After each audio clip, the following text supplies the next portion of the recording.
JDF. Listen, I don't know what I'm going to talk about. I just pushed record, so I'm going to speak from the heart. I think today we're going to talk about being yourself and being you. And the hardest thing to do is to be transparent.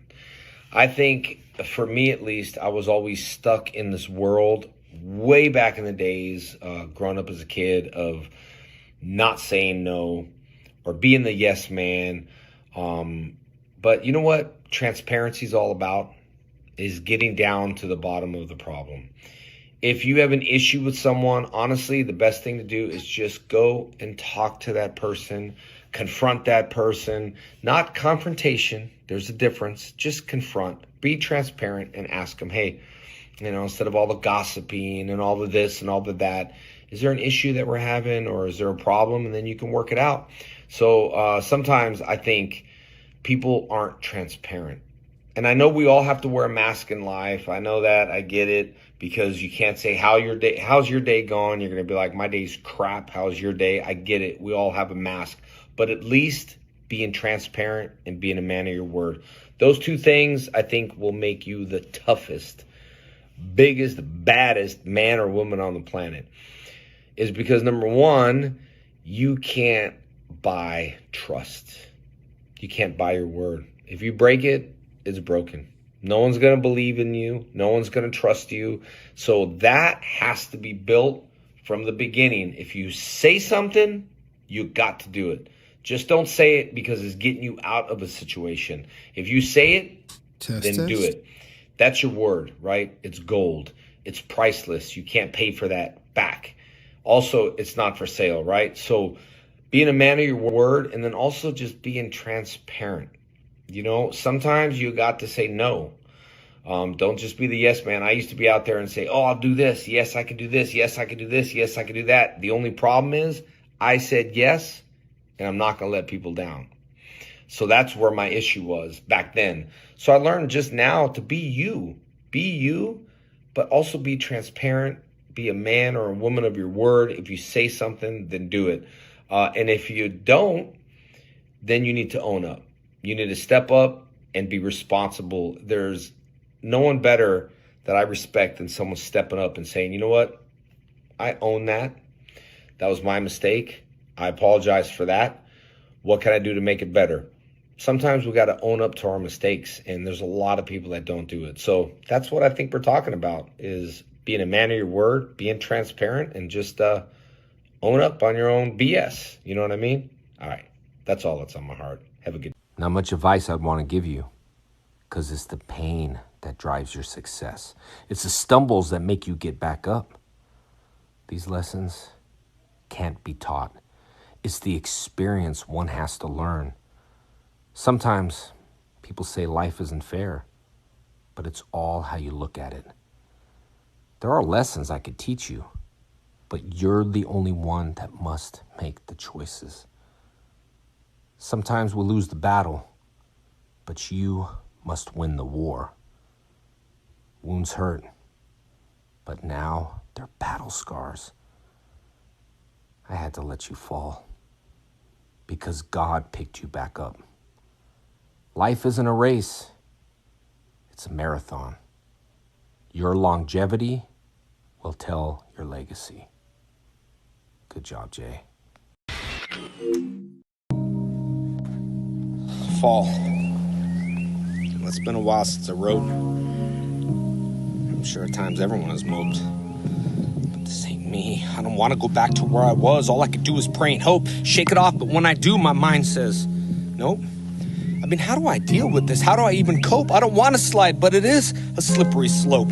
I'm struggling, I'm grabbing, I slip because I missed the rope. My emotions are overflowing like a waterfall. The words I speak are positive. Well, at least I think they are. Overall, with stress occurring regularly, it's too fast. It's a hand-side. Emotions are thrown like a curveball. But how can you even breathe when the air feels like ethanol? I want to fight back my mind. I want to brawl, but when I punch, I'm on the ground. I see the takedown. I begin to sprawl, but I miss. All I can do is crawl. Then I disappear. I'm gone. And it's just me staring at the ceiling wall. People can see my pain. You can see it in my eyeball. The sun would shine, but the darkness moves in. It becomes a rainfall. I'm all over the place like a human pinball. So I delay and I begin to stall. Please, God, take my hand before I fall.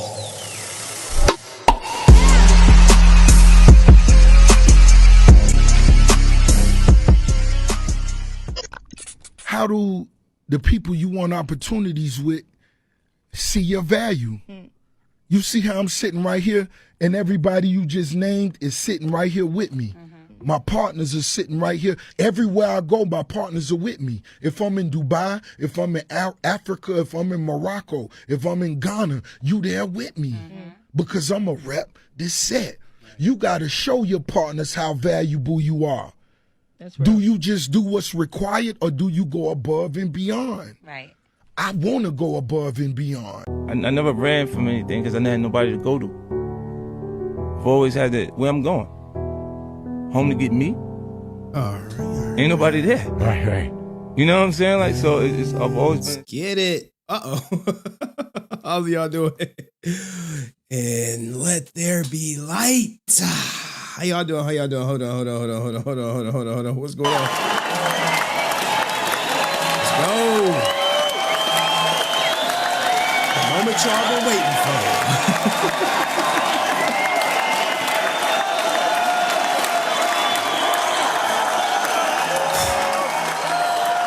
All right, we are here, everybody. The JDF investigation. And you know what?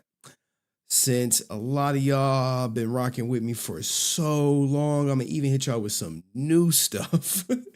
I'm gonna hit y'all with some new stuff. You like new stuff? I'm like, yeah. New stuff, 100%. And what is the new stuff? I mean, here's the thing, guys. A lot of people, some people are new, okay? And how do I rotate this? Hold on. Some people are new. And some people are not. So for some of you guys, some of this is going to be a review. But for all of you guys, I'm going to give you what I got from hotel staff. And I'm going to give you something I got from a friend that wanted to remain anonymous. All right. So strap in. We're looking at like at least a 3-hour stream. Hopefully y'all here for it. We should be on all platforms. And most of it is gonna be snap. It's gonna be a nice little, not so much as a tribute, but like, hey, this is what was going on. I just need to pull up one more thing. How many of y'all were here for the JDF timeline? I gotta go get it. That's the only thing. Well, it's not the only thing. I'm missing a lot of stuff, but does anyone remember the JDF timeline? There was a timeline I created that showed literally everyone that passed. Ooh, I got it. I got it. Oh, man. All right. Okay. Excellent. All right. So, anywho, for those who are uninitiated or do not know, I am Henry Resilient, and we are here. We're about to cover basically some things I uncovered during the JDF. Here, I'll give y'all a sneak peek. Let me open link. I'll give y'all that. In fact, let me just book it up. Let me just prep right now. Y'all mind if I prep a little bit? Damn, we got 4 messages. All right. When I tell you guys I got something special planned for you, I do, man. Like there was some stuff during the JDF investigation. I just was like, I'm not gonna say. But today, I am gonna talk about it. And that'll just be that. Boom, boom, boom. So, anywho, hopefully y'all like the intro. Hopefully it was a throwback for you guys. But let me acknowledge some people, you know what I'm saying? Let's acknowledge some people. Acknowledge me. We do have, I got let's see, police reports, toxicology, text messages, JDF's friend, the hotel, and in the backdrop is going to be the Tammie Frank interview, the one that she did. But before I get to that, let me acknowledge some people before I lose them in the chat, you know what I'm saying? Shout out to Dust for saying everybody liked the stream. Yes, please, guys, everyone like the stream. We want this stream to be as viewed by as many people as possible. Because believe it or not, there's still a group of flat earthers out there who think JDF was some conspiracy theory regarding his passing. And I am going to be talking in code. So if you hear me say like unalive, self-transition, it is to abide by YouTube's monetization things. And I don't want to get this video age restricted. So that's what it is. And shout out to Dust again. Looks like he's going fishing, dropping memberships. I appreciate you, Dust, out the gate. And we gonna try to keep it light. It's gonna be some jokes. I did not reach out to, I know a lot of people are probably anticipating like Tammie dropping by or anything. I have not reached out to her. Hopefully she is doing fine these last couple of days because it is traumatic losing someone to self-deletion. As I told you, I lost a cousin. Same way, but she put a bullet through her chest. If only there was something we could have done to help JDF in this time of depression and crisis before it was too late. Some people you cannot help. You can tell them what to do, what not to do, but as I said plenty of times before, when you're fighting depression, you only have to lose once. You just gotta lose one time. You could beat depression 1,000 times, 1,000 different ways. But the moment you lose once, it's game over. It's game over. Okay. And yeah, I did bust out this was kind of how I was looking last time when I covered this. All right. This was kind of how I was looking last time. I did add the Legend of the White Dragon pendant that someone sent me. But anywho, where Zoe? Yeah, Zoe is here.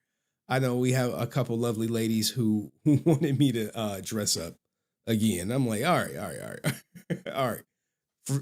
For today, I'll dress up. But when we finish, it's gonna be back like this. You know what I'm saying? It's gonna be back like that. All right. Don't trip. Don't trip. All right. But anywho, before we get started, there was a bunch of tributes. Let me acknowledge my man Answer06. What does he say? Like the stream, we back to the old days. Nice tie. Yeah.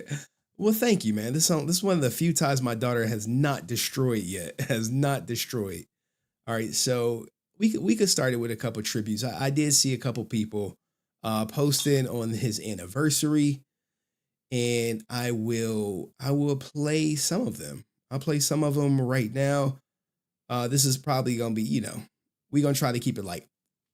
We're gonna keep it light, keep it tight. I mean, I remember last time I did the toxicology report. If you watch that stream, my allergies did flare up for a bit, and I had to go get some sunglasses because the lights was messing up. Eyes was like precipitating. But we good now. we are in a better place, a better space. They say time heals all wounds. But put a 1 in the chat if you're new here. I just need to see if we got any new people or we got the same people. But anywho, so look, hold on. I didn't upload the people from the hotel. Like, I'm gonna give y'all a preview. Open link. So it'll be some new information for y'all. Open link. All right, this is the new group. Give me a second. New group. Hotel worker. Now this is way old. Okay. And when I start digging, god damn, do I dig. You dig, bro. You like to dig. Shout out to Tony. I wonder, is he here? Where is he at? And shout out to my girl Winter Light. Oh man, Winter Light. Where have you been? I'm sure Ninja White. What she say? Jason fought the demons most his life. He struggled a long time. This is a true statement. That's a truthful statement. True statement. Bluey is right here, Hawkalees. Like, I got all my props or whatever. So anywho, thank you, Winter Light. Good to have you in the chat. Good to have you here, Winterlight. We do got some lifelong JDF fans. So, what are we covering today? As I said, give me a second. I got a YouTube React. All right, so boom, we're gonna revisit the police reports. That's one thing we're gonna do.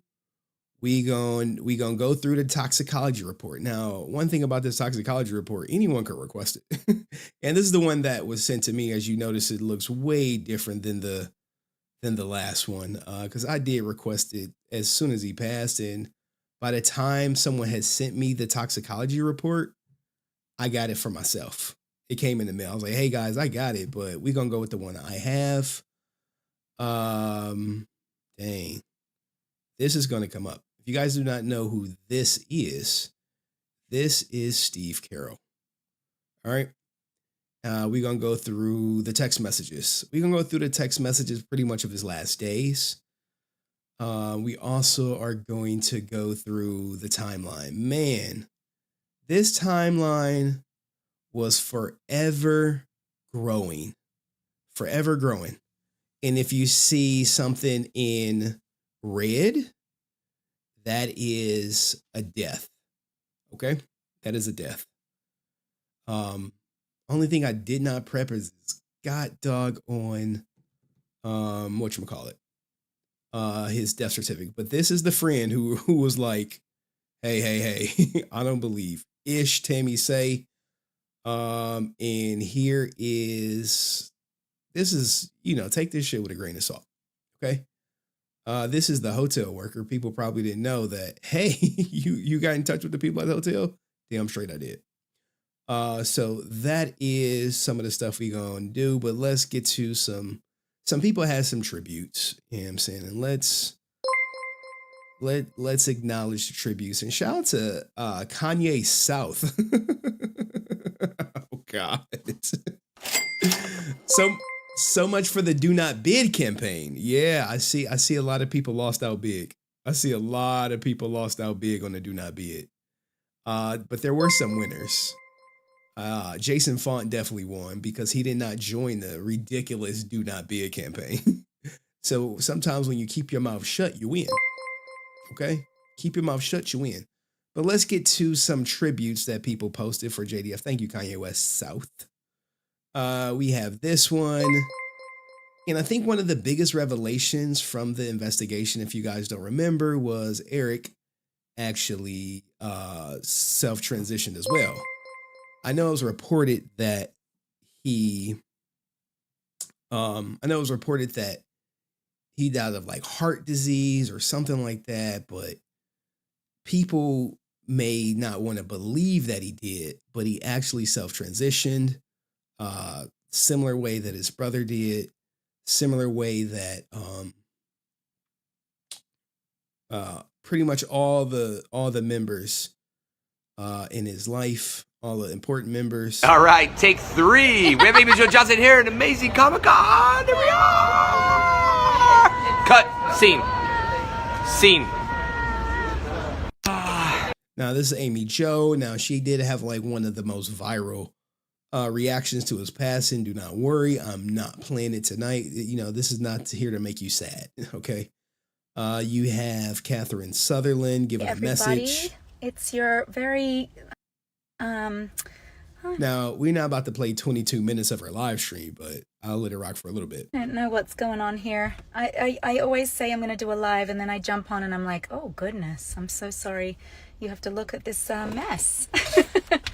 I just wanted to jump on here today because I know this is a very heavy day for our Power Ranger community. It's been 2 years since Jason passed, and I just wanted to jump on here and just kind of check in with you and the community and see how everybody's doing. So please feel free to ask questions or share any memories, or I don't know, just wanted to. Now, I didn't watch it. I don't know if this is good or not. Maybe we could revisit this another time. You had Frances making a post. I believe she put some music to it, but maybe the music is not playing. This was her post. I don't know if she's watching the stream tonight or not. But the music is definitely not playing. I don't know what's up with that. Maybe she used some personal music or something. Not sure, but this is his longtime assistant, Jason David Frank's assistant, Francis Rodriguez. Wow. Some of the stuff I've covered, I didn't even actually cover the interview. I don't plan on playing her interview, but I did interview her. She was actually first. And I remember when I first started covering JDF's passing, I reached out to her and I was like, hey, did you book the rooms that JDF and his wife stayed at? Did he snore? And she basically told me, get the fuck out of here. She was like, get the fuck out of here. Who are you? But eventually she did provide receipts and say, yes, they often slept in separate rooms because of his snoring per se. So it wasn't, like unusual for him and his wife, Tammie, to travel and them not have separate rooms. All right. Who is this? Got Patrick Skye.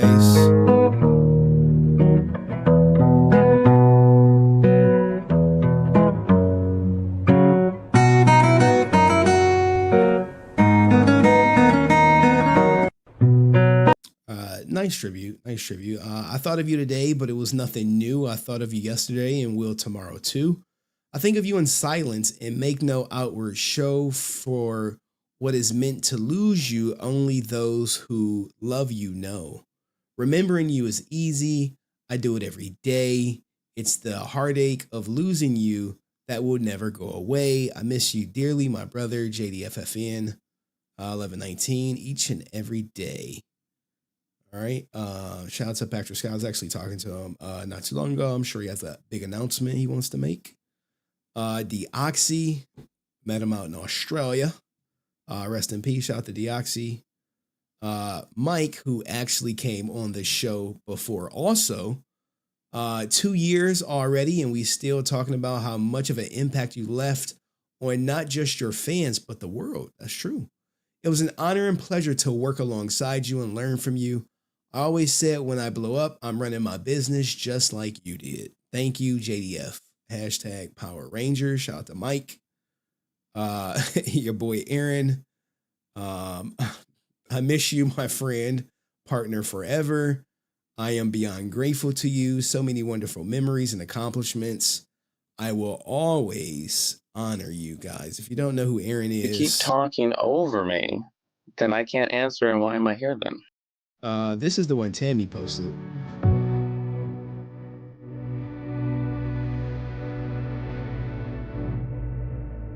Hey, I just want to tell you that it's JDF. I want you to always remember, stay motivated. Never say the words, I can't. Always say, I can. Give you the motivation to succeed in life and to become who you want to become. And always remember, no matter who says anything, you are you, and you should be your biggest fan and be proud. Have that confidence. Always know JDF believes in you and you believe in yourself. Much love, much respect. It's Morphin Time.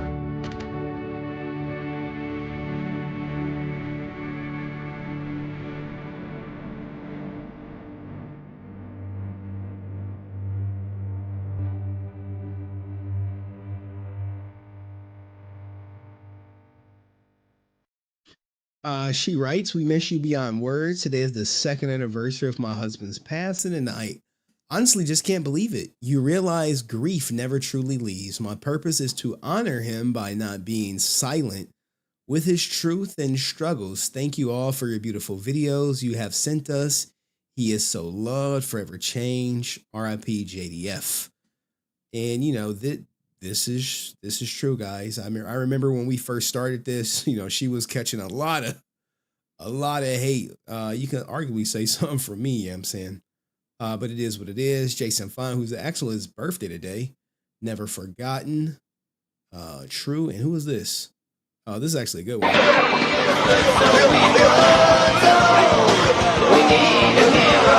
All right, gotta clip this. I don't want to get blocked as soon as we end the stream. To those who possess the great power, all things are possible.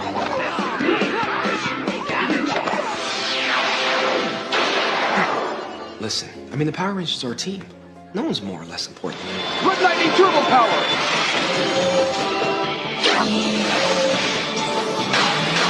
I may be old, but I can still pull it off.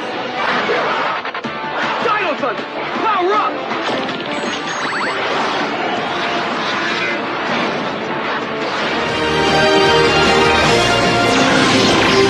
I guess this is it, huh? Damn. Don't worry. That'll take you back, won't it? I'll be all right. Miss all this. All right. Anywho, guys. Shout out to everyone who posted something in honor of JDF. But we are here to talk about the investigation, not just any investigation. The investigation that I did. Now, feel free to ask questions along the way if you have them. And what? Somebody crying? I ain't crying. No tears today. But, you know, I'm sure everyone is hitting everyone differently per se. So this is the way it's going to work. We're going to talk. I don't even know how I'm going to chop this up, but this is how it's going to work. Shout out to everyone watching on the Clips channel. Shout out to everyone watching on Twitch, on YouTube. Shout out to everyone watching everywhere. So the way it's going to work, and unfortunately, I'm not super duper prepped, which low key pisses me off. Okay?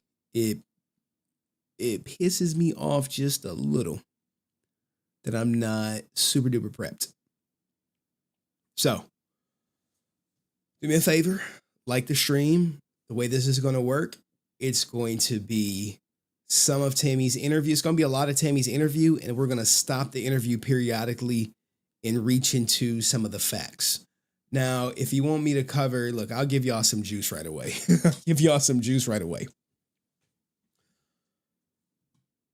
All right, so here's the thing, right? I don't even know if I want to clip this. I really don't. All right, let me read through it. I'm like, you know, sometimes when I do these streams, I don't clip everything. I just leave some stuff in there, right? Like in the stream. Try to monetize the big stuff. I think obviously people want to hear from the person who was working at the hotel, the police reports, the toxicology, all that good stuff. But here, I'll give you a friend's reaction. So this is an alleged friend that reached out to me, and they want to remain anonymously, obviously. What I notice with this whole JDF stuff is there are a lot of people who know a lot of different information, but they just didn't, one, they either didn't want me to put it out there, or two, they wanted it to remain anonymous. And for me, I'm like, well, you know, if someone says something or a fact is out there that you can refute, and you don't want to put it out there for the sake of not getting involved or, you know, changing the narrative, it's unfortunate for JDF. Okay? That's my feeling. Okay? And someone said JDF tapped out. Well, when we get to the toxicology report, he didn't tap out. And that's probably the issue. He probably should have tapped. But you know, interpret it how you like. So let's get this in here. And I'll explain the whole didn't tap when we get there. All right. So this and mods, please don't block anybody from the channel. Just time them out. All right. Okay. All right. Anyway, there was a note. Now, oh man, I gotta look something up. Sorry, guys. I gotta make sure this is up there with this. Because it'll explain it. Psycho cut. Last will. Does any bikers in the chat?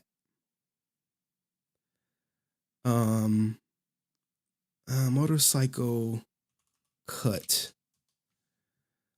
Any bikers? Anyone know what a cut is? Okay.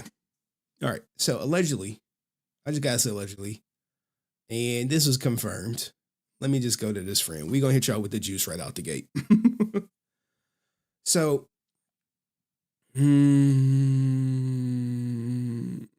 it's like real conspiracy theory. I really hate the conspiracy theory sometimes. But this person 100% knows JDF. Now, what they're saying could or could not be true. Yeah, that's for y'all to decide. I just reported. I don't care. If you believe it, cool. If you don't, cool. Obviously, I'm not oblivious to the fact that not everyone believes Tammie is innocent. But let's go. So, what do they say? There was a note he kept in his jacket at all times, just in case something went south, which it did. Don't know where the note is. If the witch got it or the detectives on the scene took it with them. The mother-daughter duo are evil. The daughter that passed away from an overdose was Tammie's daughter from another man. With all due respect, call it a self-transition if you want, but she was a severe drug addict. She overdosed. She learned from the best, her mother, whom also is a RX drug addict. Now, look, guys, these are all allegations. Don't feed into this. I'm so disgusted because I know so much. There needs to be an investigation, which is, what I think I did. Jason was so close to finalizing his divorce. Now, this right here, we know is not true. Right here. Because they were reconciling. So, this is probably why I didn't report it. He was so happy, although he suffered from mental illness, it was controlled. He suffered from childhood trauma, and I'm convinced she pushed him over the edge that night. She is evil. There was absolutely zero fun that night at the hotel. Her BS soulmate crocodile tears are false. It's all about what's left behind monetarily, which ended up being like nothing. Okay? Nothing. No love there. I promise you that. Just look at the funeral. I had to get up and walk out when she started talking. I almost vomited for the lack of respect. Jason deserved more than that. Why all the uploads of videos from years ago? Where are the recent videos of them too? There are none. She deleted all the negative posts because the truth hurts. Now, this early on, yeah, I remember I even did a video about her deleting negative posts. I did it. And shout out to Dominic, who says, throwback suit Henry, laptop game, JDF for life, yeah. Believe it or not, guys, I did do I was streaming a lot with that goddamn laptop, man. That laptop was crazy. So obviously this is a person who was at the funeral. All right. They keep going. Now this is January. This is slightly before I did the Tammie interview. The note was pretty much his last wishes in the event something happened to him. In other words, who gets what and what should be done in the event he passes unexpectedly. He was literally approximately 2 weeks from his divorce finalizing. This is, again, not true based on court documents that I showed. He couldn't wait. This, text message will say otherwise. His lawyer was dragging her feet. It was mediation time. He visited with his lawyer that Thursday before his passing. It was so close. Unfortunately, his daughter Jenna got wrapped up in her mother's manipulation. Jason loved his biological children. He wasn't too keen on some of the decisions his kids made personally, but he lived for Jenna especially. Well, he lived for Jenna because if you guys remember, he left Jenna everything. Okay, he left Jenna everything, which ended up just going to Tammie out of Jenna being under the age of 21, which I did cover. The stuff Tammie is spewing is all lies. She wanted the divorce, and he agreed it was the best thing. At one point in time, they both agreed that the divorce was the best. However, when we get to the text message portion, you will see that, things changed. He was on his way to living his best life, especially with his new movie coming out. In the end, it's all about what Jason had to leave for the slime that ate his soul, not revering him as the beautiful soul who was tired of being destroyed by those who claimed they loved him.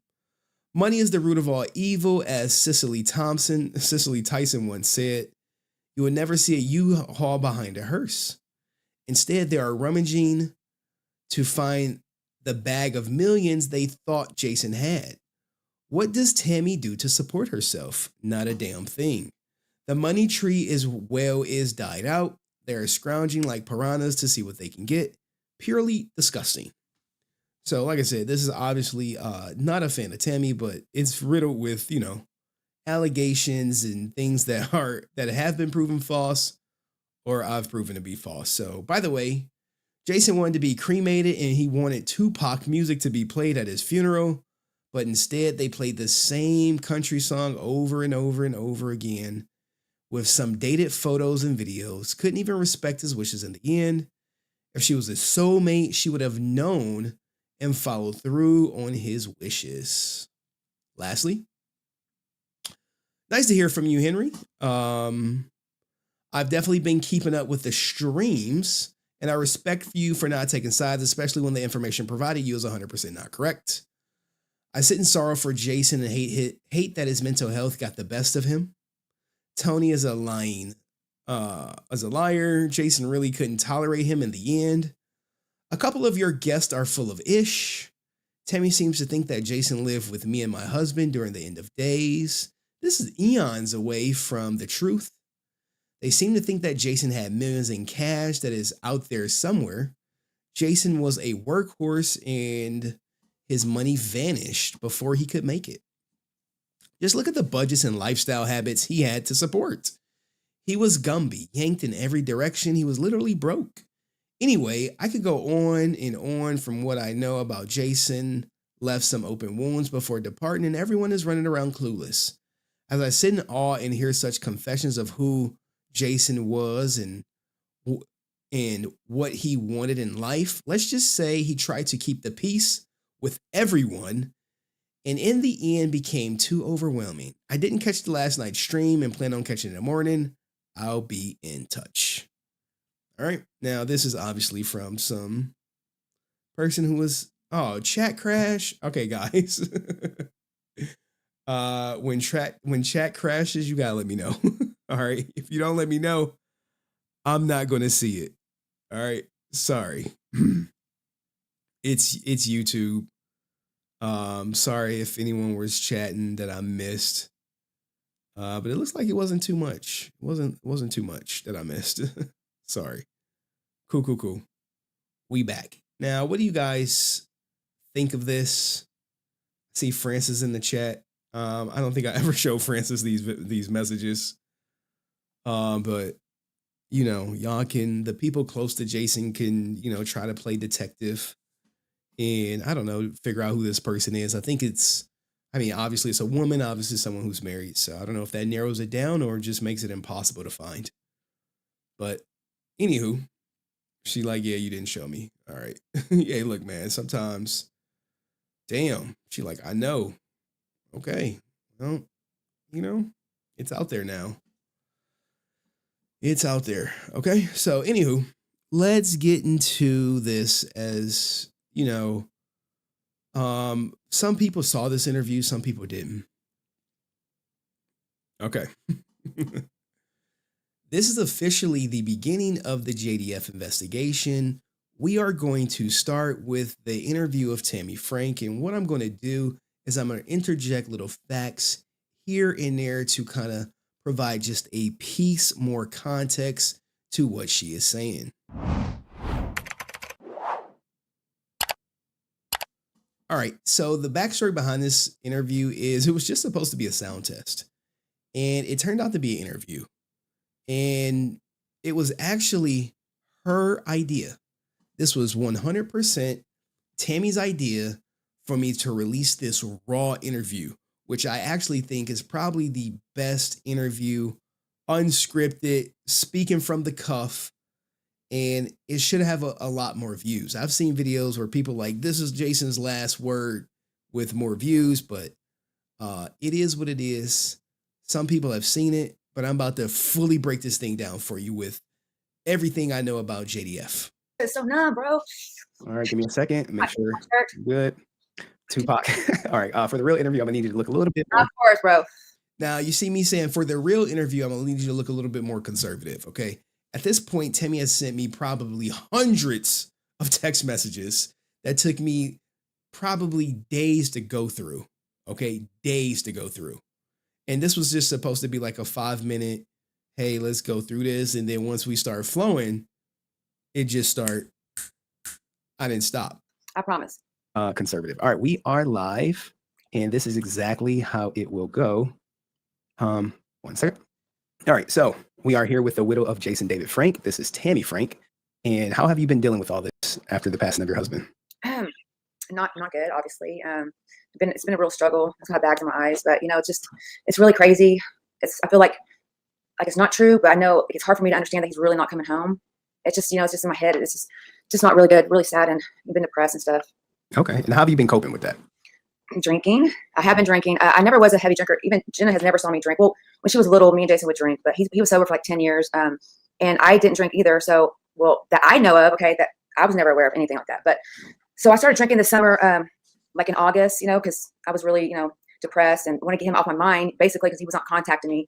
And so I started going out with my girlfriend to not bars. I shouldn't say that. It sounds bad, but not, we went out with her. We didn't go to bars that many, but 3 times, but we go to her house, her garage, and just drink and just, talk. Yeah, hang out, because she's my best friend. Okay. So, yeah, but this past 2 months, 10 weeks, I've been drinking every night, which is, I know it's crazy. I can't get like that. And I won't. I'll get a grip some way, somehow.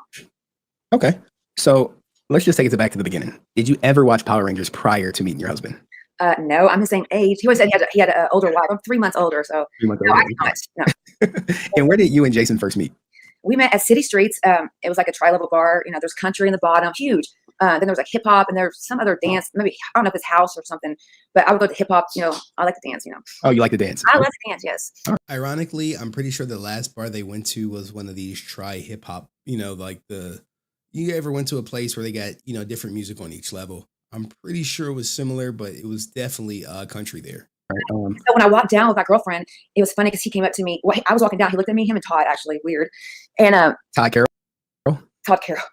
And they were there together. And he goes, he tapped me on the shoulder. He's like, smile. I was like, okay, hi. I went downstairs. Okay, hey, I did really. And then I started dancing. He came up to me on the dance floor and he goes, I like the way you dance. I said, okay, thanks. And so I went back to my girlfriend's where we had a little party for her. He came up to me the third time. I'm like, dude. And he started talking and he was cute, I'm like, okay. And he said, I'm an actor from LA. I'm like, oh my God. I can't waste my time on you, But he's so interesting. We had a really good time. And, was it love at first sight? Not love at first sight, but when I started talking to him, I was like, oh my God, we just started connecting and, kiss and stuff. But I did not go home. I made him go back. I went home and he even called me later on. He goes, can we go some pancakes? I'm like, no, I'm going to sleep. Cause I'm, Okay. And you said with Todd Carroll, is that the brother of Shauna Carroll? Yes. So were him and his first wife still together at that time? Who? Jason and Shauna, yes. Yeah, they were still together. Okay. And did he tell you that they were together? Let me tell you, because I know people are like saying, oh, well, let me tell you. So I had a Shayla. She was on like, she was like 3 then. And I was telling him I got a daughter. He goes, so do I. I have 1 kid and I'm going through a divorce. I'm like, oh, okay. I'm separated. I'm going through a divorce. Okay, that's cool. And so, we talked for a couple months and he came back down and took me skydiving. Well, not after that, even the second time I saw him, he left again. We were talking on the phone a lot and he goes, I have something to tell you. You're going to hate me. You're probably never going to talk to me again. He's like, I actually have 2 kids and Shauna's pregnant. And I don't think that baby's mine. So, we're going through a divorce. So I'm like, what? It was a big shocker. I don't know if I should have it. And who was that baby that he was pregnant with at the time? Skye. Okay. He, but shocked with. And so you said he was there with Todd. Was he close with Todd? Yes, that was his best friend. His best friend? Yeah. Okay. And how did, we know Todd self-transition. How did he take that? Really bad. So Jason would call me, periodically, maybe all right. So this is the first part where I'm going to interject. All right. So what you have here is Todd Carroll. This is the brother of Shauna Carroll. Jason had his martial arts schools and Todd was working for them. They fell out and she's about to tell you a story, but this was literally the first person in the JDF timeline to unalive themselves. Todd Carroll. Todd Carroll hung himself. And this is probably like the first oh my goodness, as I showed you guys, self transitioning or people unaliving themselves is contagious. All right. I've showed articles, we talked about it. And this is where the whole, I don't want to say this, let's just say this is where it started. Like 3 months or 6 months, and we talk, and I wouldn't hear from him in a couple months. And so when he called me, he's like, I've been looking for your number. And actually my girlfriend, he called my old business where I used to work at. And she goes, Tammie's here. So he called me. And that's why he always says, it's Tammie. Because I would say, hello, it's Tammie. And he make fun of me with that. Anyway, so he would, he told me, Todd just killed himself. He hung himself. And, everyone's blaming Jason because Jason fired him from the school. So he was really distraught. Him and Shauna would get separated. And I felt really bad for him, And so then, when I started talking to him again, his brother had, killed himself. He hung himself. And Jason it was really, really bad. But well, so Todd hung himself after he got fired. Well, not after, but Jason and him wasn't talking for maybe, I don't know, 6 months, I think, because there was issues, and that's why he felt so bad, because he wasn't talking to him and stuff. But that wasn't a reason why, obviously, because he gets fired, Right. Okay, so Todd hangs himself. In the end, how long before Erik hangs himself? Like a month. I think like 4 weeks. I don't know the exact day, but like a month. 4 weeks later, Erik hangs himself. As you see, Erik Frank, brother of Jason David Frank, right here, took his life. Okay, so first you have Todd takes his life. 1 month later, brother takes his life. Similar fashion. This is very hard for anyone to adjust to. Hey, you lose your best friend. Next, you lose your brother. And you can arguably say, hey, my best friend is like my brother. And also, later on that year, you lose your co-star, Twee, car crash. As you see, all of this stuff just adds up. Let's let her keep talking because we haven't even got to the Hobson brothers. Okay, so Todd hangs himself. In the end, how long before Erik hangs himself? Like a month. I think like 4 weeks. I don't know the exact day, but like a month. 4 weeks later, Erik hangs himself. And how did he take Erik's passing? He took it really bad. He called me, and I planned on going up there. He wanted me to come up. He was going to give me a plane ticket. And we were talking before Erik, Uh-huh. And he said, he called me one night. It was in the middle of the night, he's crying. Like, he left me a voice message. And he was like distraught. I couldn't understand him. I could not understand him. So I was so worried that next morning I could get a hold of him. He didn't call me back till like 5 that evening. And he was like, my brother, he hung himself. So he was so really shaken. He was so heartbroken. It was so sad. It was really sad. So, so he because him and his brother was not talking for a couple of weeks, and they were supposed to meet up for lunch. Erik had talked to him, like he called him like 2 weeks before we did that. And he said, come meet me for lunch. And Jason said, okay, but that never happened, and Jason was just like, man, like both my brother and basically my other brother and my best friend, like did that. And it really, it was so sad. It really, for years, it devastated him, many years. And is that after his brother passed, how long before he moved to Texas? Oh, we were there maybe like almost 3 years. 3 years? Yeah. Okay. And you guys got married in what year? 2003. 2003. Okay. Maybe probably 3 years. Because we dated for like 2 years. We got married. We got pregnant with Jenna, which was planned very shortly after. And then we moved when Jenna was 9 months old. Let's piggyback. How did he propose? All right. Now, here's the thing, guys. I actually forgot my jump off point from here because she's about to go into how he proposed and everything. And this is not something I planned on playing, but shout out to Matt Fisher who says, what up, Henry Luis? Resilient, thank you. And Cam up, Reekin Todd. Cam up, Reekin Todd. But I'm pretty sure we can skip some of this unless you guys want to hear it. Put a 1 in the chat if you want me to play it through, or you want me to skip it to the next passing. I'll let the chat decide. Oh my gosh. But everyone wants a proposal story. Well, it's not the best, but we were at this, like restaurant bar, and we were talking about it. And he just got on his knees, like in the bar. He's like, I love you so much. Please, will you marry me? And I was like, oh my God. We didn't have a ring or nothing. It was nothing like, he didn't plan it. I think he wanted to. And at that moment, he just wanted to ask me. So it was cool. There wasn't nothing planned. Like, Do you remember what bar? No, I don't remember what bar. Do you? I'm sure you know. Okay. So he proposes. It was more like a, like a bar where you get food and stuff. You know, you have drinks. Oh, like a Fuddruckers type thing. No, not Fuddruckers. Like music. I don't remember the bar though. Okay, that's inconsequential. So he proposes, and he has 3 other kids. How was the relationship with you and the 3 other kids? Really good. I love them. Shayla, we're all a big, huge family. I wasn't used to, there was, different upbringings. Like Shayla was really like sweet. Not that they were all sweet, but I'm saying like she was more like quiet, reserved. And 2 boys and a little girl. They're rowdy and stuff. So it was cool seeing like boys in our relationship. It's cool. And like Skye, I took care of her. She was only 2.5 years old when I got with Jason, and she was adorable. And I would take her shopping to Old Navy. Back then, people think, oh, all about money. We are broke, bro. He had a condo and not even paid for. We're making payments, and he had the credit school. But it wasn't nothing. It wasn't nothing like you guys think. We didn't have furniture for the longest time. We had mice in our condo. Like, it was bad. I'm telling you, it was bad. Oh my God. Okay, so the relationship was good. When did the relationship get sour, or maybe you start seeing the kids a little less? Well, if you guys don't know, Jason was alienated from his first 3 kids. This was confirmed by Jacob Frank. He paid a lot of child support, and what ended up happening was he overpaid child support.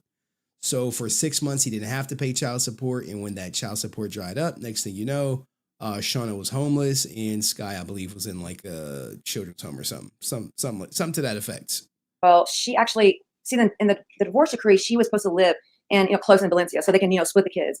And she decides to, move just to like, where is like, I don't know, some beach. I can't remember the exact name of it. It's far away. Laguna Beach? Yeah, Laguna Beach. And that was far in traffic. Oh my God. So she just left, and I think it was like 2.5 hours, but with traffic, it was crazy. LA is like nuts. So she moved, and we would still get Skye every 2 weeks and the kids every other weekend. That went on for a while, but she definitely made it very, very trying.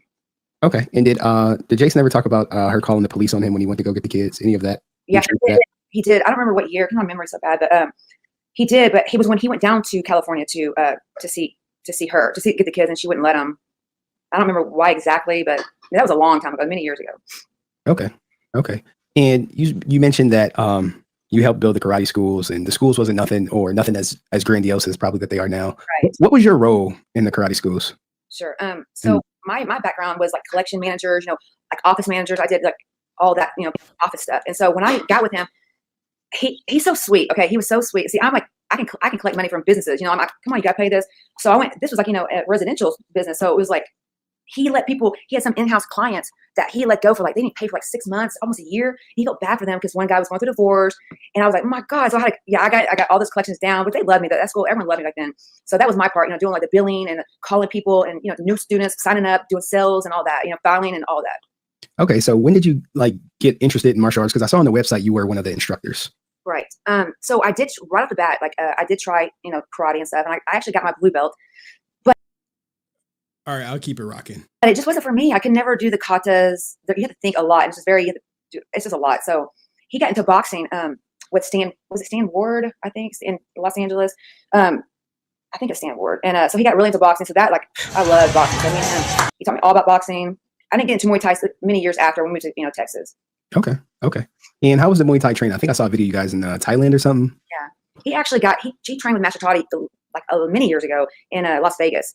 And he got ranked over him. And so I got really into it. So he taught me everything I knew. I mean, like this man is the best instructor. He's still like when I watch him, I'm just like still in awe. Like even to this day, I'm like, he's amazing, like crazy. And so he taught me everything I know. Like I would fight men at the schools. Like, they didn't, I'm like, don't treat me like a girl. Like really, I need to learn to fight, like, come on. And so we'd have sparring days for like every 3 days a week. We'd spar for like 3-4 hours, sweaty. It was really cool. And so then I went to Thailand. So he wanted people to think like for sure he didn't get my. Oh, she's 100% legit, man. I saw her fight in Thailand. People were thinking about running up on her. I was like, I don't know if I recommend that. I get my black sass from him, my husband, even though he taught me everything. And it was really cool because even though he did that, he didn't be selfish. He wanted me to get like Master Todd to be under his, So that was really cool of him. How was that first fight? How intense was it for you? It was very intense because you're supposed to, when you get your black sass, that's a long flight. So then they said the girl, she didn't show. Last minute, I'm sitting there and Master Todd says, we got a girl. So he wouldn't tell me I need to do my thing, It was really cool. He was in my corner, man. He was all nervous. Like, I don't want, when he fought, I was so nervous. I hated it. And at that time, you had Jenna already, right? Correct? Okay. Yeah. All right. And did Jenna eventually just naturally get into martial arts? Baby, I'm telling you, when I was pregnant with her in California, I was like 2 years old. She was good. Best friend, Casey Hobson. All right, here we go. How close was he with Casey? They were really close. I mean, they would come over all the time. I'd cook for them. Back then, I would cook for the staff. We had a big party, not big party, but food and stuff. And Casey would come over all the time, and we'd cook and hang out. And Jenna, when he passed away, Jenna, it really affected Jenna big time because he was really close to Jenna too. Me too. Like it was like her brother, her younger brother. So when that happened, it was like a shock and very sad because he's so young, and that really devastated Jason. It was crazy, really, really sad. Okay, and he was also brothers with Justin Hobson. Yeah. And how close was with? Did Jason become more close with Justin after Casey passed? He did. He wasn't he knew Justin a little bit, but for sure, he became really close to Justin. And his dad Mike is so sweet, and he lost both children. He wasn't married, so his boys were his thing. So involved in their lives and stuff, and he got really close. Me and Justin and Jason would hang out. Yeah, he couldn't get past his brother. It was really sad. Okay, so he lost Todd. He lost his brother. He lost Casey. He lost Justin, and then I think the next person he loses was his mother.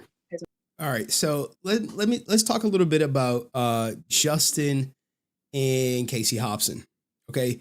And I think it's best to actually hear JDF talk about Casey Hobson and what he meant to him. There's a reason why I got it, I guess now. I just liked it. It was a good design, but then I looked at one of the designs that Sorry. There's no story behind that, but there's a reason why I got it, I guess now. I just liked it. It was a good design. But then I looked at one of the designs that I created for one of my friends, Casey Hobson, who passed away. He worked in my first corner and worked on the first fight, second fight. Real talented kid. He died at 22.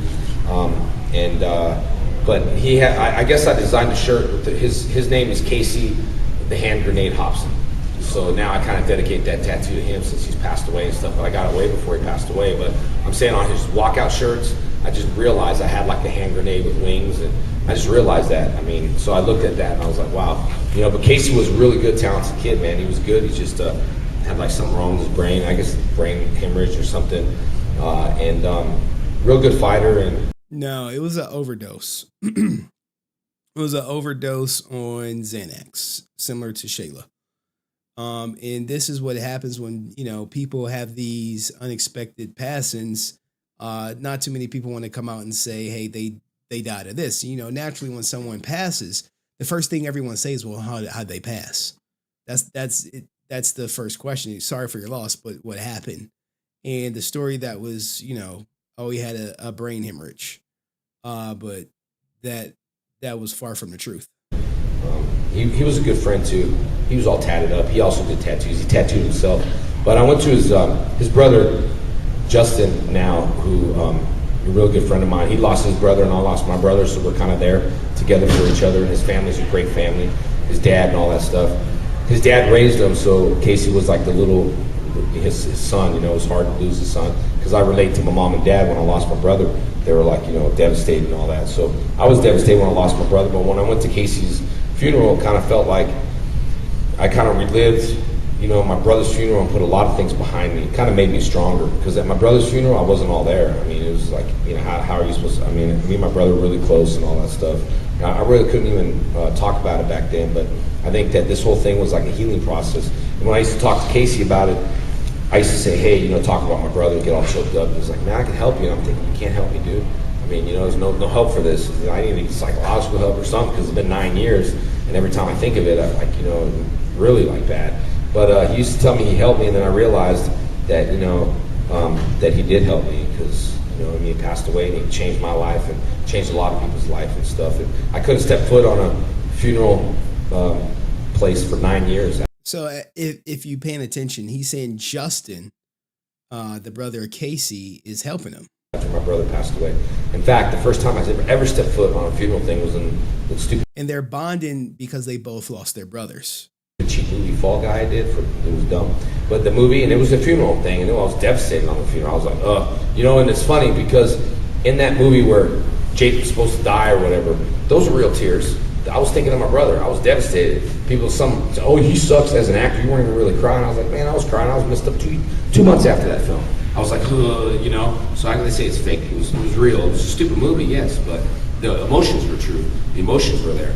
And but really, I guess I couldn't step foot on a funeral at all. But then I was leading Casey's funeral. Like, they asked me to ride my bike behind his coffin, and I was like, man, I didn't feel worthy. You know, me and Casey were friends, but we weren't this good. I mean, all his family's behind me, so I designed 1,000 walkout shirts. His dad bought 1,000 walkout shirts. You know, Casey hops in the grenade and everybody, because Casey always wanted a walkout shirt. He was supposed to fight April 9th. Then he died like on the 20th, I think it was. So it was just right after his fight, 11 days later. So we always wanted his walkout shirt, and I never been able to design his shirt until that day. So we buried him in that shirt, and then G's Didn't Tap shirt. So that's like, ooh, that's like, you know, really moving when you create something. When you create something and somebody, you know, they say they want to be buried in it. It's like touching, you know. Now, here's the thing, guys.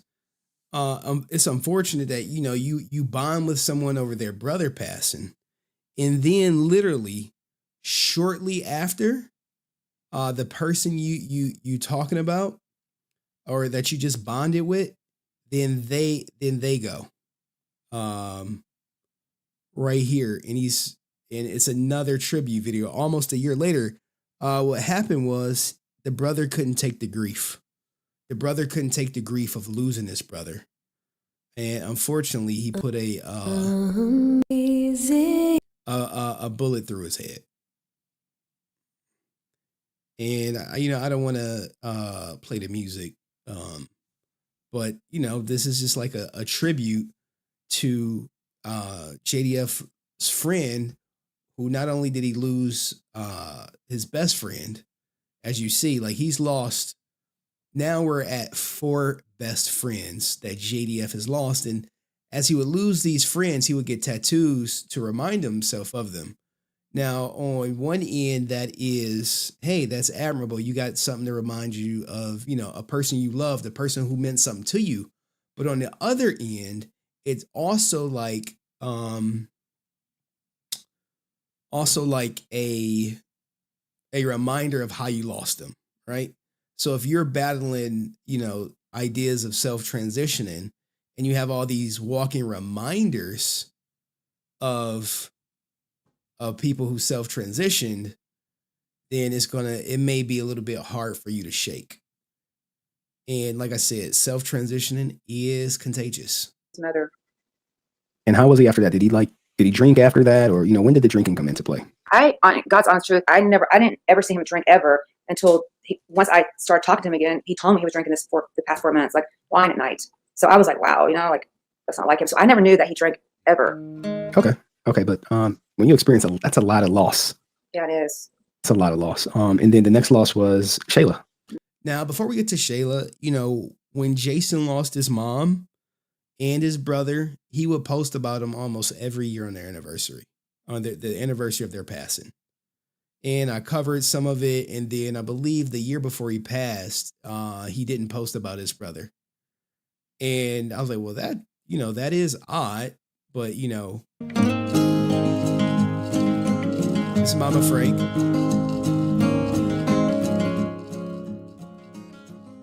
A nice little tribute to her. Now, Papa Frank, you got to have, you know, your heart should go out to him. He's lost everybody, both sons and wife. It's just him and I believe a dog on a property. You are my sunshine.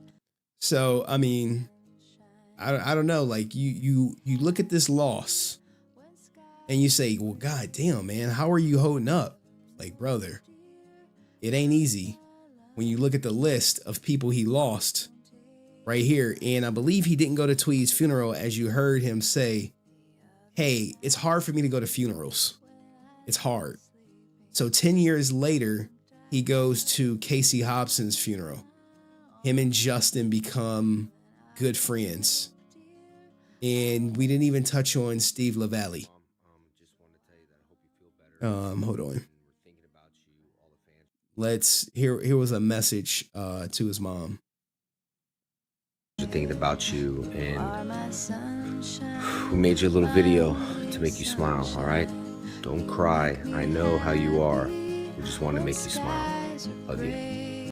I mean, you know, stuff like this, and people still do stuff like this to this day, man. You know, you lose someone, you make a video. I would say it helps get your feelings out, get your emotions out. You know, this was the matriarch of the family per se. In how, what do you do?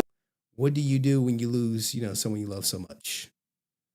I'm not sure. But anywho, let's keep going. How was that for the entire family? Well, Take your time. like I really can't even say her name anymore. Just, but so with Shayla, when her boyfriend wasn't, you know, getting a hold of her for, you know, like 12 hours, he texted me that morning and says, I can't get a hold of Shayla. I've been, you know, we lost FaceTime like last night at like 7, but whatever. But so Jason was like, he's about to go on a show and he was about to leave. I said, babe, you know, Jason has got a hold of Shayla. I said, since 7. He goes, it's only been an hour. I'm like, no, 7 p.m. last night, right away. I mean, that's not like Shayla. She always answers my phone, texts, and he's right then he went on his bike and went straight to her house. I mean, like got there in like 20 minutes, which is like a 45-minute drive. And he looked around. He even called me. He's like, babe, I think someone kidnapped her. Her car's not here. She don't answer the door. I said, what? That's weird. But little we know her car was inside her garage, but she never does that. But so he went, you know, around the house and he looked in the, you know, looked in the sliding door and he saw Drayden, you know, the mini blinds with the, you know, shutters kind of open. He sees Drayden like in the bouncer and he looks and he sees Shayla like passed out in the kitchen on the floor. And he would not contact me. I kept calling, I was stressed out. So I didn't know until him and Jenna came home with me. They came to my bed, you know, because I just had surgery and it was just like, what? Like, yeah. So he was there and, you know, obviously she's been gone for like, you know, maybe 12 hours or 10. So it was really, really horrifying. You know, he gave her CPR, I had to call 911. So it was really, really, really devastating for all of us. Okay. And in your People magazine interview, you said that's about the time the marital problem started. Is that correct? Well, I didn't really know until like, honestly, until mid-July. Honestly, I had no idea. All right. So when it comes to articles, right? When JDF passed, everyone saw this article. This was the article that pretty much, you know, if you were alive, you saw. And when TMZ reported it, everyone was like, oh my God, TMZ is they don't miss. Rarely do they ever report someone who's not alive that, you know, is alive. You know, I don't think they ever reported someone passing and it was like, no, I'm still here or whatever, right? You know, that, you know, they talk about the actor, you know, all this good stuff. They get a couple good quotes. You know, fans will remember he started as the Green Ranger in season 1. I think, you know, we all remember this. Coming on the scene, pretty much stealing the show from Austin St. John. And then he stayed in the role and he became the Ranger with the most on-screen time. They talked about his martial arts experience from Taekwondo to Muay Thai to Judo to Brazilian Jiu-Jitsu and others. All that good stuff. But then it was more articles come out. Wife called the cops after heated argument. Body discovered in a hotel room.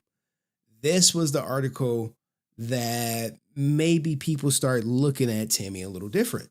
You're like, wait, she called the cops. She was the last one in there. And, you know, law enforcement sources. So this is law enforcement sources. Tell TMZ Jason and his wife checked into a Texas hotel Friday. We were told the two who are in the middle of a divorce got separate rooms, but at some point the estranged couple got into an argument in Tammie's room. We're told staffers were called to calm things down and peace was restored.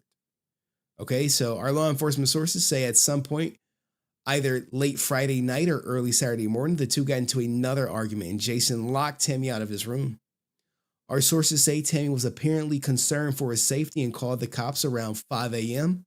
Saturday morning when officers couldn't make contact with Jason. We're told hotel management let them in and they discovered the actor hung himself in the bathroom. Okay. And we're about to get into the police section report, but this one, then she would dispute the arguments before he took his, you know, of the events that happened that preceded him. Wife is sharing stories about what led up to his passing. Tammie Frank told People And we don't even have to go to TMZ. We can go to actual, here's the People document per se. Here's the People document. Searching. It's only $5, but put it towards the Baby Mama Terrace Fund or your channel, whatever you want to do with it. Hey, I appreciate you. Baby Mama Terrace Fund. I gotta check with the sheriff's department, see about what she filed, what she done lied about now. All right, so what happened? This is an exclusive, right? So remember, oh my goodness, these pop-ups. Remember, I don't know if you guys were here when I was covering it, and I was like, hey, this is an exclusive. That means she went to them, they talked, they sat down, and this was her statement. And for some people read this and was like, oh, I don't believe her. You know, I was naturally skeptical. She started speaking about it. Now, remember I said, hey, if you investigate this, you know, you want to try to look for the facts, not the opinions. You know, he was human like the rest of us. You know, that's a quote. It is what it is. Jason David Frank's wife is speaking out about his death, which she confirms was the result of him unaliving himself. Power Ranger alum was 49 when he passed and was confirmed on November 20th, which is today. Though no cause of death was provided at the time, Jason's wife, Tammie Frank, believes multiple media outlets prematurely reported that he unalived himself and made incorrect assumptions about their relationship. Well, everyone who said he unalived himself were correct, but she was concerned about the incorrect assumptions made about the relationship. Okay. Now Tammie is speaking exclusively with People on behalf of their family in hopes of setting the record straight about Jason's final night and helping others with similar mental struggles. Her statement reads, my name is Tammie Frank and my husband was Jason David Frank, who tragically lost his life who unalived himself, she says. While Jason was a well-known name to some, we lived in a very normal life with ups and downs, just like anyone else. It has shocked and saddened me beyond belief to see what the media has turned my family's tragedy into a tall tale. Since Jason's passing, I have been harassed online and can no longer stand and watch my husband's name get slandered. Now, I quickly pointed out, I don't think anyone would slander his name, but her name was trash. I love my husband and we were trying to work through our problems, which when we get to the text message, you'll see. His death comes as much as a shock to me as anyone else. She continues, the truth is, I had no idea that Jason was thinking of ending things. Yes, he had struggled with mental health issues and depression before, but I could never predict what would happen that night. She adds, it was meant to be a fun weekend getaway, and instead I lost the love of my life. Jason was a good man, but he was not without his demons. He was a human just like the rest of us. Now, when this article came out, no one believed her. Even I was skeptical. Even I. And I'm like, because, you know, if you think about it, he was served the divorce papers at Comic-Con. All signs show that, hey, they were getting divorced. There was no signs of reconciliation until she provided text messages because, you know, sometimes when, you know, people pass, no one's going to believe the person divorcing.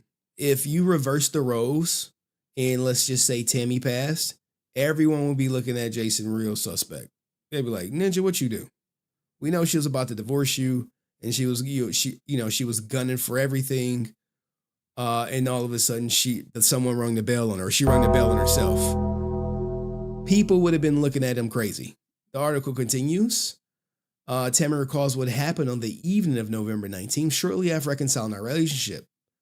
We initially planned a separate. That is true. We initially planned to separate. That is true. However, it was only part of the story. The part that hasn't been told is that at the time of his passing, we had called off our separation and we were in the process of reuniting. Don't get me wrong. We had our ups and our downs and many troubles during our 19-year marriage, but this was an especially hard year for us. A year ago, my daughter Shayla, whom Jason helped me raise as his own, suddenly passed away. Jason had been the one to find her when it happened, which is true. And the situation wrecked our family emotionally, she shares. Between losing her and helping raise her baby son, Jason and I started having marital issues. For anyone who knows the pain of losing a child, I know you understand how much a loss changes your marriage. Yeah, it does. When my cousin tragically took her own life, it definitely changed the dynamic of the family and of the marriage of her parents. And I'll just leave it at that. Tammie says he and Jason decided to separate at that time, not knowing what else to do. However, about 6 weeks ago, they decided to rekindle their romance after a close family friend, which we learned was Tony, helped us realize that we still love each other and we should not give up just yet. Still, the pair knew they needed to take it slow and work out any issues. As part of their plan to reconnect, Jason planned a 2-night getaway in which the two attended a country dancing event. This is true. Something Tammie says she knew that Tammie says Jason knew she loved to do. Now, we saw a text message of this to corroborate this. All right. Despite being together, Tammie notes, they got 2 hotel rooms for the giveaway because that's just how we do things. Simply put, my husband snored. This is when I start pressing Francis like, yo, did he snore? Did they always get rooms, separate rooms? Okay. What's going on? She also admits they received a noise complaint from hotel guests that night, but clarifies it was due to us enjoying the weekend and having some fun, not arguing or fighting. Now, here's the thing. She ended up saying they did get into an argument, but if you guys don't know the sexy saxophone, this was made by Tammie's request. She was like, stop saying clapping cheeks. I was like, all right, how about sexy sax? She was like, yeah, I like the sexy sax. So that soundbite for the new people, it originated from Tammie. We danced and stayed out of the event until the bar closed. When we got back to the hotel, Jason and I were having a heartfelt and emotional talk in his room, she recalls. To help Jason relax and sober up before turning down to sleep, I went downstairs to get some snacks from the lobby. I must have been gone no more than 10 minutes. Now, when we get to the police report, you're going to see she was gone for like 2 hours or hour and a half because, she was inebriated and the hotel staff didn't know who the hell she was or what room she was into. And Jason booked the room under a different name. I went back upstairs and began knocking on the door and no answer. I knocked repeatedly and kept calling for his name to open the door. I don't know if the hotel staff or a guest called the police, but after I was taken downstairs by the police, they were able to open the door and found that Jason had took his life. These were the disturbances that had been brought up numerous times online. So in this article, it's saying the disturbances is the commotion of her trying to get in the room. Okay. Concluding her statement, Tammie asks that people stop making assumptions and leave my family to grieve peacefully. All we want is to remember Jason in our happiest memories and move on from the pain of losing a loved one. I only ask for sympathy and understanding during this difficult time, she says.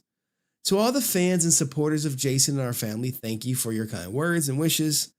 God bless you all. And this was the article. What did they say? When the news of Jason's death broke on the 20th, a rep for the actor confirmed, yes, unfortunately it's true. Please respect the privacy of the family and friends during this horrible time. Now, despite her putting out this statement, it may have did more harm than help because people just downright did not believe her. So there's that. Let's get back to her talking. Okay. So mid-July, at that point in time, you guys had Drayden up until then, or you still had him in your possession? I've had him until December 1st. Okay. And then that's when you gave him back to the father? Well, I didn't give him, but yeah, I was forced to. He was forced to. Okay. And how did losing Drayden impact Jason? Was he still around? Was he not around? Well, yeah, Jason loves Drayden. I mean, adores him. So good to him. Give him a bath every night. Like, so sweet. Really loved him. And so when Jason left, July 1st, and I haven't heard from him. He wouldn't contact me and nothing. And so we were unaware of Meekins, wanting custody, because we helped him with the apartment. We were trying to get his life started. So Jason didn't really know until we got served in November that we were going to probably lose him. Okay. In November, he was back at the family house by then, or was he still in the wind? Or we started talking like mid-October, like maybe it was before Shayla's birthday, because we always go there on her birthday, on her birthday, on the anniversary of her passing. So he was actually there with me all day. Now here is Jason Meekins. If you don't remember, here's Shayla. Jason Meekins was supposed to do the interview, and he made some crazy allegations about the Frank family, and they do have a son together. But this guy was, I don't know if he was in a gang or whatever. As I looked up what this sign meant back in the day. But there is Jason Meekins and Shayla. R.I.P. to her. And Jason Meekins, I believe, has his son, Drayden. And we started talking to each other a few days prior to that. So I'm thinking like maybe October 15th. I don't know exact date, but I know it was like days before Shayla's passing, So me and him started talking, and we started working things out, and he, was really changing and was really doing some soul searching, and me too. And, he wasn't living here at all. He was still living wherever he was. And, but he would spend the night, secretly with me and stuff. We'd go hotels, and he'd stay over here, come eat with me and Jenna, and hang out with us. Okay. Speaking of there, do you guys sleep in the same room? This is 100% true, guys. When we get to the text message, you'll be like, damn, they were sleeping together? Like, yeah, they were sneaking around. No, we have not in many, many, many years. And why is that? Because he snores like a freaking train. Oh my God. See, we're both light sleepers. And he never snored until he started fighting, because he got bigger and stuff, and he started snoring so bad, and he would never get help with that, with the sleep apnea stuff and get tested. So we would sleep, we'd hang out, and he'd go to the room, I go to my room. That just, because once I woken up, I could never go to sleep. So he was really insecure about that. He didn't want to wake me up, so, which that sucks, it's anyway. And was Tony the person who got you guys to reconcile or start the process? Love of my life. Yeah.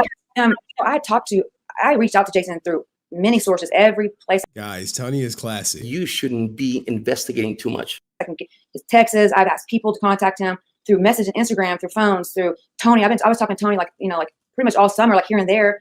And I tell Tony, please just talk to me. I don't want this to happen. I love this man. I don't want, I love him. I know it's okay. If you don't want to be married to me, that's fine. But I've never left a relationship where we hate each other. He's my family. Above my husband, he's like my family, and that's just not me, as a person. And finally, Tony did try, in August, and Jason didn't want to do that. And so finally, me and Tony started talking again. I'm like, I'll give it one more shot. And I left Jason a letter.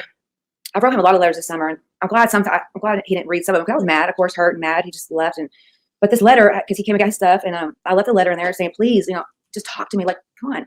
And so Tony asked him, he's like, please set this up, please. So yeah. Yeah, guys, Tony was the one, guys.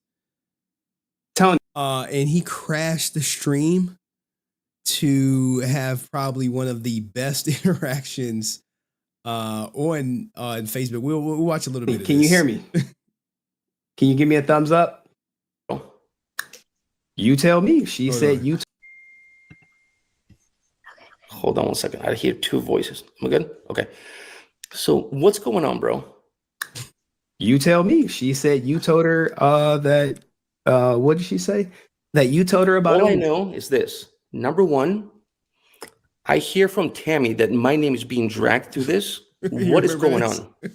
I just told you. She said Skye Hunter said you told her she was in the will. Did she? Did you tell Skye? There was no will. What are you talking about?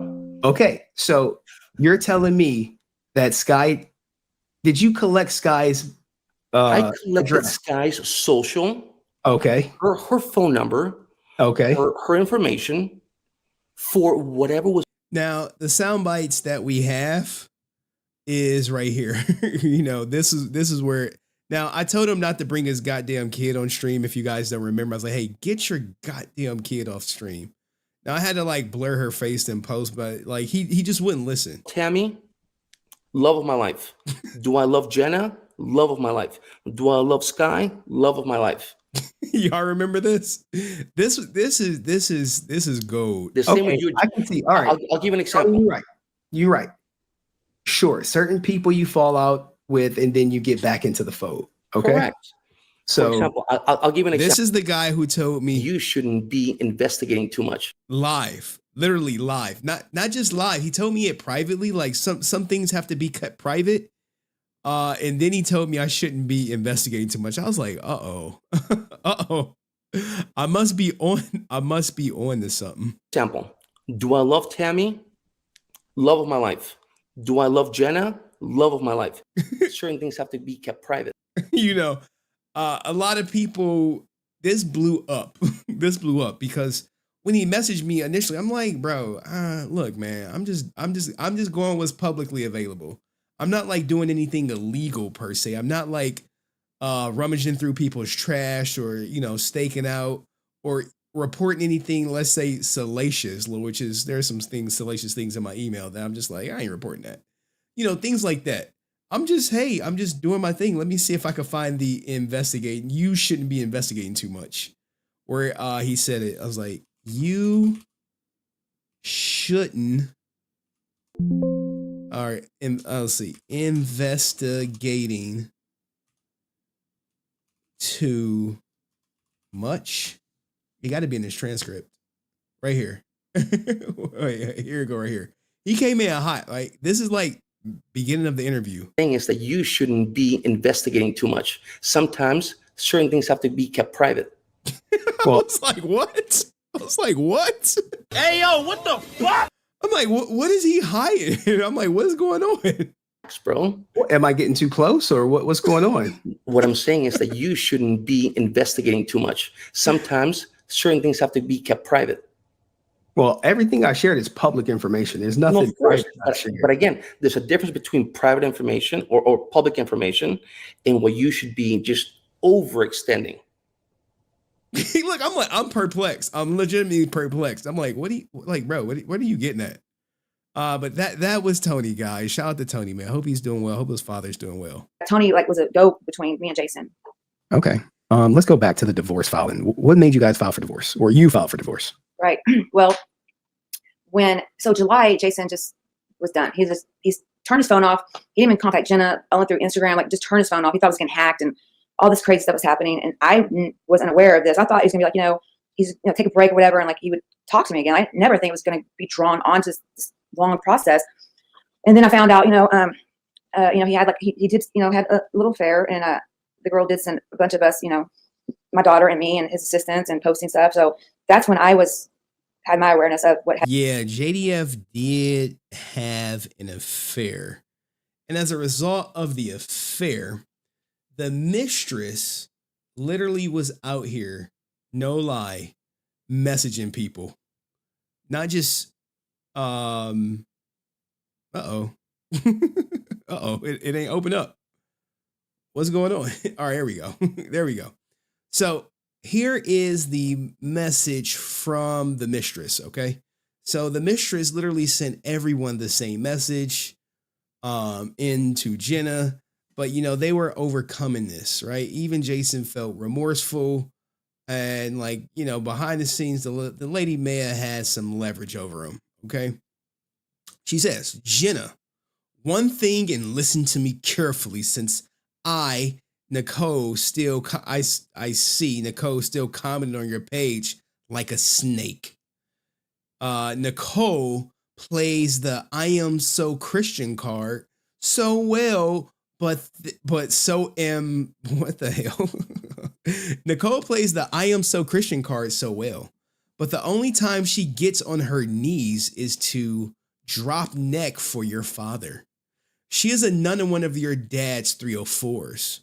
The biggest snake on earth, because she actually helps take away from you and your mom income wise. So now she over here dropping this tea, if you believe her to be true. Like you got to take this with a grain of salt. Like consider the source, right? And this sometimes just comes off crazy because it's the mistress literally on demon time. She's literally like, hey, I'm your dad's mistress, but I ain't the only one. Look at Nicole. She dropping neck and taking money from y'all. And you just like, what the hell? What the hell? Watch your dad take her on tour everywhere.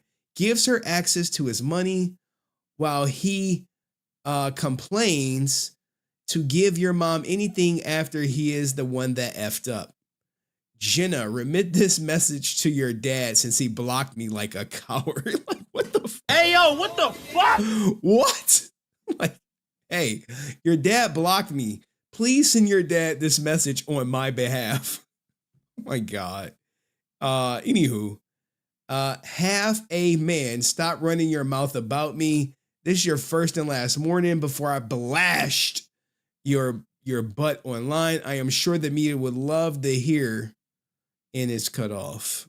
I don't know what secret she had. This is the message that Tammie sent me. Maybe it's intentionally cut off.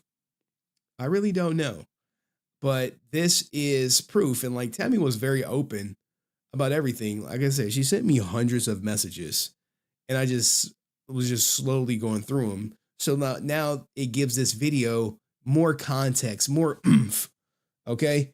Still crazy to hear all this again. Yeah. For all the day wonders, this is like review, but I know we got like a couple, like, you know, some new people say, hey man, I just found your channel a couple months ago. Had been going on why Jason probably did leave, because he was so ashamed. He never thought I would forgive him. And so he just left, you know? And so one day I came home and everything was gone. I went to my dad's that weekend, I think, and all his stuff was gone. And I'm like, what? I mean, like, he took everything, not everything, but, you know, all his, you know, important. Now, here's the thing, right? Where she says he took everything. The rumor is that Nicole was with him when he took it, and she may or may not have some of his belongings. She's in the wind. She in the wind. You know what I'm saying? She cut off all communication with the Frank family. And that's, you know, that's something to be looked into. Stuff. And I was just like so scared. His bikes were gone. He wasn't contacting me. I heard about the girl, and I'm thinking like, does he love this girl? I'm thinking, what's going on? I'm like, I'm crushed. And so I filed for divorce. You know, one of my friends said, you need to get a lawyer now. You know, he's probably moving stuff and get moved stuff out of your name. Like, what? It really panicked me. I really probably shouldn't, you know, listen to my friend at that moment. But I'm kind of, you know, at the time I didn't know. And then a couple days later, I get the receipt. My question is this friend married? You know, I'm telling you, misery loves company. Not saying her friend is miserable, but this, you know, this is not the first time some, you know, likely single woman may have talked their other friend into joining misery. See that he had inquired to talk to a divorce attorney. So that was like, wow, it's real. And I'm like, oh my God, we've never done this. I don't want to be like this. Like, this is real. It was very And she did show me the receipt of him contacting the divorce attorney. Scary and like. And were there previous like divorce scares in your marriage? I mean, 20 years is a long time. Yeah, it's a long time. And there were about 10 years prior. He had moved out. About this, pretty much the, you know, same reasons why, you know. But no one filed for divorce back then. No. We, you know, in marriage you say, okay, I'm gonna file for divorce, whatever. But we did separate for a few months. He got an apartment in Pearland and stayed with one of his friends for a while. And until, you know, I was just like, I can't do this anymore, because it was 3 years of like kind of like no one was telling the truth. And so finally when I found out the truth, it was kind of like, wow. So I was like, you know what, I can't live like this. And he begged me back, and, you know, he did change his ways. That's when he said, I'm never drinking again. And you can be on my phone. I won't have codes on my phone and all this stuff, you know. So what was the truth? It sounds like he was having another affair or something back in the day. Yeah. That was the divorce receipt, and she is about to confirm another affair back in the day, and someone did too. They confirmed it as well. Yeah. Okay, so it was an affair 10 years ago? Yeah. Okay. All right. So back to your current divorce filing, it was pretty aggressive. You weren't asking for more than 50% in your divorce filings. Can you speak to that? She wanted an unfair distribution of all the assets. Well, first of all, and I don't know, it might sound crazy. People might be like, well, right, whatever. I spoke to my lawyer one time. The day I had talked to her was on a Friday, and I sent the check out Saturday. You know what's so weird? My best friend, I told her, I wrote the check out because I went to her. I was panicking that night. I'm like talking to the girl. My friend's like, you can do this. Not Kristen. Not my best. Now, you know me, as I was going through my divorce arc, I was on her ass about this. I'm like, hey, what the hell is this about? Friend was telling me that, but I went to her house. I wrote the check, and I lost the check. It was at my house. Okay, I put it in an envelope. I packed my stuff. When I went to her house, the check wasn't there. I even told her, like, well, maybe this is a sign. Maybe God's telling me, don't do it. Don't do it. I'm like, she's like, well, here, I'll lend the money. Pay me back. I'm like, okay. Felt uneasy, but I did it, you know. And when I talked to my lawyer, I'm telling you, one time. And I told her the situation, like, he's having an affair, you know, whatever. And like, stuff's gone out of the house, you know, and like, it just scared me. Like, so it wasn't, I never asked for 80%. Like, where is that? I don't know where it would even say that. I didn't even find the divorce things until he. Okay, well, look, she definitely did. And shout out to where the white woman at Chanzo. Chanzo, like Gonzo. Where the white women at? Much love, Henry, the only one who got Power Ranger fans closure. It wasn't about exposure. Thank you, brother. I'll always support. Hey, everyone. We miss JDF. Man, thank you, brother. It's been a while. I'll drop the link at the end. Maybe you can come up and share your thoughts. We were going to do mediation like 1st of October. So that's when my lawyer sent me the actual, you know, the divorce decree thing, whatever. And when I read that, like fraud and like what abuse or something, I'm like, what abuse? Extreme cruelty is what was cited. Why would she? Like, he never hit me, never abused me. I don't know if she mean like, if that's something to do with an affair, like, that's not my words, you know? Okay, but what about the fraud? She pulled that? She just made that up, or No, because I did. I know, Jason, made cash and stuff. Look at me nailing her ass down, guys. Nailing her down. Like, I don't want anyone to ever say I do. Like, I know it's a lot of people who be doing fluff interviews out here, but hey, not me. I'm like, hey, what about this? What about that? I literally asked about everything. And that's gone out of my house. So okay, so he was paid in cash, and you just saying that he may have not claimed it all. well, I don't know. I really honestly don't know to the extent, but I mean, he was pretty good with his books. But I just know like probably some, and I know that we had saved cash, and it was just gone. So okay. So after you filed for divorce, he was served at Comic-Con. Did you? Damn, bro, that's serving at Comic-Con. Jesus. And when I looked it up, I was like, damn, he was served at Comic-Con, because I think a lot of people thought it was a rumor. And then I pulled up the proof of service papers, and it was 100% at Comic-Con. Some girl stood in the line, said Jason David Frank. He said yes, and it was like, you've been served, and leaked it to TMZ. You know he was going to get served at Comic-Con. I did not. I wish I had this. I might still get this girl, the actual first server girl, because like they tried. Like, he was nowhere to live. No one knew where he was staying. No apartments. So that was their thing. Like, I never told someone, here, do this, this, and that. So when it happened, I was like, oh my god! And it came out the next day. I think it happened on Friday, and then like TMZ picked it up like the next day or two. I don't even know the exact day, like day or two. And we were like, what the heck? This cannot be. I told my lawyer, like, why would this be posted public? She's like, it's not. It cannot be for 30 days. So we're thinking that girl, the server girl. So that girl, the server girl originally, she hired someone else, right? Because I guess he's out of town. This is what she told me after. And she said it happened that girl because that girl never finished it. She never got it notarized. She didn't get paid for the job. She just stopped talking to everyone. So I'm thinking that that girl sent that to TMZ. I mean, who else would have done it? People think it was me. Like, what? I mean, because it makes me mad because like I've kept anything about him private. Like, it's embarrassing, to me anyway about an affair. So I've never spoke about that. Never. I would never.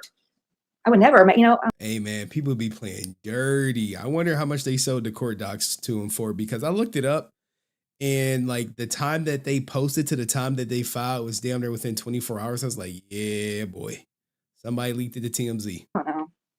Okay, so you said you kept things private, but the divorce filing was very public. It was not sealed. You shouldn't be investigating too much. You could request that to be sealed. Well, how would I know? I need to request it.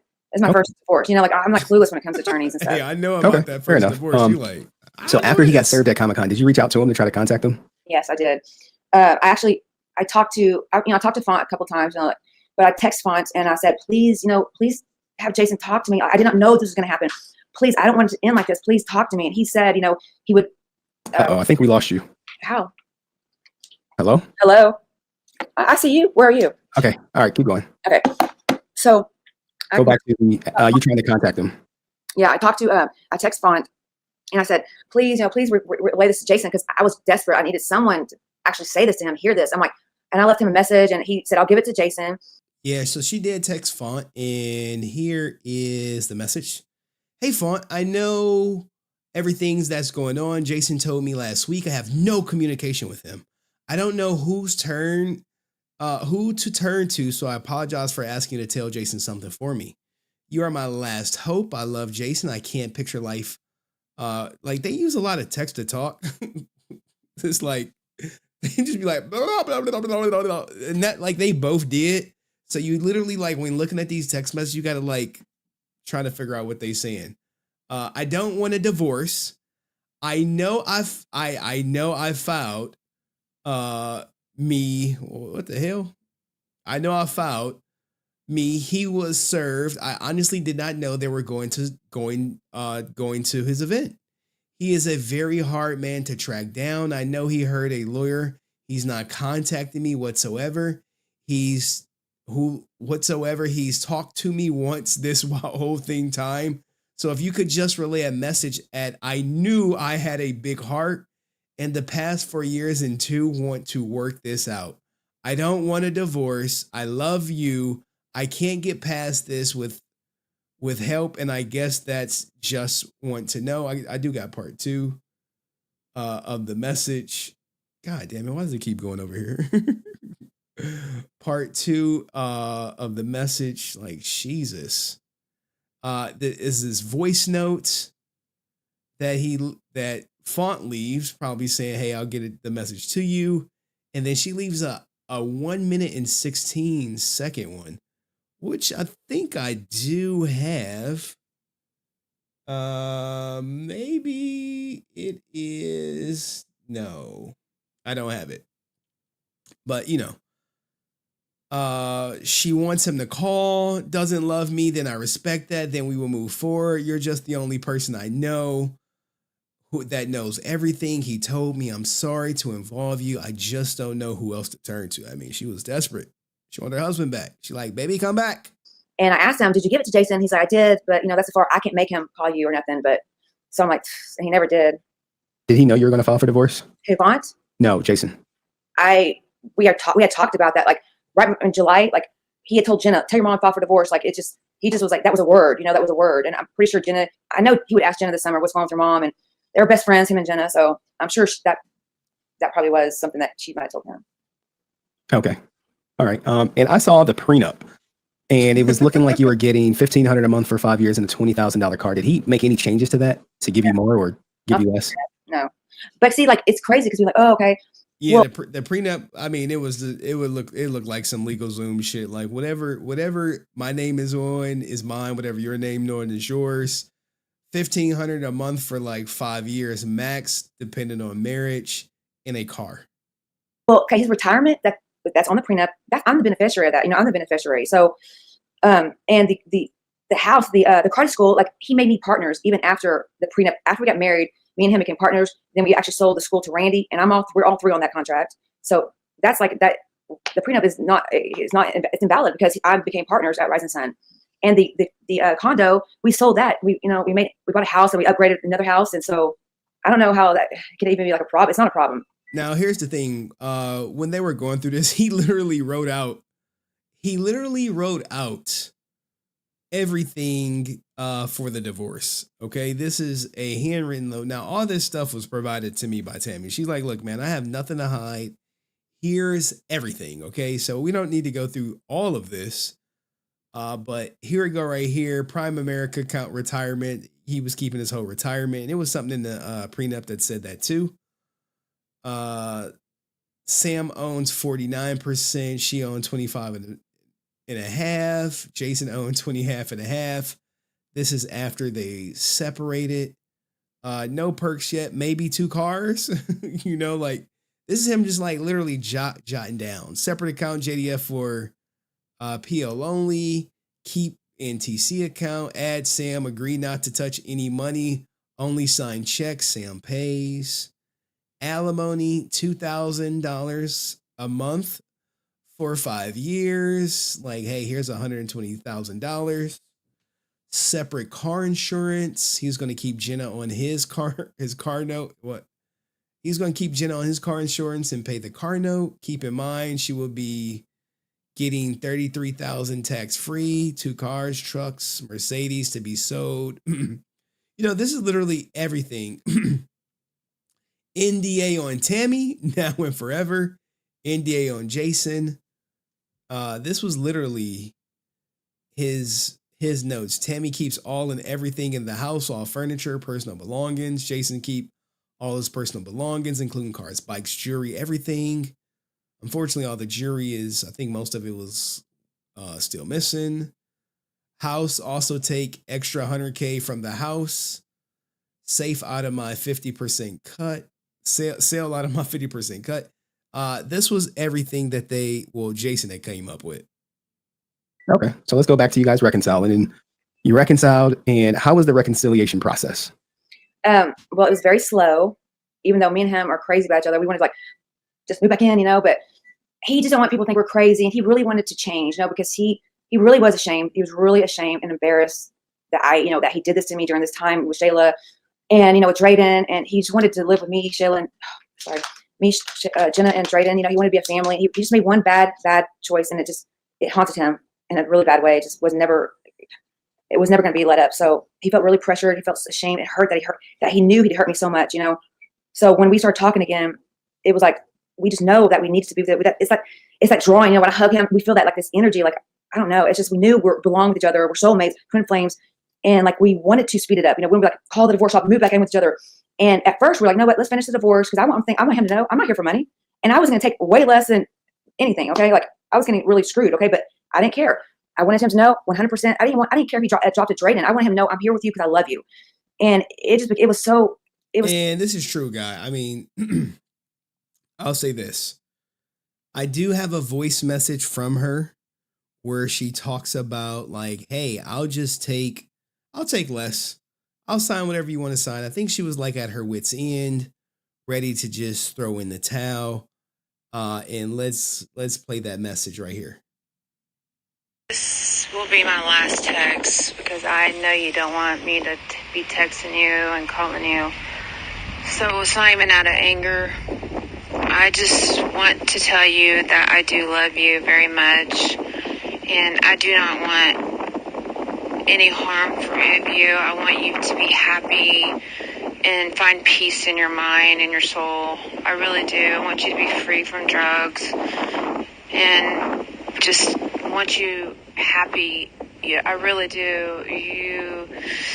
You're the love of my life, and even if we're not together, I just want you to know I never meant harm on you. I said mean things, and I asked for you to forgive me, but I know you didn't, and that's okay. But I just wanted you to know I will leave you alone. You won't be getting texts and calls from me. It's you live your life.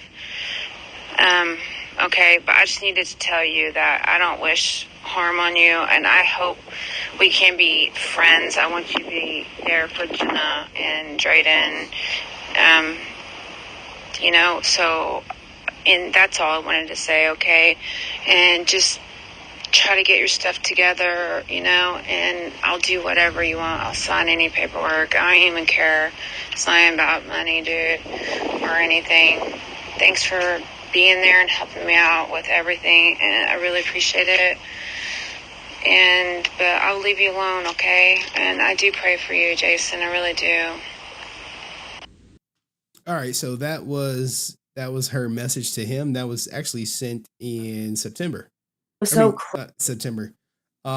June 29th, 2022. Crazy that 6 weeks. Like he grew as a person in our relationship. I did too. It was amazing. Like this was so sad. At first I was so, why God, you let me have these 6 weeks with him? Like, because I know what it could have been. But then now I think like I'm glad, because like we had deep conversations. We talk on the phone for like 2 hours at a time, like high school, like we first started dating. And I looked him in the face. I looked in his eyes. I said, baby, I forgive you for the affair, and I really meant it. In my eyes, I really truly forgave him 100%. And I'm thankful, that I had that time. Okay. You said he grew as a person. How did he grow as a person, in your opinion? When we started talking again, I became, I got my voice back. I was telling him, like, I think you're narcissistic. He's like, no. And I think a lot of people don't tell Jason stuff because, he is intimidating. So maybe we don't, he's going to hear us, but he does hear. I just realized that 6 weeks I could tell him something. And he actually would listen and then take the initiative to Google stuff and find stuff out. And he was doing a lot of soul searching and getting counseling. Like he hired this one girl, and he was about to have a week later, after he had scheduled his first consultation. And he was buying books. He was listening to audios. I was too. It's just crazy. Books on what? Why men cheat, narcissistic behaviors, like how to communicate, like he would Google, like, I can tell you right now, why men cheat. He would share me like links, and I would share him links, about how to communicate with each other, don't shut the person down. It was really huge. And Jenna knows, she was here. She saw him. It's like amazing. It was amazing. Okay. So y'all getting like this new Jason, but I still have to ask the question, why didn't you call off the divorce formally? Well, we were talking about it, like when we first started getting back together, I wrote down stuff. He said, well, what do you want to do? Well, let's just figure out this on paper. So we had discussed it, and it was wrote down, and it just was never like, we talked about it, but it just never was like, we put it on hold, and it was never like, we weren't really thinking like, oh, well, we were thinking about communicating, building our relationship. That was our main focus. You know what I'm saying? Like just being friends again, and having fun with each other. Okay. So speaking of fun, you guys did go dancing again, right? Yeah. How was that? What did you do leading up to going dancing? Like, how was that day from like the time you woke up to the time you made it to dancing? Bro, I literally put my all into this interview. I was like, man, I'm going to ask her every question that I think any fan would ask. That's literally me. Like, I'm going to ask her everything a fan would ask. Well, Jason had spent the night that Thursday, I think like Wednesday and Thursday. So we had a really good night Thursday night, really, really good. And that morning it was great. He hung out, I don't know, maybe like 2 in the afternoon. We drank coffee, just hung out with Drayden. So he was gonna go home, and we're gonna go hang out this weekend because Drayden's Shayla's dad was getting drained that weekend. I'm nervous. Yeah, I don't know how many cigarettes she didn't smoke. So it was really great. She was like a chimney. And one thing that bothers me, because I was getting ready. He went home and he was showing me pictures. Got his haircut, and I didn't feel good because that night Jen and her friends were cooking on the stove. And they let the gas on the stove on, so it smelled like gas in the house. I had a bad headache, and I almost called it off. And he even told me, "Don't worry, I can." Jaden was sick. He's like, "Well, I'll come back and we'll hang out with Jaden." I'm like, I felt bad because he was really excited about this weekend. We're gonna go hang out with my friend Christy. And it was just like, I felt, I don't want to. I was in a bad mood, had anxiety. I don't know why. And I should listen to my gut. But so anyway, he said, "Where do you want to go?" I'm like, "I don't care. He goes, let me take you shopping." I'm like, "No, babe, it's okay. I don't need to go shopping." So he goes, "Well, take me to a country bar." I'm like, "Okay." He's never been to a country bar. And okay. Okay. So he was Googling places. I said, "Well, here's that one place that me and Christy went one time." So okay, so that's we'll do that. So he got a hotel and we met at the hotel, and he was so excited to see me, like a little child. Like so excited, like he hasn't seen me in a week. He just saw me a few hours before. Okay. All right. So you're going out dancing. Who booked the hotel? He did. Okay. Hey, look, you knew. I'm like, hey, who booked this hotel? Goddamn it! Because Frances said she didn't do it. Okay.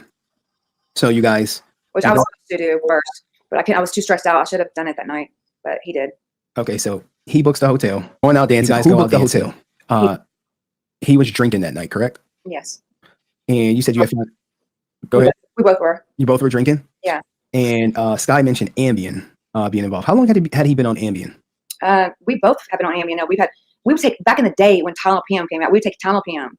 And it just didn't work no more. And, so he got prescribed Ambien for me, and then I got prescribed Ambien. So we've taken it for maybe 10, maybe a few more years, 12, I don't know, around 10 to 12 maybe years. Okay. So go out dancing, y'all drinking. The People magazine interview said you closed down the bar. So this is me asking her all the questions that were already out there, guys. I'm like, look, I need to confirm all this shit. Everything you said, I need to confirm. I want to hear from you.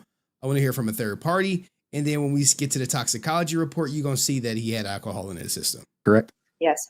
Okay. What time did the bar close in Texas? At 2. Yeah. At 2. Okay. That's about the same time as me. So at 2:00, close down the bar. You go back to the hotel room. You said you guys were having some deep conversations. Yeah. And then did he take Ambien before you went downstairs, or when did he take Ambien? Do you know?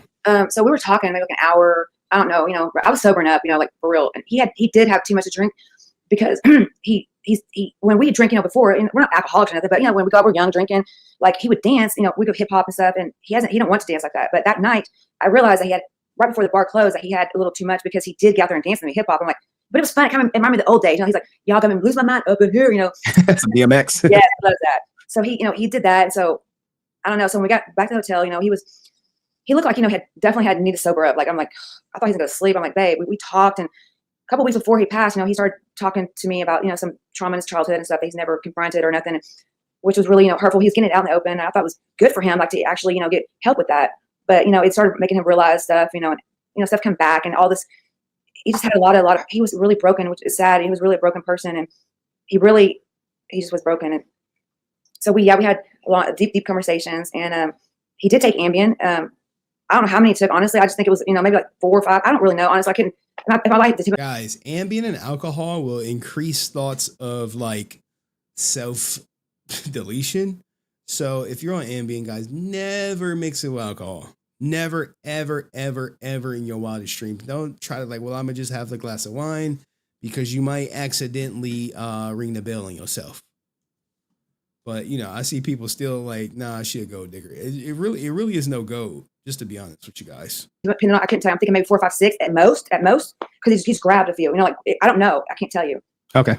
So he looked like zoned in it. He just looked like he looked like he had just taken Ambien, kind of zoned out. He was not crying.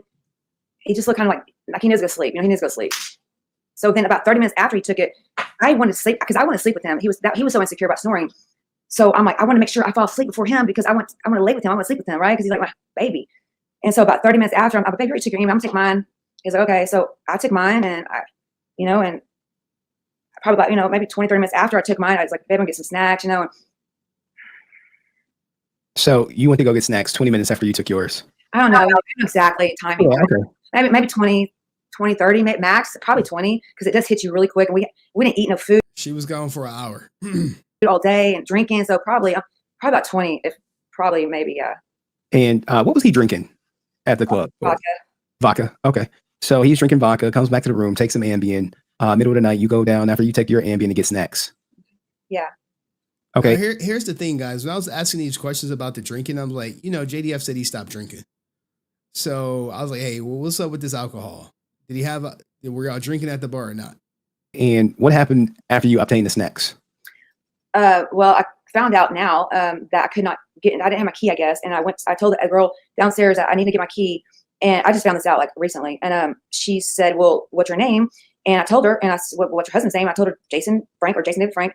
Well, she didn't have no one by Jason Frank. And I'm like, well, I know this is my room number. I know the room number and this is his name. And so I was telling the girl, I'm like, well, he's going to call me. He's going to come down here because he's waiting for me. He's going to come down here. I'm waiting on him. I knew he was come down there. So she's like, she wouldn't give me no information. She actually wanted to kick me out of the hotel because she thought I was not a person that should be there. Bro, this is, believe it or not, y'all are witness like in a master class of interview.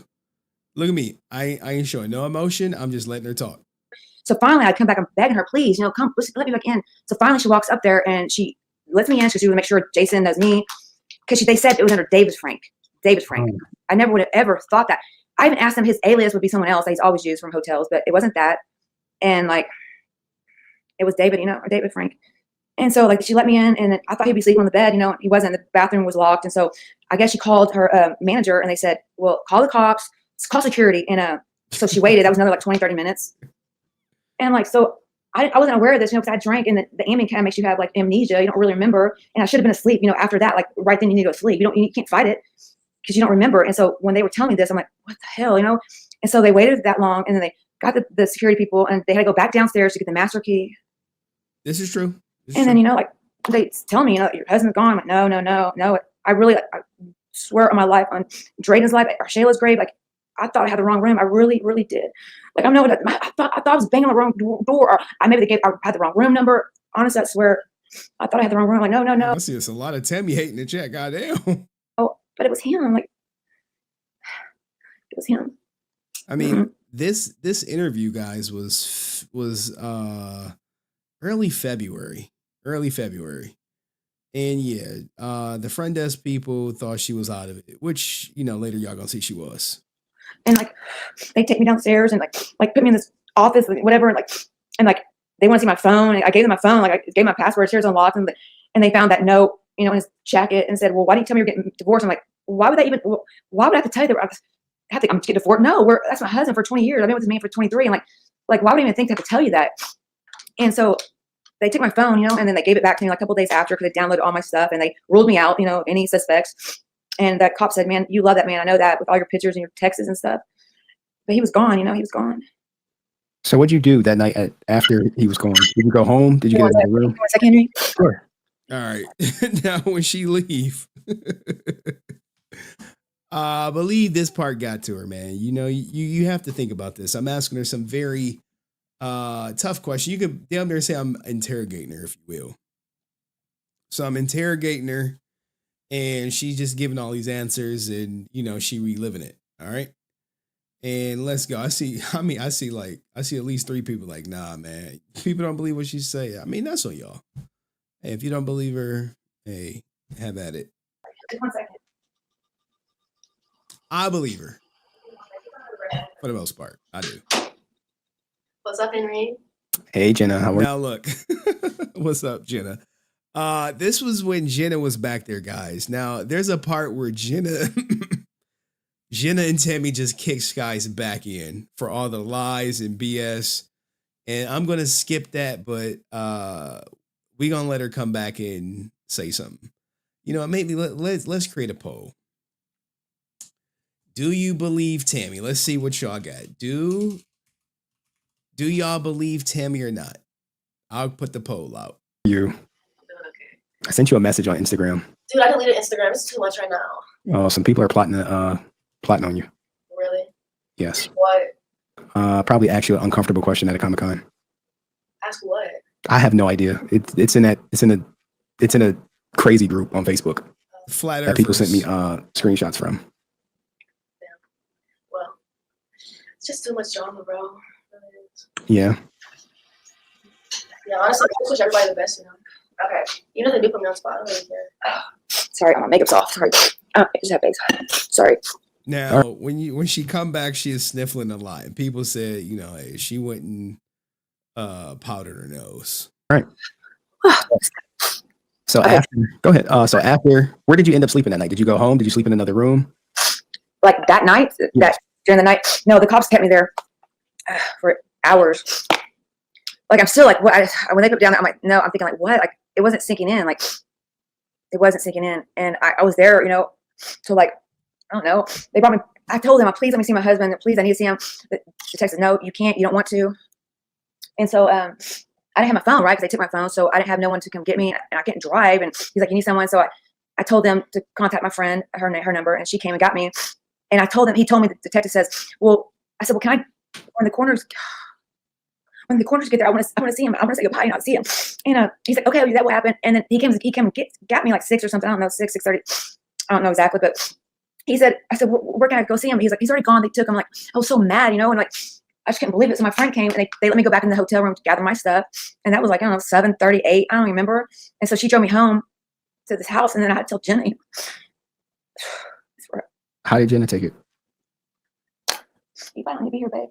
Like, not good, of course, She told her like, hey, you probably don't need to be here, babe. Which, I mean, Jenna a trooper. She was like, for one, look, let me tell you this. Shout out to Jenna, man. Because behind the scenes, I'm like, Jenna, can you please help your mom? I'm like, can you please set her up? Can you please do this? Can you please do that? Can you please do this? Can you please do that?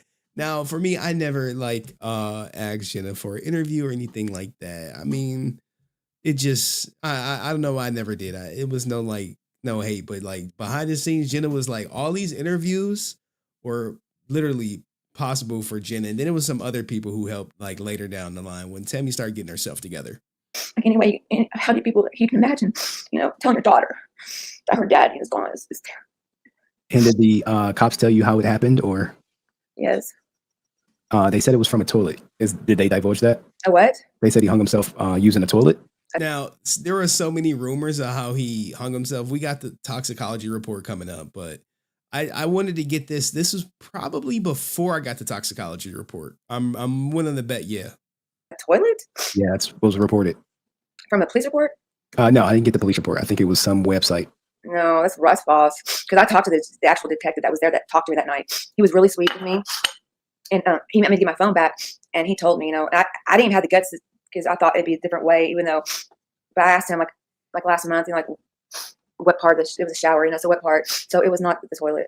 Okay. And Skye said he tried to end his life 2 days prior. Can you speak on that? Is that true? Yeah, that is true. And you told her that? Yeah. Okay. And that was with the gun to the head or something or other? Yeah. Okay. So you leave the hotel, you come back to the home, and didn't you get served like shortly after? Yes. Like on the, I think it was that exact day, or I don't remember, it was the next day. My days are blurry. It was probably that day, I'm thinking, because my dad was here, my mom, all my family came, my sister, my friend, like everyone was here. The CPS call, it came to look at Drayden. So obviously someone called CPS, and I got served at my house. So it was. That's a day, bro. That's a day. Double whammies, like what? But I do want to speak about the 2 days before, because I know people like, well, why didn't you get him help? I can't. This man, you cannot, and everyone that's close to him, they know you cannot get Jason to do anything that he don't want to do. I have asked so many years for him to go to a place. Just go to a place, for like 30 days or 60 days, like just get away and just break your stuff, get some counseling, get therapy for all your traumas and your stuff. And he never would because he was so embarrassed. His image was everything for him. Like he thought like he didn't want that to get out there. And he knows, I'm like, there has to be some place that is secret. So you couldn't, And then he told me that night, he was so embarrassed to tell me, but I'm like, babe, tell me. I'm ashamed. I'm like, please tell me.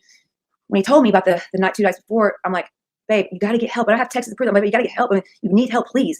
And he goes, as long as I have you, I won't. Right? He says that. Okay.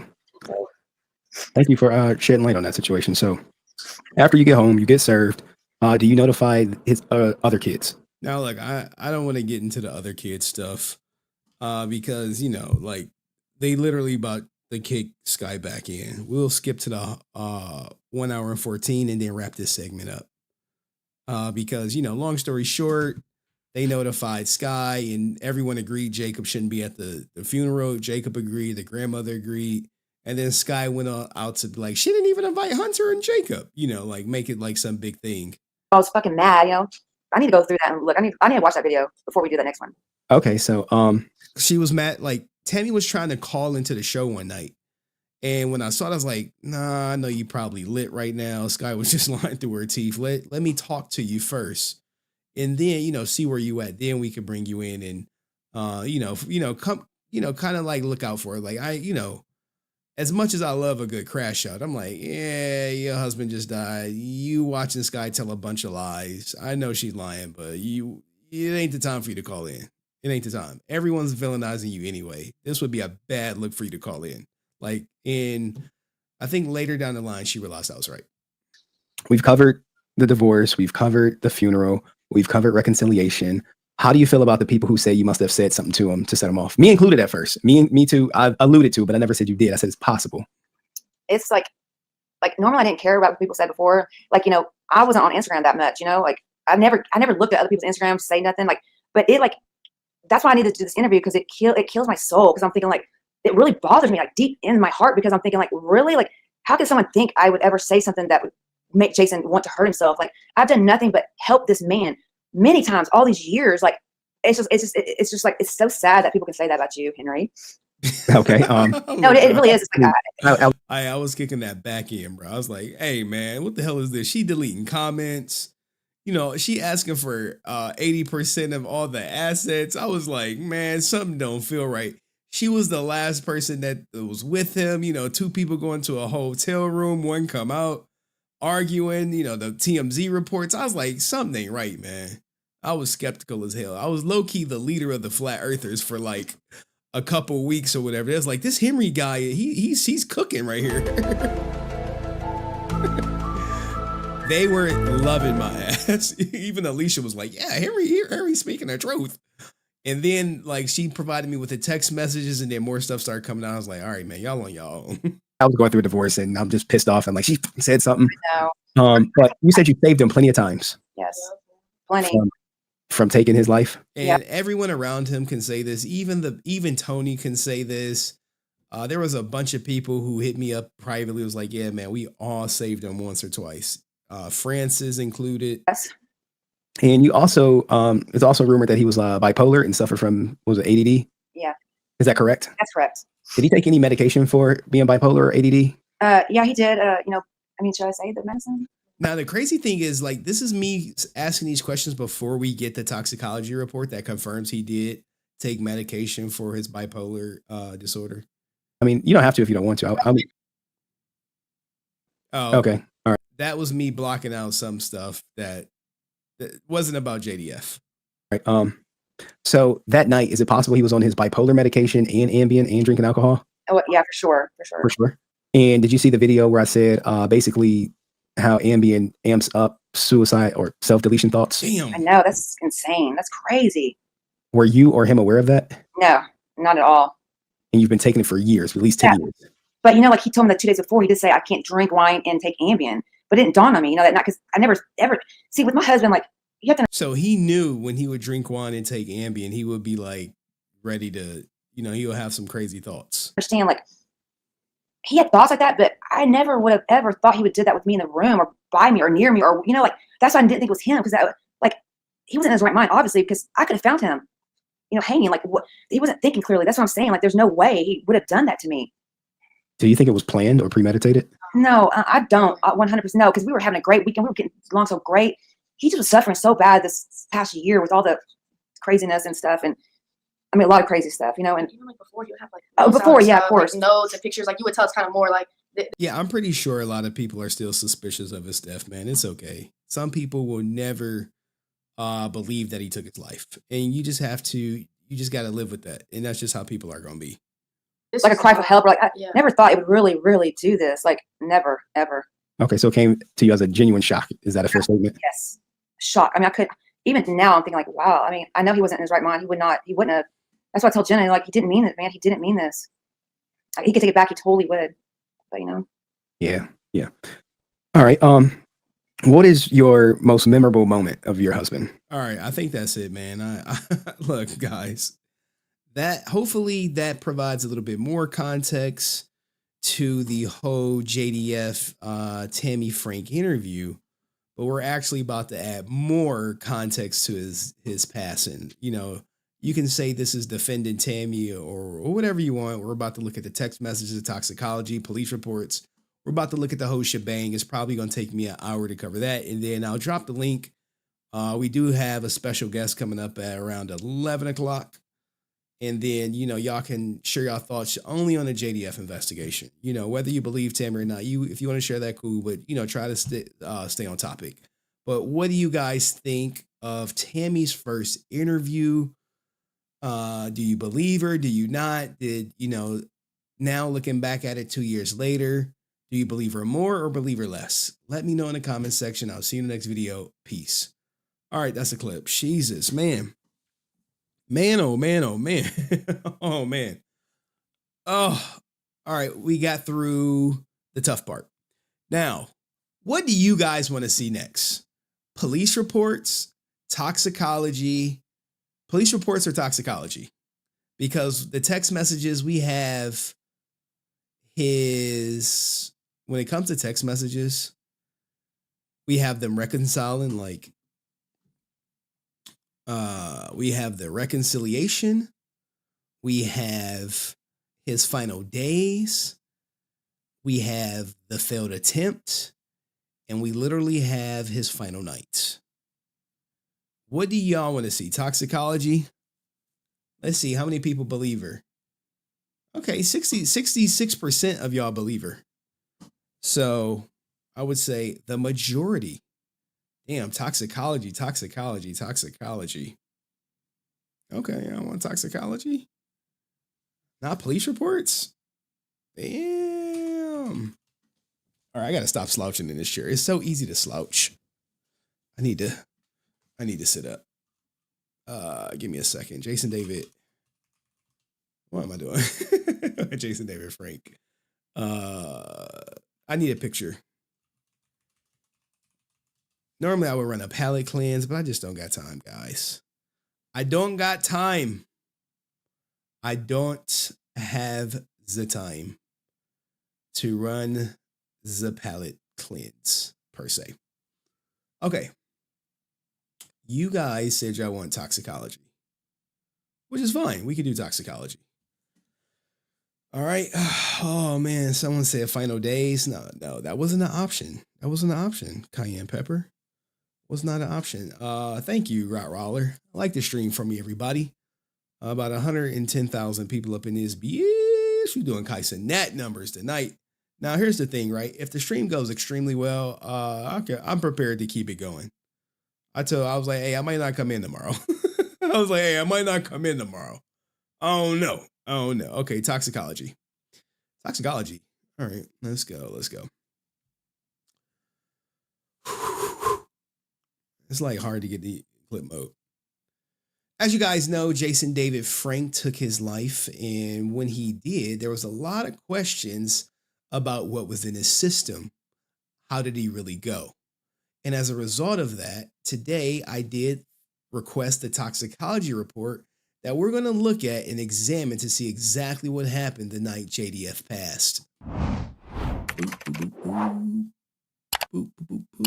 Okay, so this is the JDF toxicology report. Now, this is a public record. Anyone could request it. In fact, I remember when he passed, I told Skye to request it. I was like, hey, why don't you request it? I did. Go request it. Here's the link. You can find out for yourself. Because there was a lot of people thinking that JDF took his life, and they were skeptical. And naturally so. Toxicology. And if you guys don't know what a toxicology report is, it is the study of the toxins in the blood. So first we got the pathological findings. It literally is like what happened. So what happened for all the people who, the non-believers, okay? The people who said Tammie strung them up. Tammie did this. Tammie did that. There's a lot of people who said, some guy who said it's like the JFK. I think it was Daniel Romero or something. He's like, it's a conspiracy. Some people even said ASJ did it. Okay, they was like, ASJ did it. I was like, what? It's like, yeah, you don't know? I was like, bro. It was like, you don't know where he was the night. I'm like, okay, bro. All right, man. Okay, so pathological findings.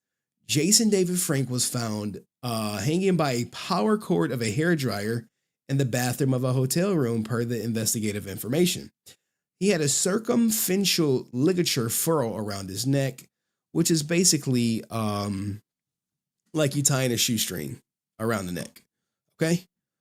We don't need to go. I don't know what the pectoral hemorrhages of this is. I didn't even look this up. I'll be honest. I didn't look this up. But, you know, he did have a history of depression, history of anxiety, suffered from bipolar disorder. As far as his heart, there was nothing remarkable per se. Hypertensive cardiovascular disease, heart weighs this, left ventricular something. I can't read it. I can't say it. Okay. Cause of death, hanging.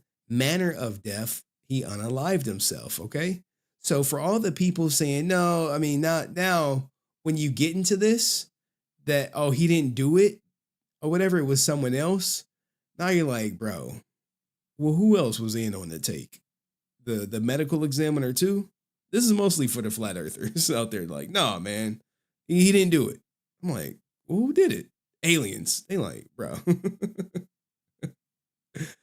Okay. What do you mean? You didn't know him? Well, apparently if you met JDF 3 times, you know him at a Comic-Con where you paid to meet him. I think that's the requirement to say you know him. Okay. So what happened? When first viewed, the body is clad in black long sleeve shirt, black and gray camouflage printed underwear, and green socks. So my man was rocking green down to the socks. A ligature consisting of a power cord is wrapped tightly around his neck. The power cord is attached to a hairdryer that is wrapped in a paper bag and will be described below. Medications received with the body include an open bottle of trazodone, 2 bottles of hydrocodone, 1 bottle of cyclobenzaprine, 1 bottle of pyridium, and 1 bottle of clonazepam. Now look, the trazodone is for depression, the hydrocodone is for pain, the clonazepam is a muscle relaxer, the clonazepam treats seizures. Now there is one more listed, right? Now when I started looking this up, I was like, bro, what the hell is this? This is the pyridium or whatever. It's right here. It's a laxative. So, you know, take that as you want. Per diem. I was like, what the hell? That's what it is. Okay. We know he was 49 years old, 190 pounds, 71 inches tall. Rigor mortis was absent.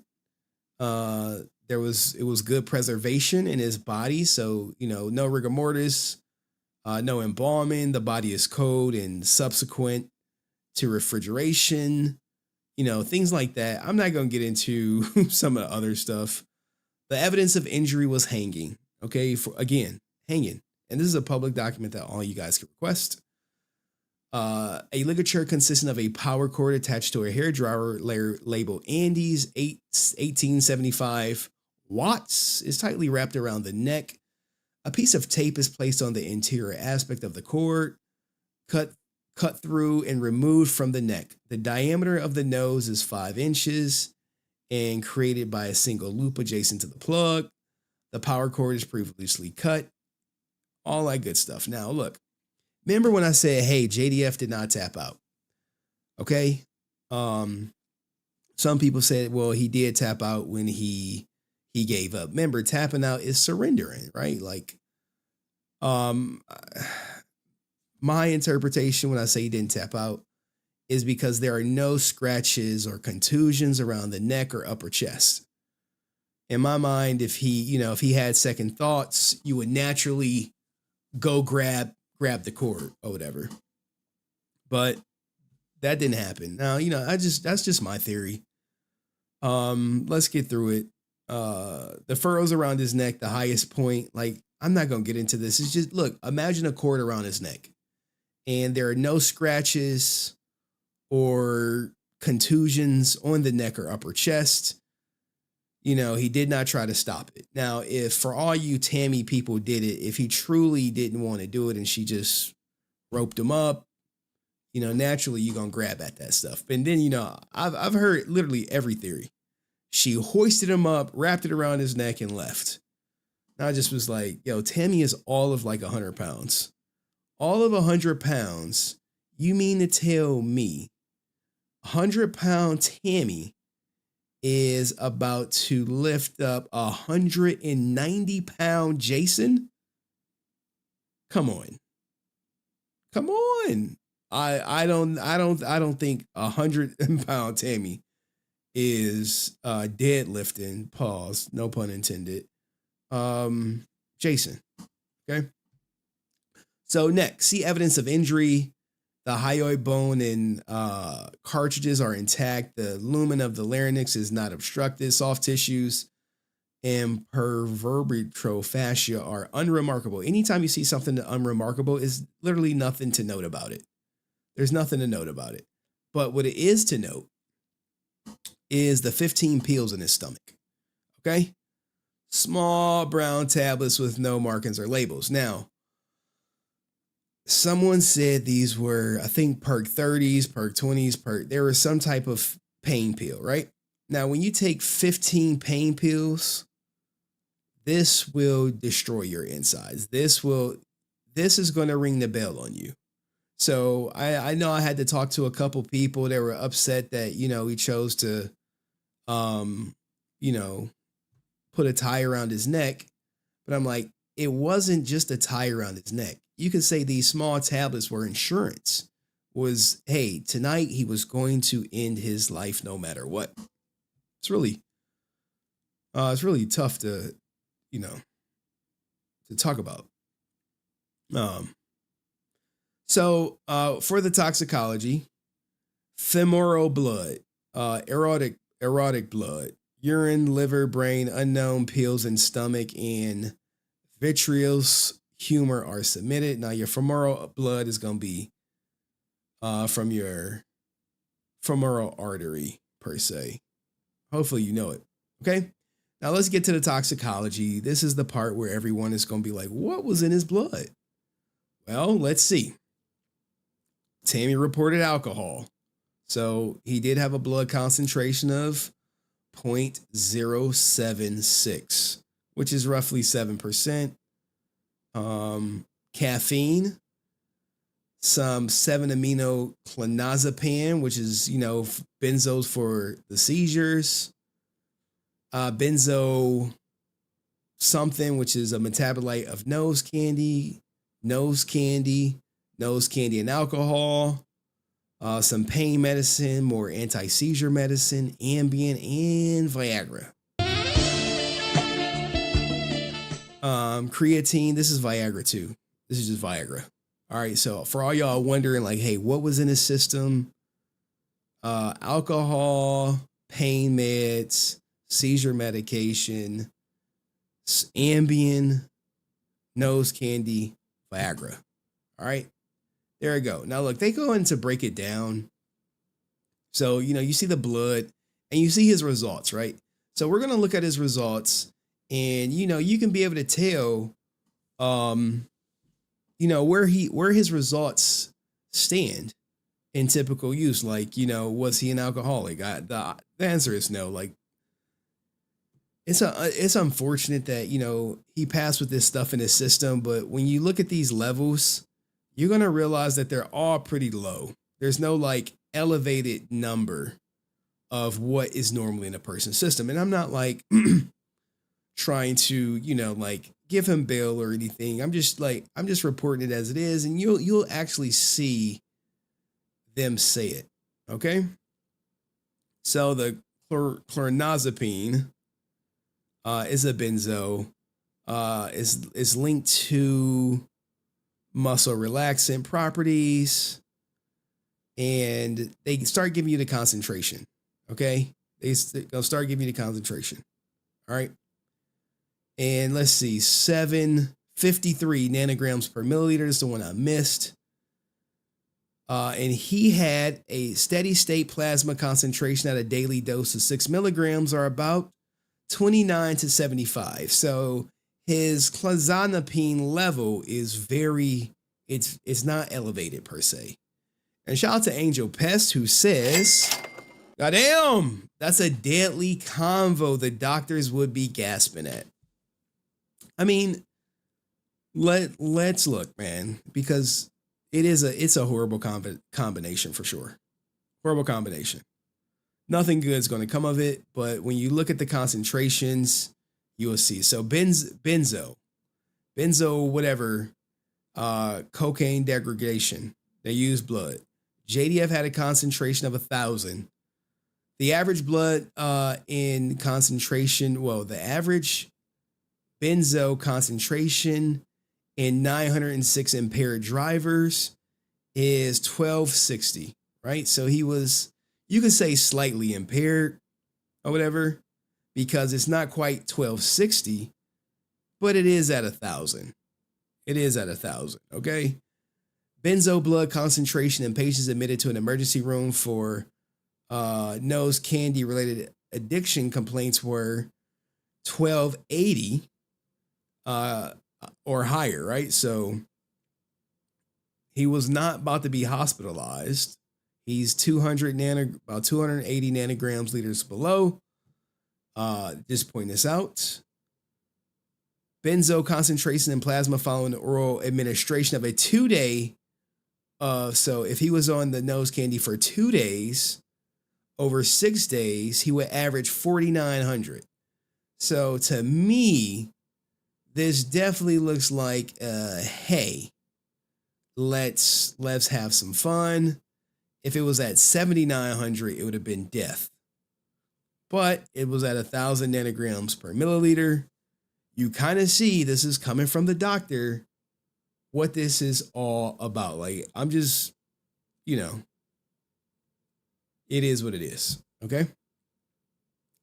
So this is more nose candy stuff in his system, more nose candy. This is pure nose candy. He had a concentration of 96 nanograms per milliliter. I'm in the science, so that's literally per milliliter of blood is going to have a concentration of 96. And they say, hey, in order to go to the emergency room with nose candy issues, you need to be at 260. All right. It's nowhere near that. If he was to do the nose candy over 2 days, over 6 days, over 2 grams a day, over 6 days, he would average about 1260, which he's nowhere near that. Fatalities, 460 nanograms. So, this night, it looks to be in celebration. Now, he had the hydrocodone in his system. The average is about 20 milligrams. He had 12 nanograms. 20 nanograms is the average. He had 12 nanograms. So, you can say he's not abusing painkillers. I'm just saying, just based on what the doctors provided, based on what's in his system at the time, no abuse. Now, if you guys want to get this record yourself, go request it. It's very easy to do. What's this one? Lamotrigine, okay? This is his epilepsy drug. His concentration was 4.5 micrograms per milliliter. And the average when you're on it and not abusing it is 3 to 14. So no abuse there. Now we get to the Viagra. All right. So, it's no lie that he had Viagra in his system. Tammie admitted to him clapping her cheeks or them making up, whatever you want to say about it. His dosage was 29. After you pop that thing, you may have 270. So it obviously had worn off. Okay. So this is now the Ambien. let's get to the Ambien. I don't want to skip anything. Like, you skipped the page. When it comes to the Ambien in his system, which, remember, Ambien alcohol, you're going to think about ringing the bell on yourself. Never do it. When it comes to Ambien, his concentration was 320 nanograms per milliliter. And which is way below, which is about half let's see, in five suspected impaired driving cases where Ambien was the only drug detected, blood concentrations range from 80 to 1400, with the mean is average for all the people who don't know, 650. The median being 470. Look, guys, you can say he was definitely taking a lot of Ambien. I give him that. Okay. But there goes the whole toxicology report. I'll scroll back through it if you want to pause it to, see something or print it out, or basically just, hey, do your own video, react to it. You're more than welcome to do so. Here are the values in it, and it also comes with the pathology report, which literally talks about him unaliving himself with 15 pills in his stomach. So, and it was no nail marks on the neck. Make of it what you want. Let me know what you think in the comments section. Is this what you expected? Did something stand out? Did something surprise you? Let me know, and I'll see you in the next video. Peace. All right, we're making some good time. Now we have police reports, text messages, and a hotel worker. Okay, which one y'all want? Police reports or text messages? Police report or text messages? John C. like text. Hotel worker. The hotel worker is not, I'm not even clipping that. Text messages. All right, maybe I should do a post and y'all like split. Look, the hotel worker is non-story. I'll give you the TLDR. She was giving me the juice and then she stopped. How about that? What do you want next? All right. I'm going to put up a poll on the Clips channel. Police report or text messages. Now, these text messages are literally his last days. There's the reconciliation in the last days. Go ahead, vote. Someone said all the info. Y'all going to get all the info. Well, most of it in this short period of time. There's the poll. Votes. This is democracy, goddammit. Now, while y'all are voting, I may have like a little palate cleanse. Actually, I do. Give me a second. I gotta go to something. Make sure everything cool. All right. We got a couple. All right, so shout out to, look at my man Montyverse. I don't know if he's here right now. But he is right here with JDF, you know what I'm saying? Montyverse. Go check him out. Great channel. Friend of the show. Great interview. I have told this story before, but I met JDF at my very first comic convention. I've been a Power Ranger fan since I was 3, and I had to meet Tammie at my first con. It was an hour-long meet and greet, and this man gave 120% as all for the fans. He was the first celebrity I ever met, but it will be hard to beat this experience. Jason David Frank gave everything to his fans and Power Rangers community, and today I just want to say thank you. As someone who has lost many people close to me, I don't usually find myself making memorable posts to people who aren't family. However, the impact JDF had on my life is undeniable. Thank you. Damn. All right. What do y'all think? What do y'all vote for? Text messages. Damn. Look, we got 123 people watching.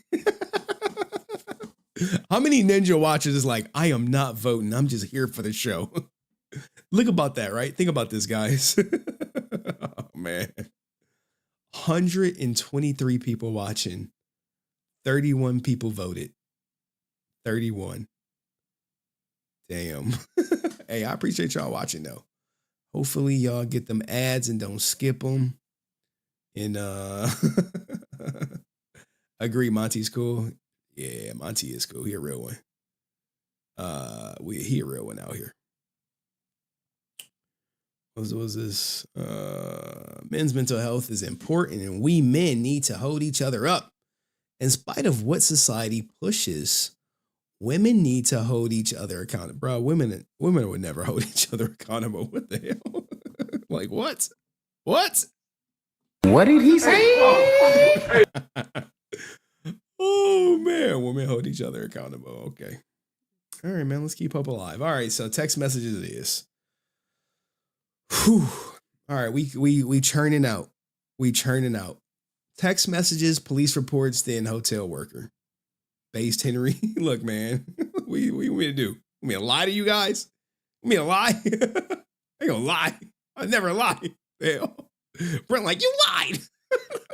Just like, Brent. Shut up, bitch. All right, anywho. Dear caught hearing leader will keep them accountable. Hey, man, I do my best. I got a decent Ranger story that's gonna make y'all laugh, but it's not his day. So, with that being said, guys, Jesus, give me a second. All right.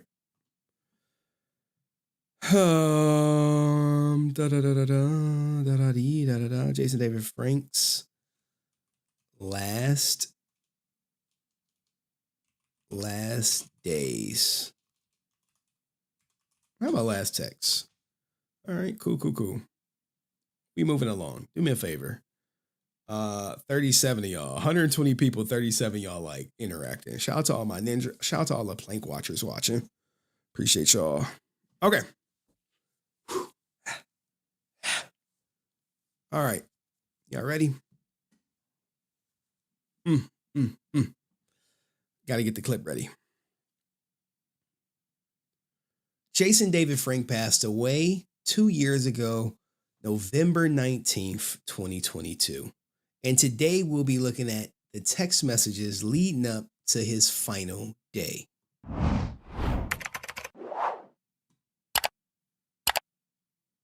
All right. So this is the text message of him reconciling, right? He is baby boy and the green is Tammie. Now, keep in mind, when they talk, they use text to talk, okay? Text to talk. So as a result of them using text to talk, some of these text messages don't sound so nice. If so called, so can I see what the phone sounds like? Like, sorry, I can't try to call you, but this doesn't go through. Sorry, I called you. You're probably busy now. Didn't see your text. I have to leave soon. It's crazy. Drayton still knows me and listens to me. This is JDF. I have to leave soon. It's crazy. Drayton still knows me, knows me and listens, huh? I want to see him too.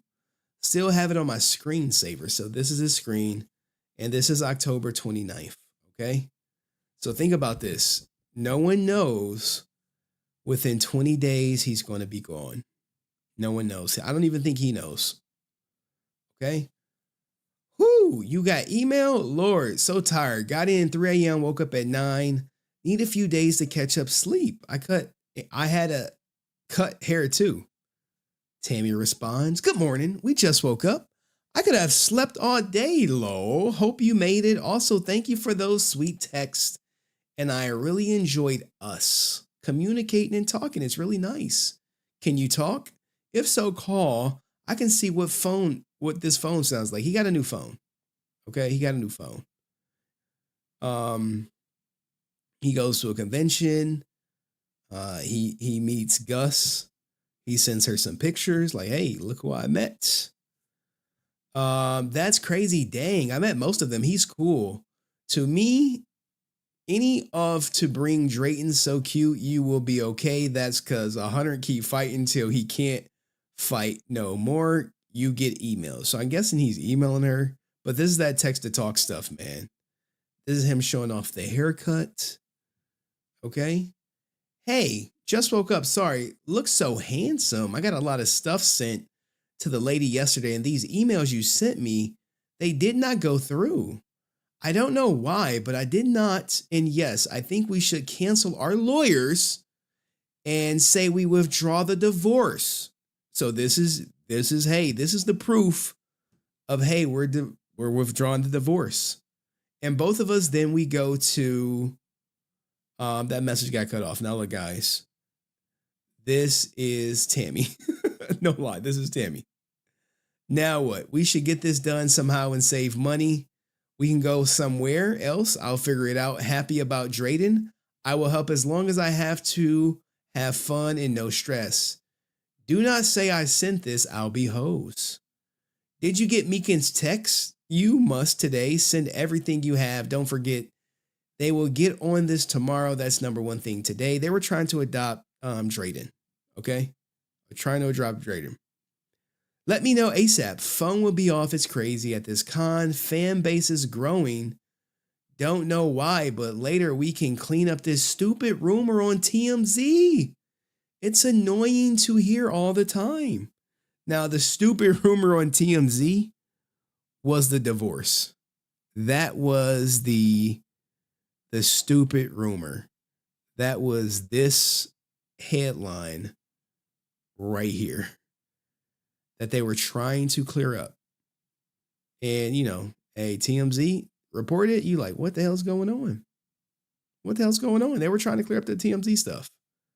Keep going. So busy, Lord. Even when I'm off social media, I now don't have to be on my phone all the time. Thank God. Hard day yesterday.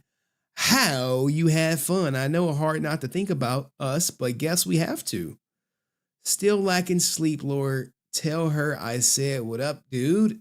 Now he sends her this thinking out loud song. Like, so I don't think anyone, I'm sure people could say they wasn't reconciling, but I'm like, well, the text messages say something a little different, buddy. Hope you, this is October 30th now. Hope you had a good time. I'm all about this grind show hard. I think a lot of people remember this picture.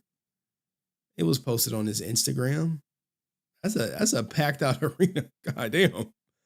And I believe this is where he gave the legendary speech of why he wasn't going to be in the 30th anniversary and how he was just focusing on Legend of the White Dragon, building up his own IP.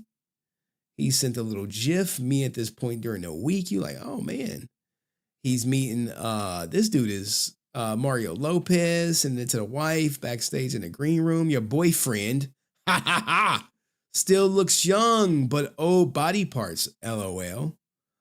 I should see you sometime. Hope you enjoy your, whoa, what the hell? Hope to enjoy your lips. Some will be sucking on them. Maybe me again one day, for real. Hope to enjoy. I'll drop off payment later, like Ninja, like, hey, which lips he talking about? But anywho, let me stop. I'm sure my boyfriend, no, I don't. What'd she say?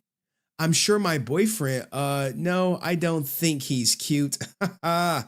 Hopefully you'll be sucking on more than just my lips. What the fuck? Hey, yo, what the fuck? What? I am a nasty woman. Oh, Tammie, like, hey, yo. She like, you gonna be sucking on more than these lips. I know, right? What did he say? Oh man, talk about someone who's just putting it all out there. Like, she's like, Henry, just cover whatever you want. She told me to cover up the face. I think she just got her lips injected or something. Or numbing medicine. She's like, cover that shit up. I was like, all right, no problem. No problem. Okay. Some shirts, numbing medicines, I will, haha. Look at this ninja. My love, my heart, my soulmate. Okay. And he like, look, I'm going to suck on more than them lips. God damn it. I'm sucking on some. I will have your cute. Enjoy your day. I have to get out of here. That's sweet. Be careful.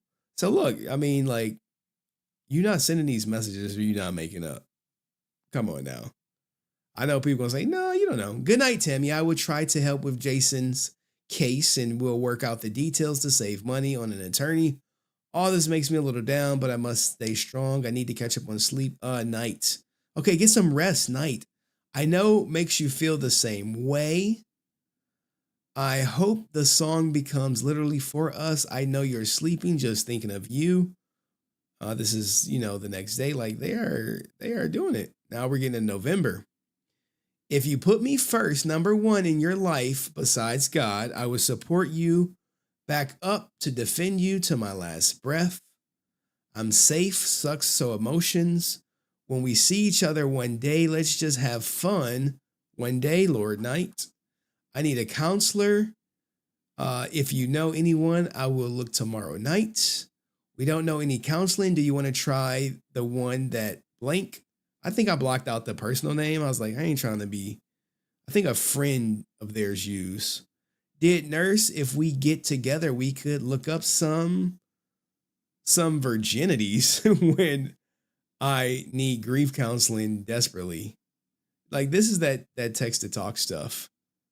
He woke up, he jogged, he has an audiobook, un-F yourself, get out your head and into your life. This is them communicating back and forth. Maybe see you at one meet somewhere. Don't tell Jenna. So I was like, hey, let's meet up, but not tell Jenna. Okay. Hey, that's really great that you are doing your soul searching. I'm looking up stuff. I'm proud of you. I'm doing the same. I forgot to turn my ringer off last night. Some blank always call this number. I guess whoever had this number before had some blanks. Lady called me at 6:30 and didn't answer, but I started worrying and thought maybe you got arrested. Don't know. I called the number back and they said, I'm sorry, I butt dialed you. So somebody was playing on the phone. As we're still getting, you know what I'm saying? Yes, I would like to see you and I won't tell Jenna. So, they're meeting up, behind Jenna's back. I tried to play, it's not letting me. I'll Google it. 120. Okay, where? Meet you on a bike. Okay, they're meeting up. I'm going to sleep. Call me. You see all this. Now we're at November 2nd. They're doing this. Okay, he's buying books. He's bettering himself. Online now and listen to all my problems. I have to leave for the doctors. I can call you after. She's happy. This is reconciliation. I don't know what do you guys think? Okay, that's good. I love you and adore you.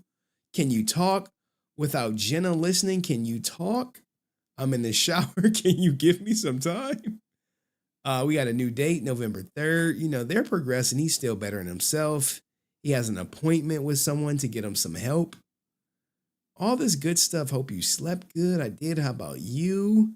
I think we gained an extra hour of sleep last night. We did. I think so. That's why my mom said it's daylight. Look, bro, I remember cooking Tammie for saying like my mom said it's daylight savings time. I was like, wait, Tammie, you mean to tell me that if your mom does not tell you it's daylight savings time, you're not going to know?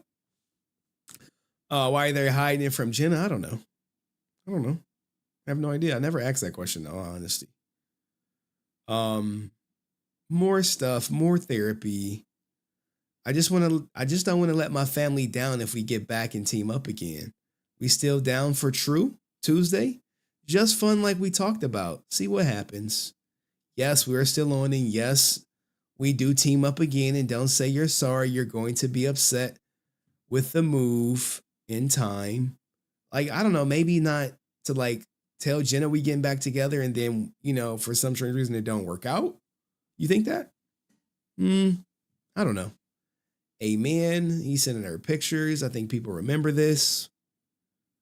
Because this is actually an iconic picture. I believe he did some stuff with this blazer on for sure. You know what I'm saying? Blazer on for sure. What does it say? So true, my patterns are really bad. I can see my faults. Like they said, one thing at a time, so I don't overwhelmed. I just didn't learn all this being raised, but on my fault in this video, I bought a book called One or Time is Self-Help book about keeping promises to yourself. I never thought about that. So crazy. Like, yo, he's doing the work. Yeah, I saw my faults too. I can now change. So it's like, they going through like a self-reflection period, I wrote this for you. I'm not sure, but it's from my heart. Oh man, where's that poem? Okay, this is Final Days again. Good morning, love. They're still talking. This is us. Like, these are their text messages. Is this any shocking to you guys? I got to run around and do a few things. I thought we start early. Like a shop, do a few, then drink. No, someone said this is lines. I don't know. Then drink a few, have fun. I have my portable speaker, 2 bars we could check out. I have an appointment at 1:30 for a passport. Sucks, but we shouldn't be downtown where we'll stay okay. Today we're mall, figure out a hotel. We're getting to the hotel, guys. We're getting to it. Yeah, that sounds great. I can head down at 2. I can leave here, and that's when Jenna's going to start watching him, probably the Galleria somewhere down here, right? So you will be there, right? She's like, yeah. Whoa. The love I feel for you is like a spring day, winter snow, the smell of fire. This is Tammie writing to him. The warmth of your body laying next to me, the sweet kiss of your lips is home to me, where I always knew I belong. Our connection is best feeling I've ever known, like the bees and their sweet honey, like the moon on the sun, like a cowboy to the horse. Without that, I would not exist. You are my soulmate. I need you like I need air. I need you. Let's see something. I'm curious. The love I feel for you is like a spring day. The love I feel for you is like a spring day. All right. I couldn't find it, so maybe, I saw this goddamn punctuation. I'm like, Tammie don't talk like this. Winter snow, the smell of fire. Let's keep going. See if we can find it. Winter snow, the smell of fire.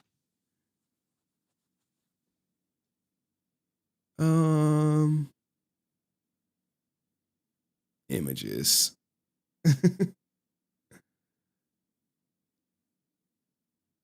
No, I think it's genuine, guys. I don't know who said it was fake, but I think it's genuine. Shout out to my man Angry Wayne's Gretzky in the house. Yeah, 2 people trying to figure it out, man. Trying to figure it out. Hey, it just is what it is. Wow, that's so good, babe. Whatever. Why'd you say whatever? Don't you supposed to say thank you, Tammie? Like, oh, thank you.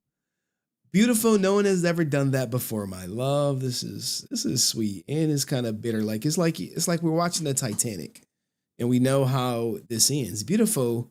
No one has ever done that for my love. Damn, we got Mr. Monster in the building. You know what I'm saying? Shout out to Mr. Monster in the house. Where is his soundbite? I know I got it somewhere.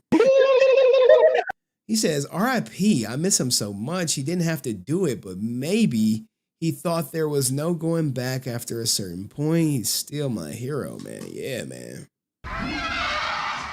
Let's go. I think I do got a Green Ranger morphin time. All right. It's morphin time. All right. Shout out to you, Mr. Monster. Hopefully you're doing well, man. Please take my compliment. Remember, this is a new pattern. Like, yeah, like, look, get on her, JDF. Like, look, bitch, I just got you a compliment. She like, whatever. Like, what? What? He's going through the motions. These are things he's going to be doing, giving up his seat, being more of a gentleman to his wife, speaking respectfully, calling instead of texting. I'm a big fan of calls. I'm a big fan of the call. Like, bitch, pick up the phone, paying the bill. This is all things that he's doing. Okay. What is this? Canceled yesterday. Obviously, they found out that I am suing Jason for emergency custody, so you don't have to do nothing. Thank God. Damn, they was trying to get Drayden. This is why I don't come, man. Please come back. It's no big deal. Just hang out with us in the back. F that. I don't want to F up her head, man. That's a secret, needs to stay that way. One line I will not cross, gonna fix key and I'll pull car in garage and leave. Sorry. I mean, it was just like, I think he didn't want to give Jenna mixed signals. I could be wrong though. I'm not, I'm just saying I could be wrong. Maybe I am. I don't know. What do y'all think? Do you think he wanted to protect Jenna from potentially knowing something that he didn't want her to know? Interesting. And shout out to John C, man. You always do your homework for your streams, but you really outdid yourself this time. You dug out some hardcore facts with this one. That's a truthful statement. Thank you, man. I really appreciate that, because the prep I do put into these streams, like, even though I say I'm not prepped, like, just curating all this information to make it palatable for y'all, it is a lot of work. And I don't think anyone in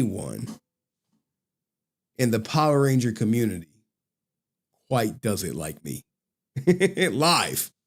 But there are a lot of good Power Ranger creators who make better videos for sure. But live streams, I might be. I am the GOAT for Power Rangers, for Power Rangers, and Power Rangers. But thank you, John, for your generosity, man. And the crazy thing about John, guys, me and John don't always agree. He don't always agree with me. And if you look in the comments, you will see. But thank you, John. Now I'll come drop off the keys. Look weird. I am there. You are gone. F this, man is looking. I just got here. Made it by hobby. Hope you feel okay, and got shoes. I had such a great time. I did. It got nice shoes, and I got some country boots. They were 30% off for you too. Thank you. Now I have my shoes. I'm glad you made it that is far. I'm leaving the mall now. Boots for me? Remember, I have to cool brown boots I have. Love to see them later when you get home. Okay, drive safe. This is like, I know, man, this shit cute. Y'all don't care. Y'all been hardened up by my content. I've been too hard. Okay. Yes, in case we go country dancing one day, where there was a crocodile looking for green. They look really cool. Yes, you can have those brown ones. We're getting to like the final moments, man. Final moments. He wasn't there. I just need my pen used, the restroom. Like, detective talks, guys. It don't work. Pick up the phone. November 9th. So happy to be here. Thank you for listening to me. Means a lot. Let me work on myself. I had much fun last night. We just need to sleep, Lo. You're hot and sexy. Clapping them cheeks. If you were my wife yesterday, I'd be proud to walk and hold your hand. I think the 50s will be better than the 20s. I really do. Like this, how you know it was not planned. Okay, come hang out at someplace at this Walgreens for some medicine.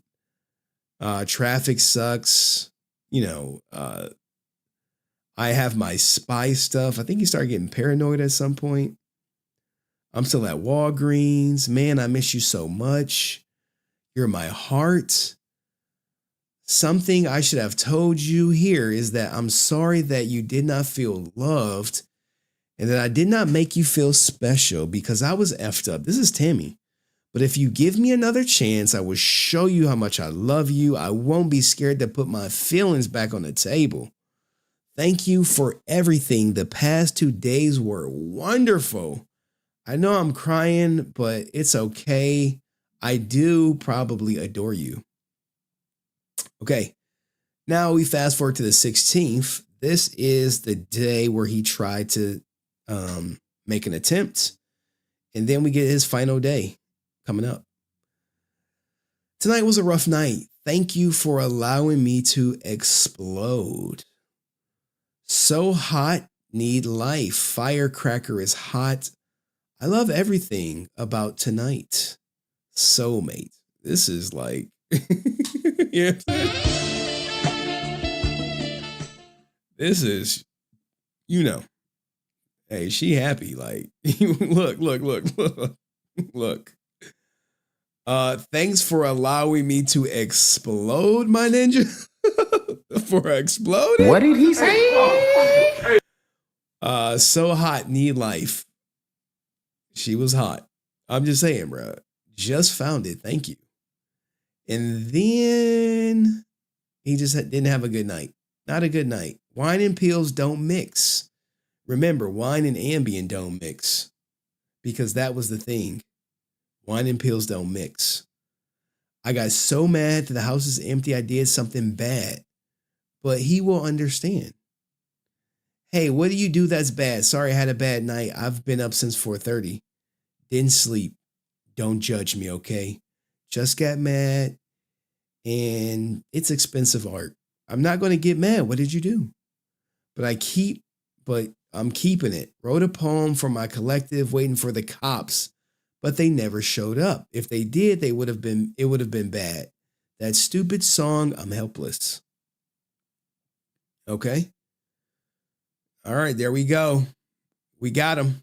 Ladies and gentlemen, we got him. We converted a Tammie hater. John C. has been delivered. He's been delivered. Ladies and gentlemen, we got him. We got him. We got him. Okay. Good to have you on board, John. Well, what did you do exactly? Okay. This is, I believe it's a bullet hole somewhere in this picture. The bullet me and my brother I got 6 each, is a felony. But armor piercing won't happen again. I was in my head.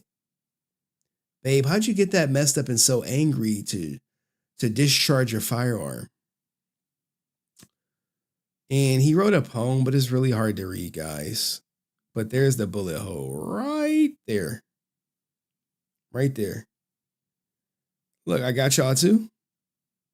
Maybe I'll have to do this stream once a year to enlighten all the, the non-believers. Because, sometimes people don't see everything. Babe, wine and pills are so bad. I never do that. What the F was I thinking? Sorry. I feel ashamed, still angry inside for my mistake in listening to the song.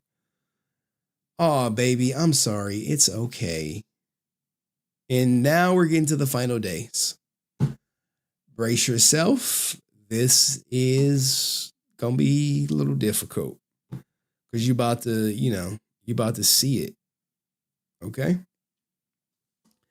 Hey, love, they are fitting me in a few minutes. I should be that long. It's freaking so cold. Hey, I'm done. They're thinking about where to go. He goes to get a haircut. Looks so good. We should go if you're not working. I'm going to put these tickets. I'm going to buy these tickets. Okay, this is him. Hey, waiting. This place is ghetto. Oh my God, so much traffic. I'll bring what I can on the bike. Well, what do I wear tonight? What country bar are we going to? It's going to be fun. So like 10 places starts popping. Not all old people there, right? I'll check for sure in April. We'll look around tomorrow too. Tomorrow, biker boots, black pants, long sleeve shirts, hat and bandana, or I won't be intimidating. I blacked out the dance club. Blank was the place me and Chris went, which was pretty cool. They played some hip hop too. So remember I told you it was a, multiple layer bar or something like that. Yeah, just wear anything. People dress all different. Damn, Jenna's friends cooked and left on the gas. Oh my God, I have such a headache. It smells really bad. Damn, I'm trying to get Drayden packed and ready. Remember she said, hey, Jenna's friend cooked and left on the gas and I had like a headache, free dance lessons. I'll do it. Okay. They know where the dance thing is at. No, babe, this place guys don't talk to you for real. It just be fine. So this is him like, sending a cute selfie or whatever. You guys are going to talk to us. Now I'll hide it with the hat. You left your medicine here. I'm going to bring it with me. Med bag? No, I think your head medicine and some other medicine in the guest room and the Ambien. So like, look, you see like, hey, Ambien. Now this fool, fucking JDF, bro, cooked caramel and Nutella churros. Whoa. Ain't no way in hell. How many people eating karma and Nutella churros? That ain't me. But apparently this was his dish. Caramel and Nutella churros. I don't know. Look, people like, oh no. You see what I'm saying? They like, no, that ain't me. I'm like, look, man. Apparently, this now. He was like, no, I'm getting, I guess he really liked tacos. Okay. He really liked tacos. All right. Lo, that sucks. My hair is going to frizz. And of course, what about your new boots? No, I'm going to wear those snake color ones, the tall ones. We're going out. You won't be all in the rain. I'll be on my bike. It'll be okay. Now, remember, he's going to be on his bike. Okay. That's going to come up later. Kissing. He eating these chocolate covered churro tacos. This shit. It's like a sugar overdrive. Does it taste good? Does not look like in the picture. Love the boots. He like, yeah, that shit tastes good. He like, yeah, it tastes good. What the hell? Wearing the boots. Camera sucks. Last night was amazing. More cheek clapping. She like, for real? Yeah. I'm going to book this hotel. It's $125 a night for tonight. You might not feel comfortable staying at Christie's, right? Or so. Done one night. See how it goes. Drayden is going. Damn, it's heartbreaking. He screams as soon as he sees Jeremy.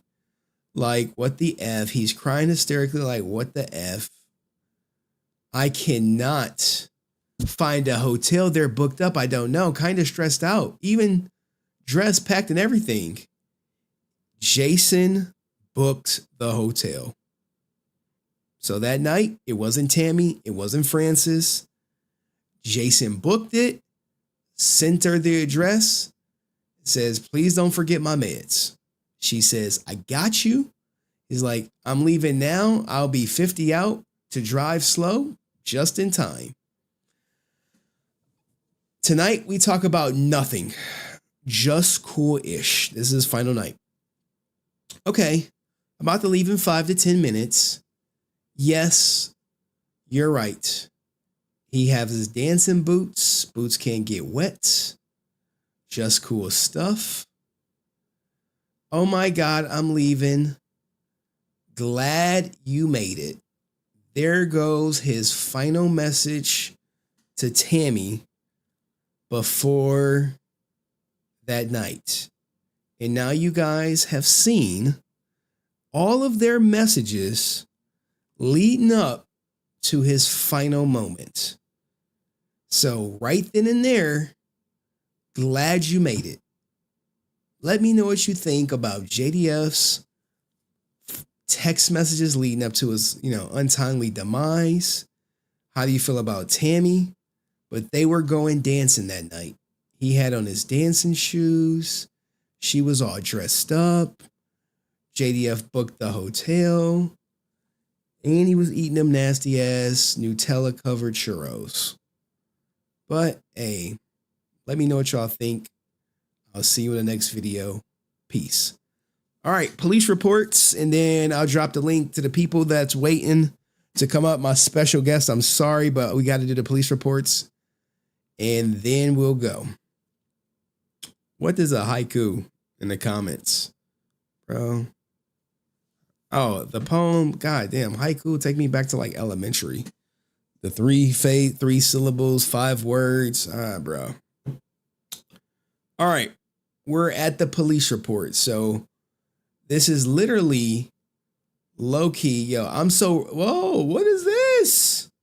We got more new people. I was so wrong about her. I need to try the churros. Well, thank you, Suspect 13, for becoming a member, 2 months strong. And I'm happy you're man enough or woman enough, I don't know what you are, to admit you were wrong about Tammie. That's low-key why I started all this. You know? It's like, if I have information, I can't, like, if I have a preconceived notion about somebody and I have information that proves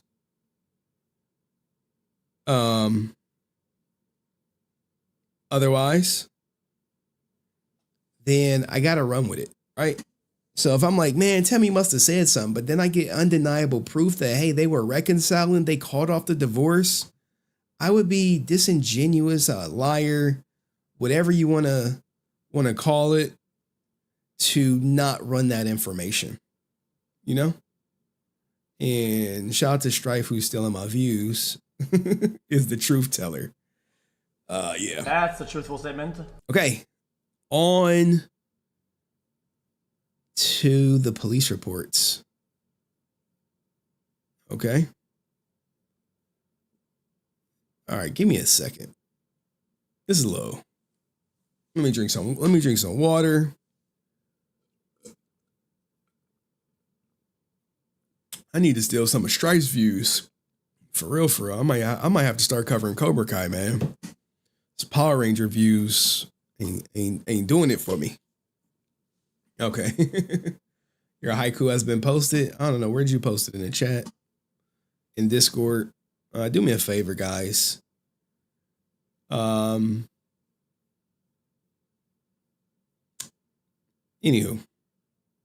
I gotta get this going.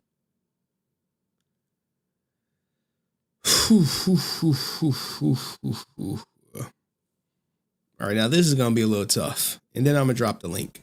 And then everyone can come up and talk about the investigation. But I need to turn this goddamn heat off. Because at a certain time, like, my house is like all digital. It thinks I'm going to bed. And then it just starts cooking. It starts cooking me. So hopefully you guys are enjoying the stream. I see we got 106 people watching on the Clips channel. I'm not sure how many we got on my main channel. But thank you all 106 people for being here. I really appreciate it.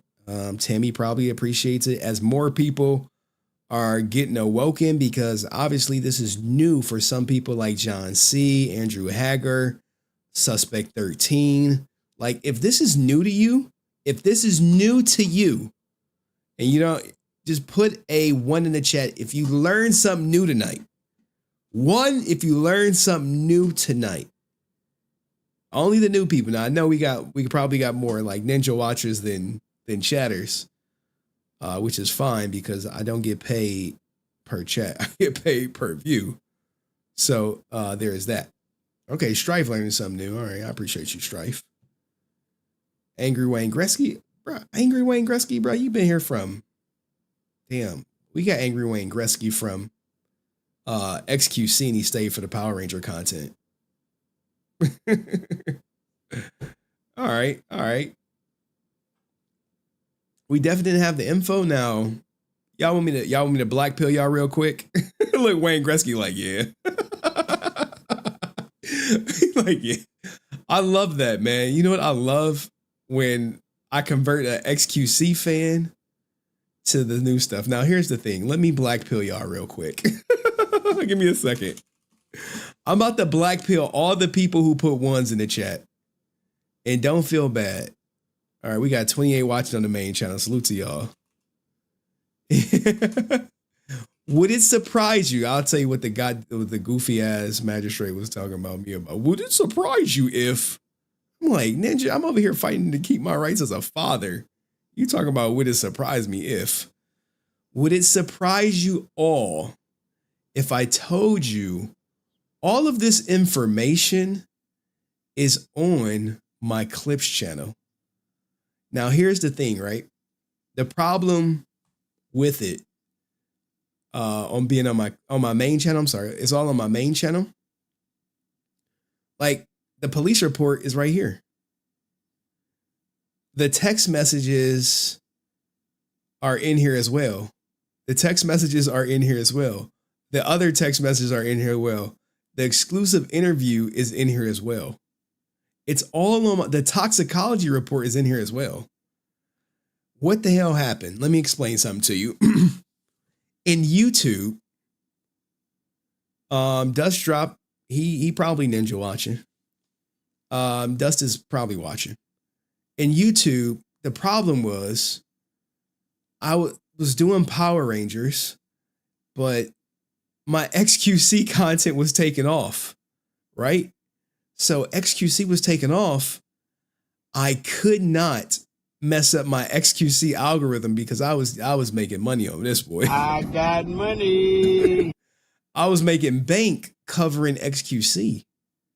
So I was only clipping XQC. I was not clipping Power Rangers. So the Power Rangers stuff is living in these live streams. Okay? Was living like, so I was like, bro, look, Power Ranger fans, I got y'all. I made a promise to Tammie that I was going to like continue telling her story. Like, bro, when you get 167,000 views on a live stream, 129K, 74K, I was like, bro, I gotta hit this XQC algorithm. I was like, I'll cover Power Rangers live, but I ain't clipping that shit. So a lot of the clips, a lot of what we're talking about now is just me bringing over this stuff to the Clips channel where I can clip it and then people can search it and it can kind of live forever. So that's why I'm kind of doing this. And look, the fact that it's been 2 years and this information is over a year old for the most part, and some people still didn't know, it is what it is, man. New people, I love it. Thank you for your donation. Henry, thank you so much. Thank you, Graydon. I appreciate it. But yeah, man, it was blasting. Like the XQC stuff, that made me way more popular than anything I ever could imagine. And then it was like this OTK stuff. It was, you know, it was my it was my thing. I had to hit it. I had to hit it. And then I think when I think I just was like, you know what, man, the Austin St. John stuff started coming out. And then I just started getting in my Power Ranger bag. But good times, man. Good times. All right, let me do this police reports because I have someone else that want to come up. And I know I told them 11:30. And they like, oh, okay. All right, here's the haiku. Henry, here's the haiku again. I've misjudged Tammie. Owe her an apology. What the hell? Owe her an apology for the things I've said. All right, well, hopefully Tammie watching. She might be. I don't know. Maybe. Maybe she is. Maybe she not. Maybe she like Henry. Fuck you. Maybe she like this. No, let me. I'm not gonna play it. I want to keep this stream monetized. Okay. Yeah, ready? New clip.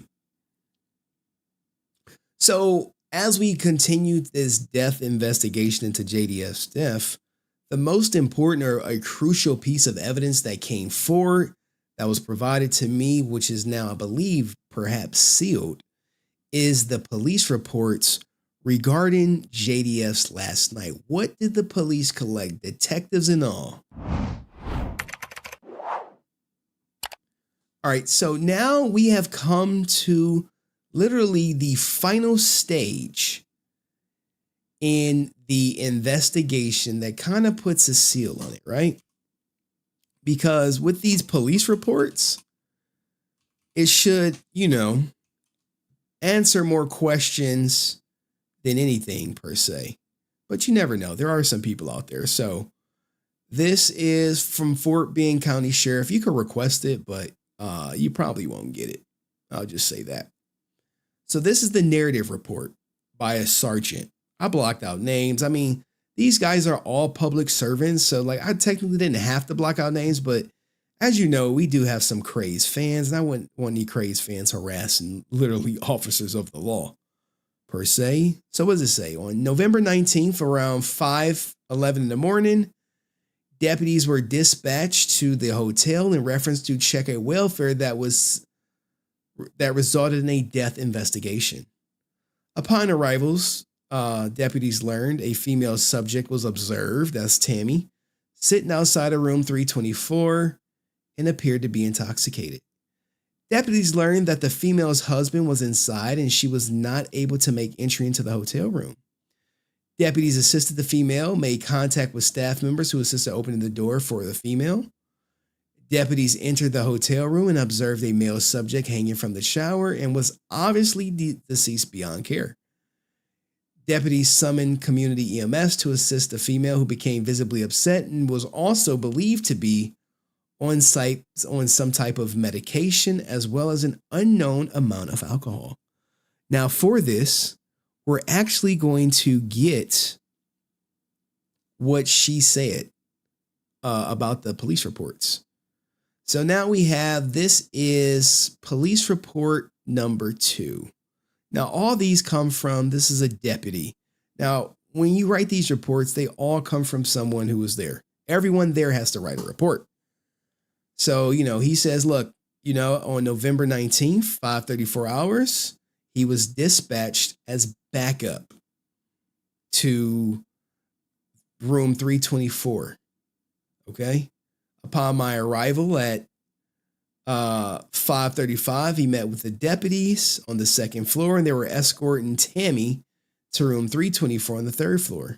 The white female was later identified as Tammie Frank, and we'll after refer to her as Tammie. Reporting party was Lola. Will also allow us to enter the room. Lola was hereafter referred to as Lola. Okay.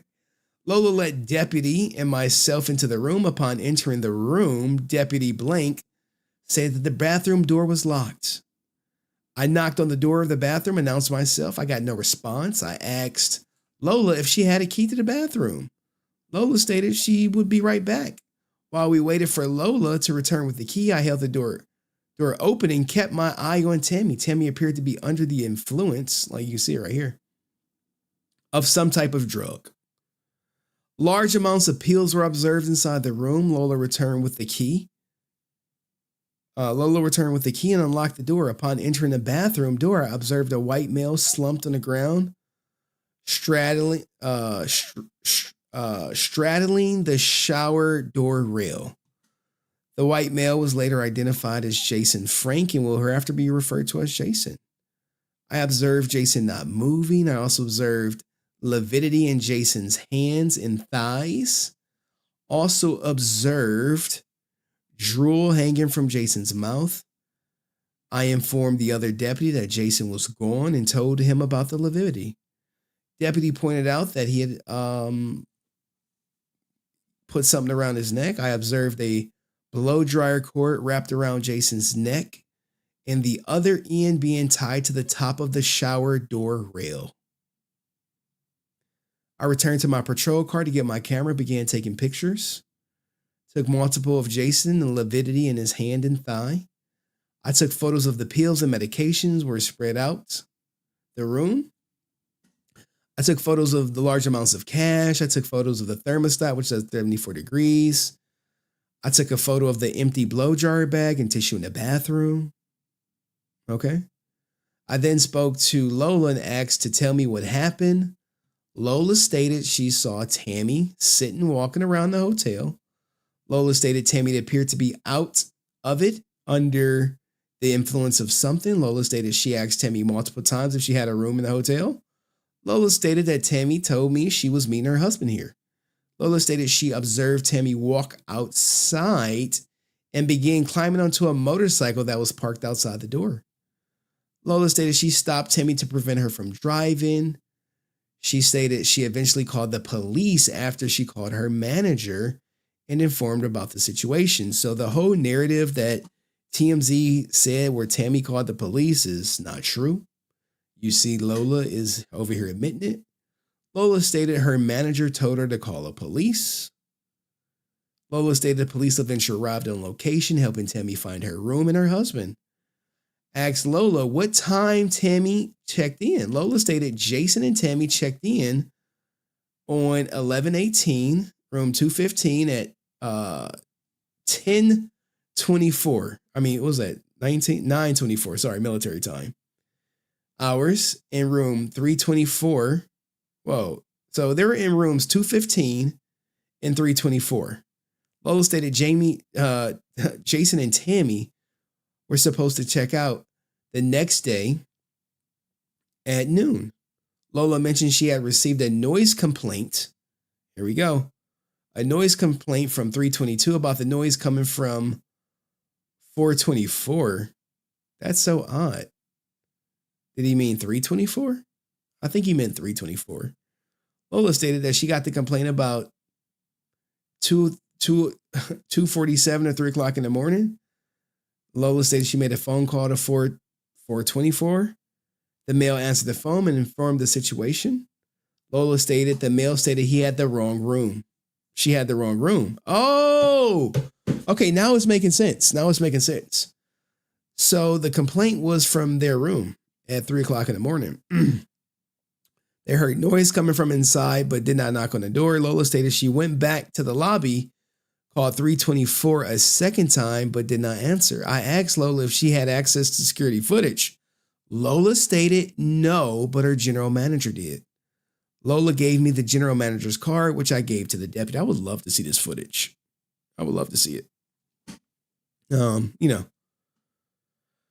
Something I can't, I logged some information, then spoke to the guest in room 322. A black female answered the door at 322, who's identified as Yolanda, and hereafter referred to as Yolanda. I informed Yolanda of the situation, asked her what she heard. Yolanda stated that she heard a lot of shoving, things hitting the wall, and individuals arguing. Yolanda stated they were away from 2 to 4 hours from the noise. I asked Yolanda if she heard anybody say, "I'll delete you" or "delete myself." Yolanda stated no. Yolanda stated she kept hearing the headboard hit the wall. Okay, so this is Yolanda saying, "I heard the headboard hitting the wall."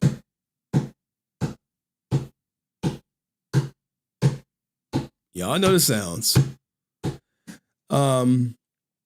Yolanda stated she could not provide me with any more information.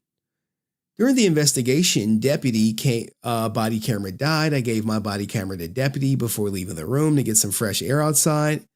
I gave my body camera to deputy due to the large amounts of cash and pills inside the room. I got fresh air. USB cord from his shop, asked deputy if he was good. And got deputy a bottle of water before returning to the room.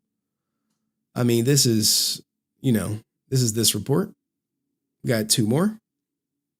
This ain't even a big one. There's a big one out there. Okay. This, we're going to save that. We got to come back to that one. Okay. So I make sure. Okay. So here is a big report, but it's mostly, it's mostly names. The narrative is the best part. And then we'll get to the interrogation of Tammie, because she got interrogated literally on the spot. Okay. And shout out to Big Rudy, guys. I wish can someone post Big Rudy's channel in the chat? He did a great tribute to JDF. Maybe I'll play it at the end. Henry gives the best reviews when the exam. Hey, look, man, I do what I Henry, thank you so much. I do what I can, man. Do what I can. Okay. So now this is from the perspective of another deputy, guys. Remember, when law enforcement goes out and does reports, everyone has to write a report. You come there, you got to write a report. Okay? That's just how it goes. Let's keep going. You know, so they talk about how they got there. Prior to arrival, the reportee identified Lola, advised her there was a woman later identified as Tammie who was sitting in the hallway ground, appeared to be under the influence of some kind of drug. Influence of some kind, not drug, influence of some kind. Upon arrival, they observed Deputy 2 speaking to Tammie during this time. Lola stated that, Tammie checked in the hotel with her husband, but did not know where he was. Stated Jason and Tammie Frank paid for 2 separate rooms, which were 324 and 325, 324 and 215. I asked Tammie Frank, why did they get 2 rooms? To which she stated she did not like the way he snored. I asked Tammie Frank if she knew where her husband, Jason Frank, was, as to which she stated she did not. I asked Tammie Frank if 324 was her room, which she just kept asking, is that the neighbor's room, pointing to the next room to her. She out of it. Like when you take Ambien and you try to stay up, bro, you're cooked. You're literally a zombie. Like when you take Ambien, you have to go to sleep. It says it right on it. Okay. I asked Tammie Frank if she kept pointing to the neighbor's room next to her. Deputy Blank informed me that Tammie Frank admitted to taking pills and drinking alcohol. I asked Tammie why would she take pills and drink alcohol? To which all she could state is, why not? It's cooked.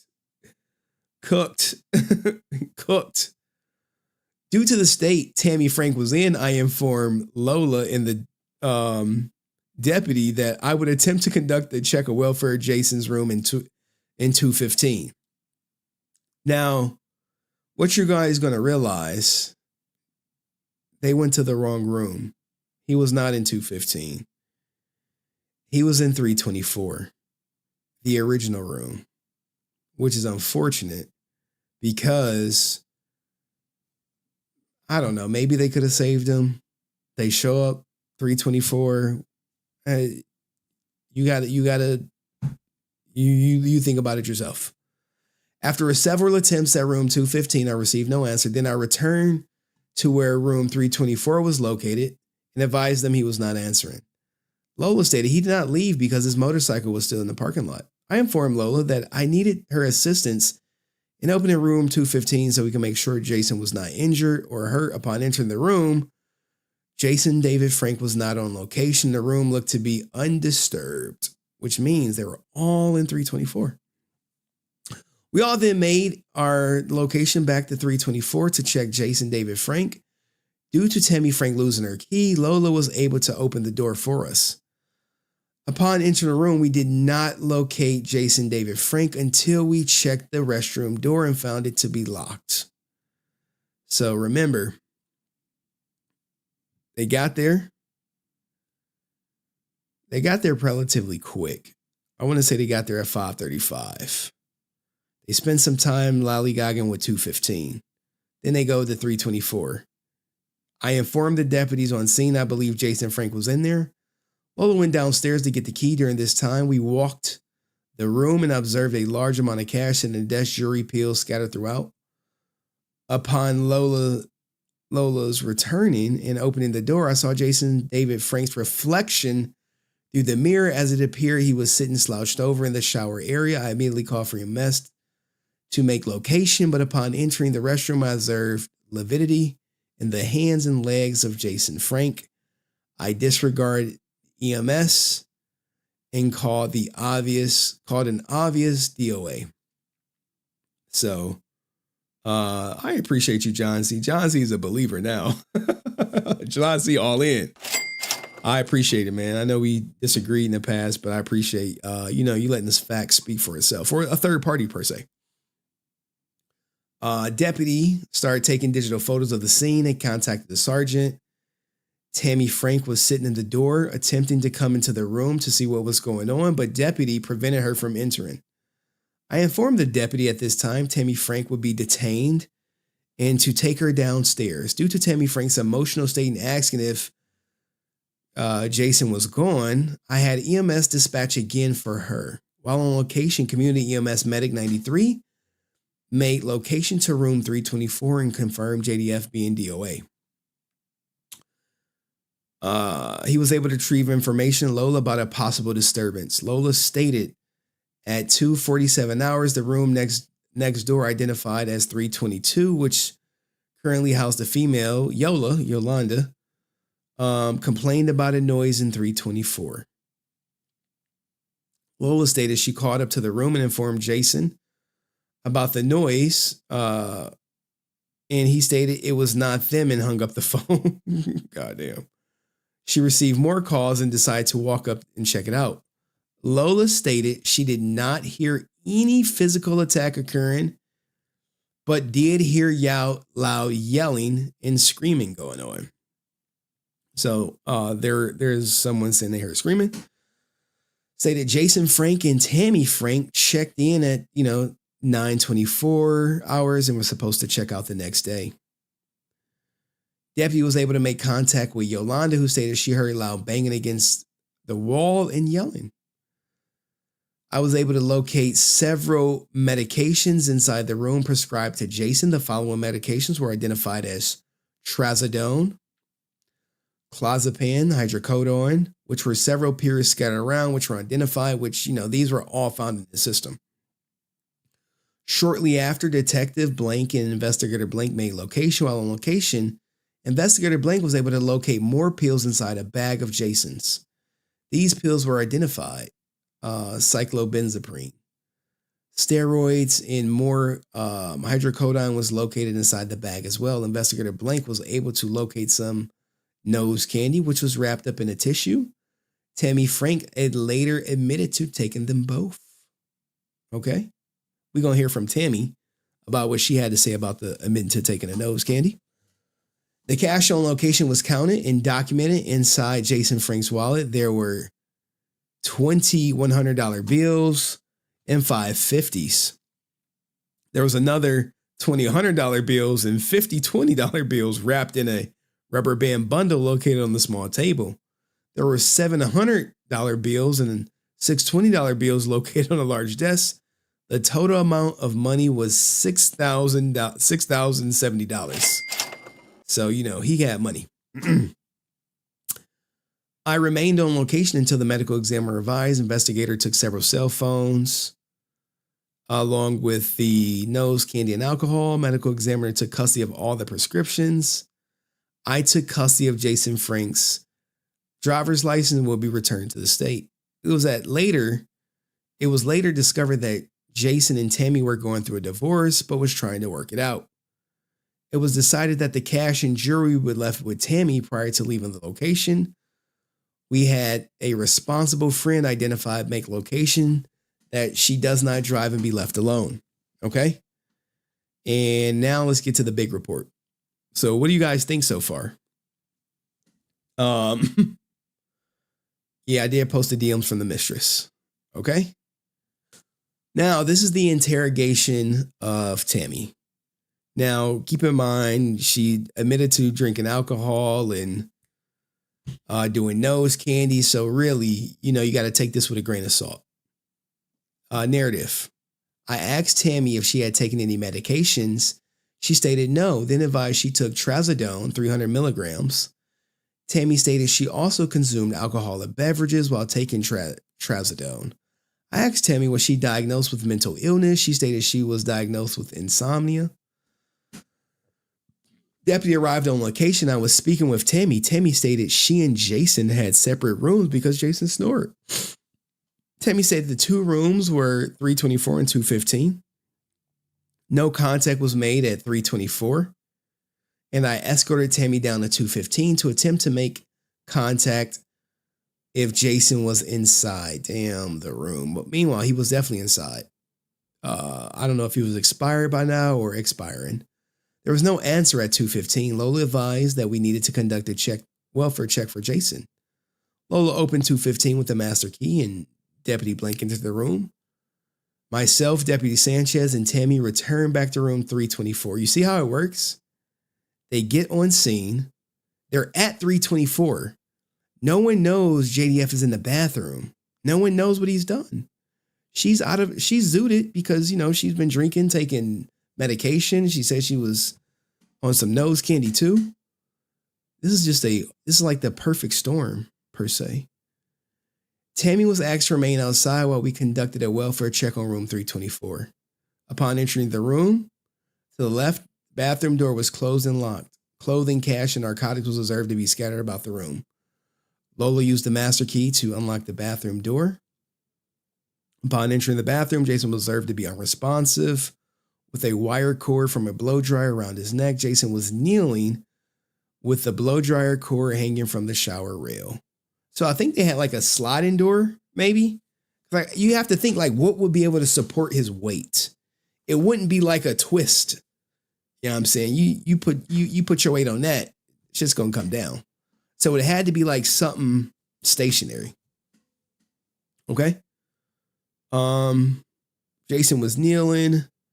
Deputy notified paramedics to the hotel. Tammie appeared to be distraught. At the time, I escorted her to the hallway of the hotel. Tammie was escorted to a marked patrol vehicle. Medic arrived. Medics were provided information about Tammie consuming trazodone. She was in the back of his car. Tammie refused transport to the hospital. I attempted to obtain information regarding leading up to the incident. Tammie stated she and Jason checked in the hotel around 22 hours, 10 o'clock.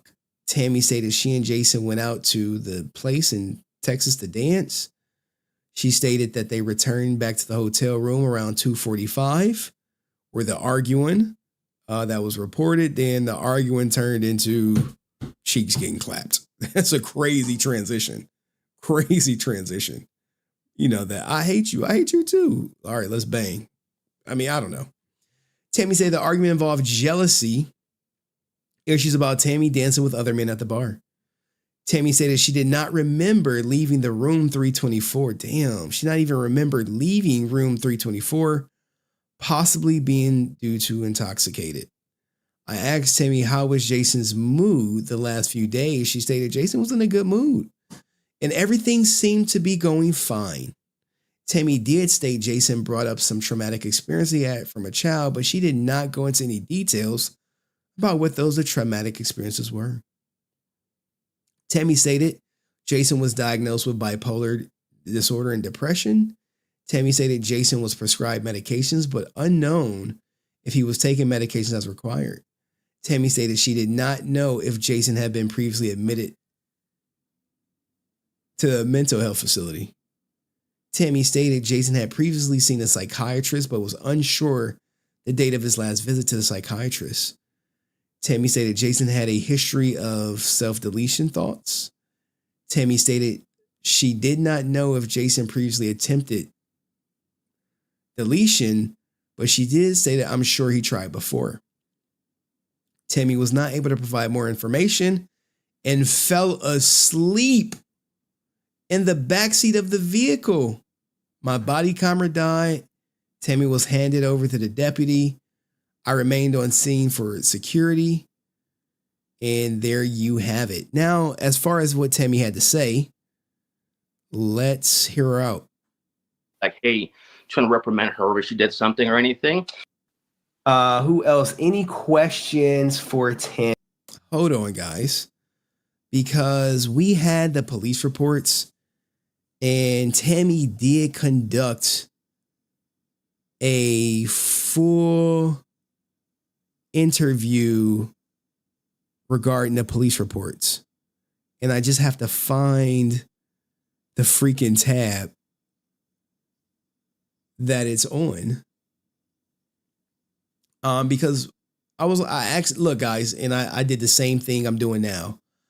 I asked her every and any question regarding the police reports. There was no it wasn't like some softball interview. And I was like, yo, I got to ask you about this. I got to ask you about the cheeks getting clapped. All right, Tammie, y'all ready? All right, let's give her a warm welcome. Oh man, this is crazy. All right, let's. There you go. Turn it off. Thank you guys. Thank you. Okay. All right, how are you, Tammie? Clearly, you didn't get the light working that you were fiddling around I with. know, but this is way harder than I thought it would be. Like hearing all this stuff. You know what? This is it though. This is it. This is the finish line, if you ask me. This is what everyone wanted. Everyone got what they wanted. And now some questions. Now, these ain't gonna be some easy ones. So, the trazodone and Ambien and alcohol. Are you still taking Ambien? I didn't all since Jason passed away, but I did like about a week ago. I did get prescribed some, and like I did, and I could see how like I'm glad I did because I actually can see how I was so depressed, and I actually had not good thoughts the past 4 or 5 days. I could see how like you can actually get depressed and have weird like suicidal thoughts, like bad like actually thinking in your brain, like it's weird. So I'm like, forget this. I'm sorry. I'm like, this was really hard for me to hear all this, but yeah, like it's so bad. Like the self deletion thoughts, like the self, like even me driving, I'm thinking like, what? Forget this. I just don't want to be here. But that's not me. That's not how I am ever. So I think it is totally Ambien. It's just crazy. I feel so bad for Jason, because I can see how he got in a headspace with this Ambien and drinking. Like, anyway. Yeah, it is known to have some negative. Look at somebody like, when was this interview? This interview was conducted with Tammie a year ago. This was April 3rd, 2023. And this is why I do it, because we got new people here who's like, I've never seen this before. Yeah, dog. When I said I was an investigator, a lot of people were like, you wasn't. I was like, all right, well, whatever. Like, I really don't argue with people who impacts on people. Say stuff like now that. This, can you give us a timeline? It said you argued, like, what was the timeline? What was the timeline between Ambien? Like, what do you remember from that night about the timeline per se? Right. I remember a lot because, like I told you, like I was sobering up from drinking when we left the bar.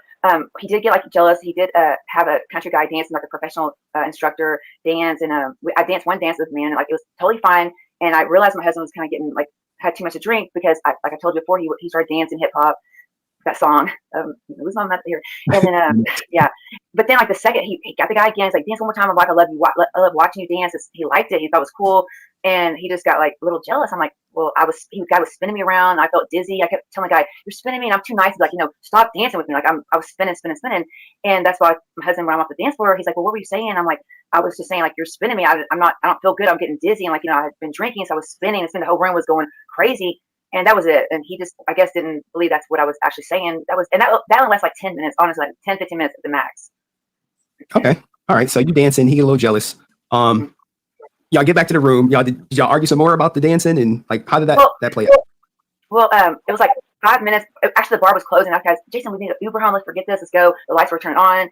And we didn't talk in the Uber. He was quiet. I'm like, what's going on? So we did like kind of argue a little bit when we got into the room, like 10, 15 minutes max. Because he's like, what were we saying? I don't trust you. I'm like, what are you talking about? Like, what is going on? They did argue, and then she was like, look, let me help you forget. Been there before. Okay, and then it just changed, and then that was it. And then we made up, and like I was so sweet to him. You said y'all what? We made up. It wasn't no big deal. It wasn't that big of an argument. Okay, so y'all have the argument. Y'all make up. Will you see me playing the clips back in the day? Oh my goodness. When did he take the Ambien? Before y'all made up? After y'all made up? When did you take Ambien also?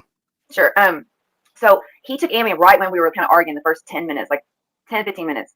Okay. And he took it. And so I didn't take it for like 30 minutes. And that's why I waited for a long time. I was sobering up. Like I was like sober. I'm like, what is going on? And we started talking, and he got in this deep conversation. And that's why I thought he was going to go to bed, because he looked like he just needed to go to sleep, And that's why I was like, babe, I'm going to take my Ambien to go to sleep with him, because I wanted to sleep with him and like cuddle, like even though we had 2 separate rooms. But I mean, what wife don't miss like sleeping with her husband, And we would get back together. So I just want to make sure we fell asleep together. So he don't wake me up, and like he feels so uncomfortable and secure by him snoring. So that's why it was like 30 minutes. I know it was like 30 minutes, 100%, because he already looked like he needed to go to sleep, 100%.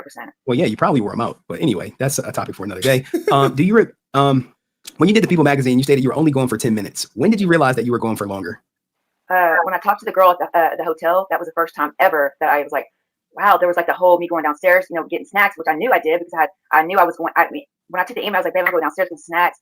And I remember going downstairs, but then I don't really remember much after that. And that's when they told me like you were down here eating like spaghetti with meatballs, which I don't eat meat. So obviously if I wasn't like, in my crazy headspace, I would never eat meat ever. And that's when she said, I asked her like, well, my husband, like, I need the key. She's like, well, you're not on the hotel room. You don't have, that's not your name. And I said, my husband, Jason David Frank, and we don't have no Jason Frank. And I said, well, what about his, alias name? And nope. And that's when later that girl told me he put David Frank, which he's never used that. So obviously there was like a long time, which I don't remember nothing. I thought it was like 10, 15 minutes. I thought I went downstairs, came back up. I was banging the door. And obviously I was passing out outside the door, like. Yeah. Did you know that you fell asleep inside the back of the squad car? I did have a glimpse. I remember like it's like a glimpse.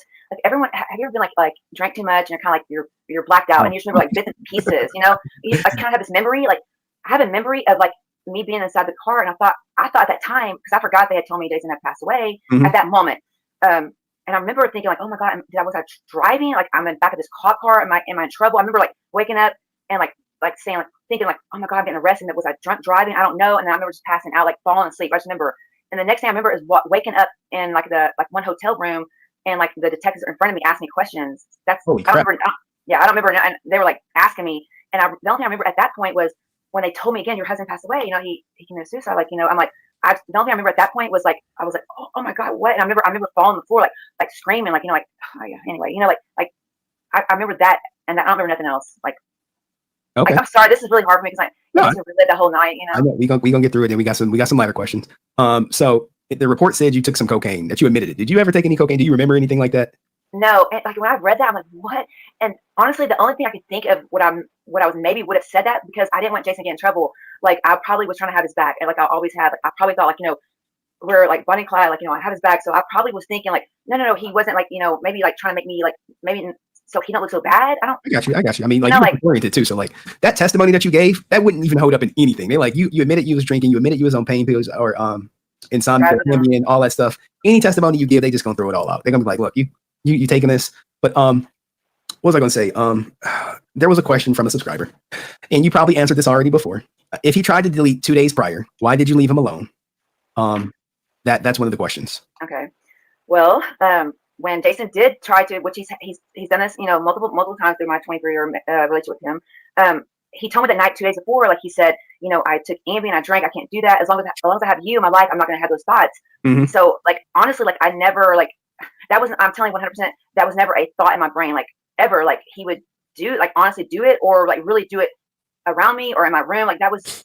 You saw me freeze up right there, guys. That was that laptop, man. Bad days back in the day. Like never, I would never even left the room. I would just fell asleep and held him. Like, I would never left him ever. It was not even a thought in my brain ever. Like this would actually happen. Okay. All right. I mean, I can see how you can feel like y'all just got done. You're probably not going to think that, hey, after that, he's going to do what he did. But now that the police reports came out, how do you feel having proof that the police were not caught previously to restore order as reported by TMZ? I knew that was, I told you before, like there's no way. It was kind of like, wow, like they're saying like they came to us, restored peace. We were arguing, like they put me over here, put Jason over there. I was like, that did not happen.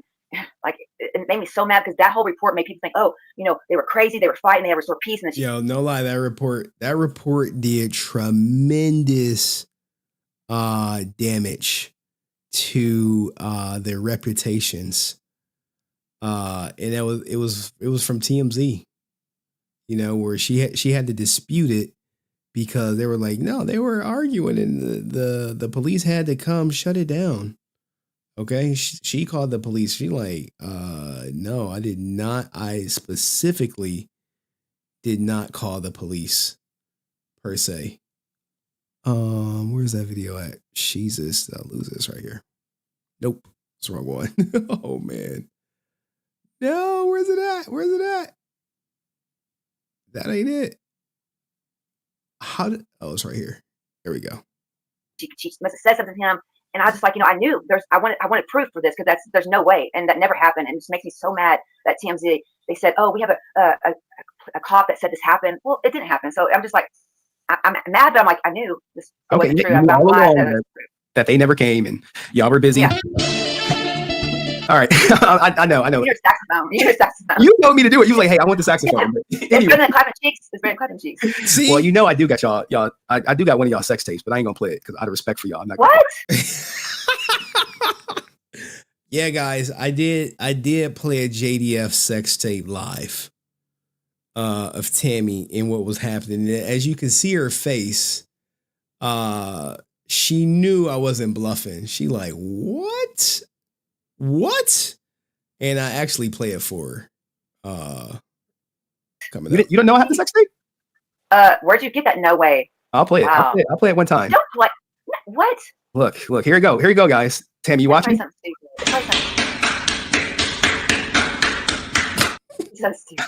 Anyway, that was one of them. But anyway, not to make light of the situation, but no, I'm glad you are. I'm like, I don't want you crying. She was very appreciative of me inserting jokes, guys. So because she don't like the goal was like, hey, I don't want you crying on stream. You know, I don't want you breaking down. I want you taking a break. But now we got some other questions that I want to ask you because it's rare that I get you on live stream, and I'm happy for giving our time and having the balls to come up here because so many people will not come up here. They won't. But I know I'm telling the truth. I'm like, my whole story is the same. When you're telling the truth, like the truth, you don't have to remember. You don't have to worry about anything. Hey, the truth is this is what happened. This is what it is. So how was it meeting Austin St. John? And all right. We don't give two shits about Austin St. John. all right. Fuck that guy. Anywho, guys, that was the whole JDF police report with a little bit of testimony from Tammie. Let me know what you think. Did this whole thing change your view of Tammie, JDF? Did you learn something new? Let me know in the comments section. I'll see you in the next video. Peace. All right. I was like, what the fuck? I don't care about no damn. Now, here's the thing with Tammie, right? Here's the thing with Tammie. She did several live streams, guys. Several. Where all the naysayers, the people who didn't believe her, they could have asked her any goddamn thing. It got to the point where she was, whatchamacallit, like she was answering like, what's better, Pepsi or Coke? Because, that's what it was. Now we got one more story, the hotel worker. Now, I'm not clipping this. This will just stay in the live stream, okay? Because I'm pissed off about it. Really pissed off. Let me see. Hold on, let me check my email. Because, let's see. Sorry, y'all. I gotta check my email. Then we got a more Phenomenal Expo announcement coming up. And nothing. Okay. Hotel worker. Man, y'all getting the juice tonight. Y'all are getting the juice. I'm not clipping this. Jason David Frank. Hotel worker. Boom. All right. So this is the email I got. Okay, because look, guys, I'll be digging, bro. Dig, bro. You like to dig. I'll be digging. Now, here's the thing. I think this happened February 2023. Good evening, Henry. Did you friend request me on Instagram for some reason? Damn straight I did. You dig, bro. You like to dig. Hell yeah, I did. I literally found your ass. Or was that someone else pretending to be you? I've been watching your videos low key as much as possible and had replied on some in the beginning, but then deleted some comments because I didn't want to become noticed and lose my job. After remaining totally anonymous, as I've been kind of right in the middle of all this tragic incident, I really have to watch and be careful with what I say because of the delicate position I'm in. This has all been very difficult for me and my emotions have been all over the place. Ever since Jason passed, I've been in constant prayer for all of Jason's family, and I've expressed to them that directly as well. This is all vague, I know, but like I said, I've got to not be made aware of my saying anything about the incident, as I'm not wanting to be exposed in any way to anyone regarding this matter. This is why you don't see nothing on here but their words. I was noticing your email address is spelled differently on tonight's live this time than the other videos where I've seen it. I probably misspelled it, guys. Have a nice evening. Heavy heart over here in Texas. Now, I think I asked her, like, what the hell was going on or something. Like, yeah, it was me. Okay, understandable. I haven't posted much on Instagram. I basically just watch videos on it. I don't have a YouTube account. I just work at the hotel and was thinking somehow you were told about me from talking to certain people regarding Jason's passing.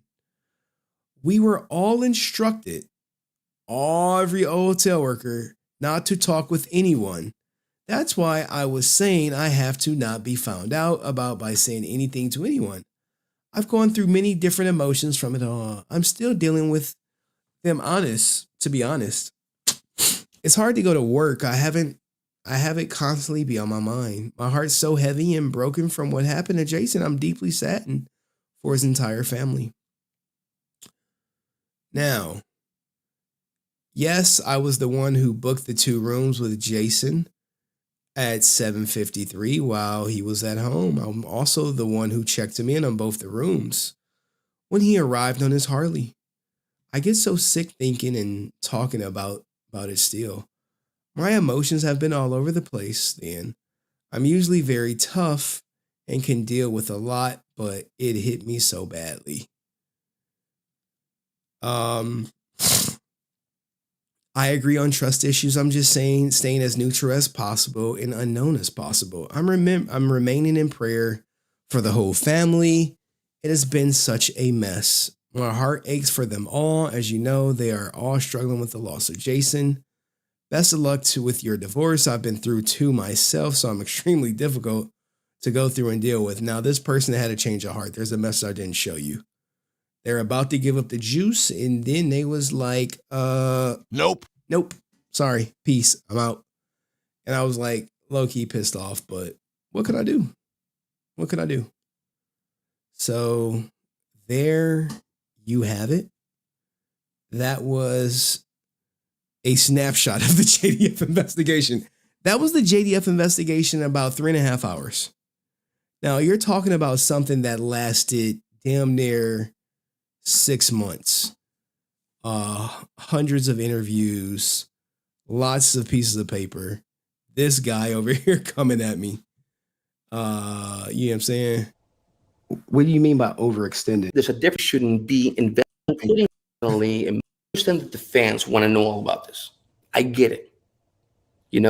I get the fans want to know about what happened with him personally, emotionally, all these things. But certain things have to be kept private. For sure. You know what I mean? Oh, absolutely. And I think including with you. All right, I gotta drop the link. I got More Phenomenal Expo gonna make a big announcement. All right, cool.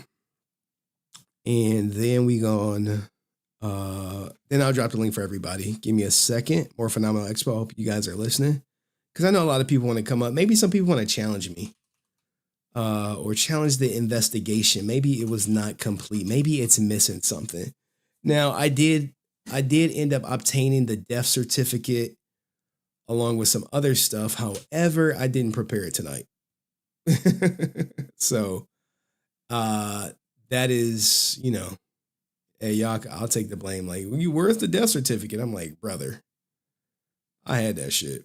Don't say I didn't have it. I had it.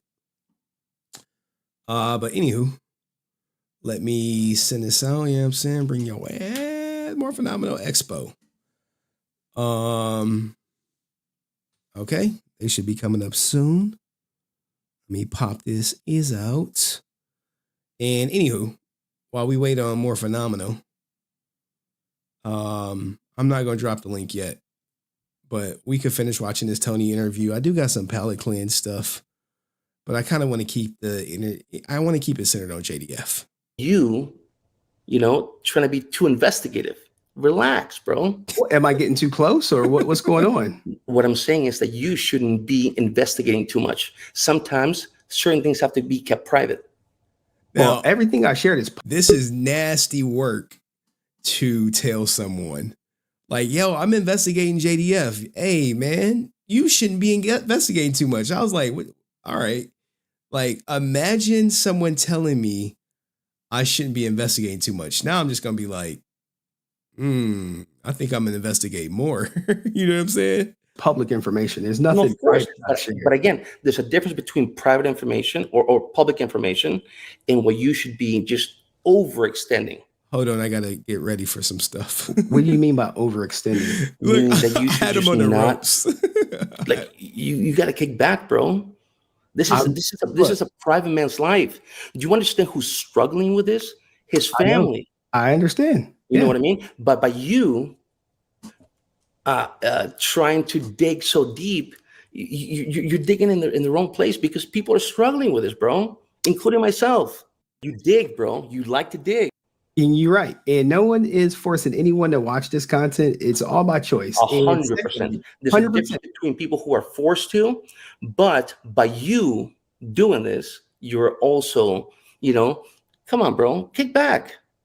Yeah, he was like, ease up. I'm like, bro, I wasn't easing up for nobody, bro. I'm only uncovering what's publicly available. I could see if I was doing like something illegal, then I'd be like, all right, bro, you're right. I am crossing the line. But at the same time, I'm like, Ninja, oh, okay, I got you hitting me up. Oh, I must be going the right direction because I ain't covered like lawsuits, personal grievances with former friends. It was bad. Well, I got one more stream left on JDF, and you might enjoy this, or you might like it, or you may say it's too much. Listen, at the end of the day, this guy was a fucking good man. I know he was. You know what I mean? This guy was a good man. This guy loved his family, loved his wife. Yes, they were getting back together. I'm the one that freaking got him back together. Okay? You see, he had to take credit for that. I'll see you back there, Morphin. Give me like 2 minutes. He loved his daughter.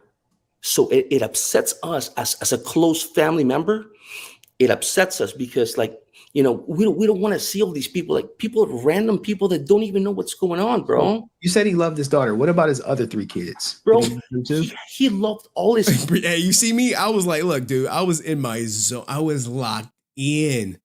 I'm like, oh, he loved his daughter. Hey, what about the other 3? Well, you can make up your mind about that. But anywho, go watch this Tony interview.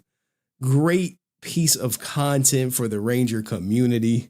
Who is this guy? The hotel worker or family? Like, look, see, we got some new people. This is why I do it. That's why I do it. That's why I do it. He is JDF's best friend. He can fight Aaron for it.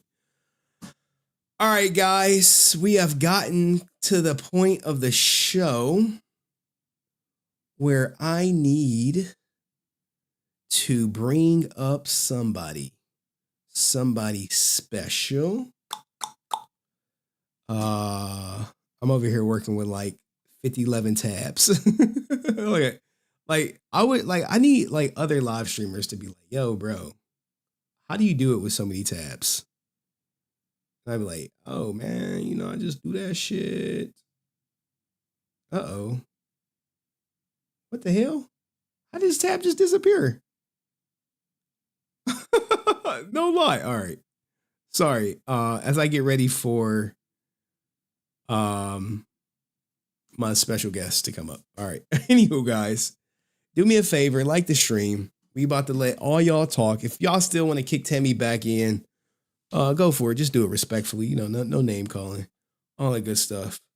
But anyway, I gotta set this up.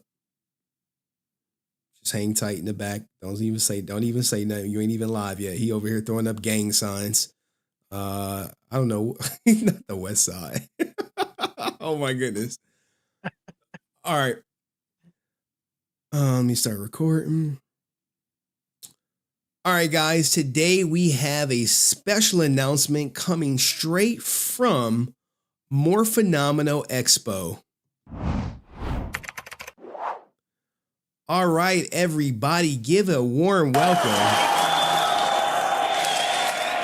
to Love Muffin from More Phenomenal Expo. How are you doing? How have you been? What have you been up to? I've been pretty good. Just been trying to recover from those steamy texts and that little steamy video you had to share just now. Yeah, had me flustered in the backstage. Look, man, it was a lot. Collect myself real quick. It was a lot of a sex talk in them text messages.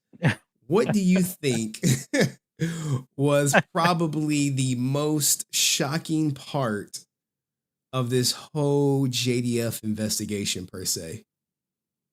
Pretty much the toxicology report. How I didn't know they had all that stuff in their system, and then also the headboard sounds. I guess you could say. Oh, from the police. Look, man, it was crazy. Now, you guys did, I believe, JDF did More Phenomenal Expo before at some point. Not More Phenomenal Expo, no, but he did have contact with us a couple of times where we did try to make it work. Okay. We couldn't, sadly, All right. Okay. All right. Wow. So, but y'all did have Tammie there though, right? Y'all had Tammie and Jenna there. We did have Tammie, we had Jenna. Okay. All right. So when he passed, what was going through your mind per se? Ooh, a lot. Like at first, I didn't even believe it. We got the phone call from, I guess you could say, an insider when we heard about it, like before TMZ broke, and we're like what the hell are you on, bro? Like, what do you mean? And then, sure enough, the news kind of started popping up, and we're like, nah, that can't be right. Yeah. And then as it came in, now me personally, I found more through like the media about as much as everyone else. I just heard the murmurings like a little bit, a couple of hours, like I guess after it happened, and I just didn't really think it was like legit enough to like really care about it. And then when it popped up, I was like, oh, yeah. And then it all kind of came crashing, Now, did you know about any of the investigation stuff I've done prior to like this year? Not prior, no, not at all. Okay, all right. Well, we got a new one, guys. Love Muffin here is learning something new. We appreciate, but Love Muffin is not here necessarily for this. Love Muffin is here. I know, great data to do this, right? For something else. I mean, I mean, today was about JDF's passing and basically right. Everything I uncovered. Nothing crazy per se, just like, okay, we're going to do this. Now, I do have some other stuff that I could show, but like, I understand More Phenomenal is coming up in March 29th, and you guys are here to make an announcement per se. I believe you have a new person coming.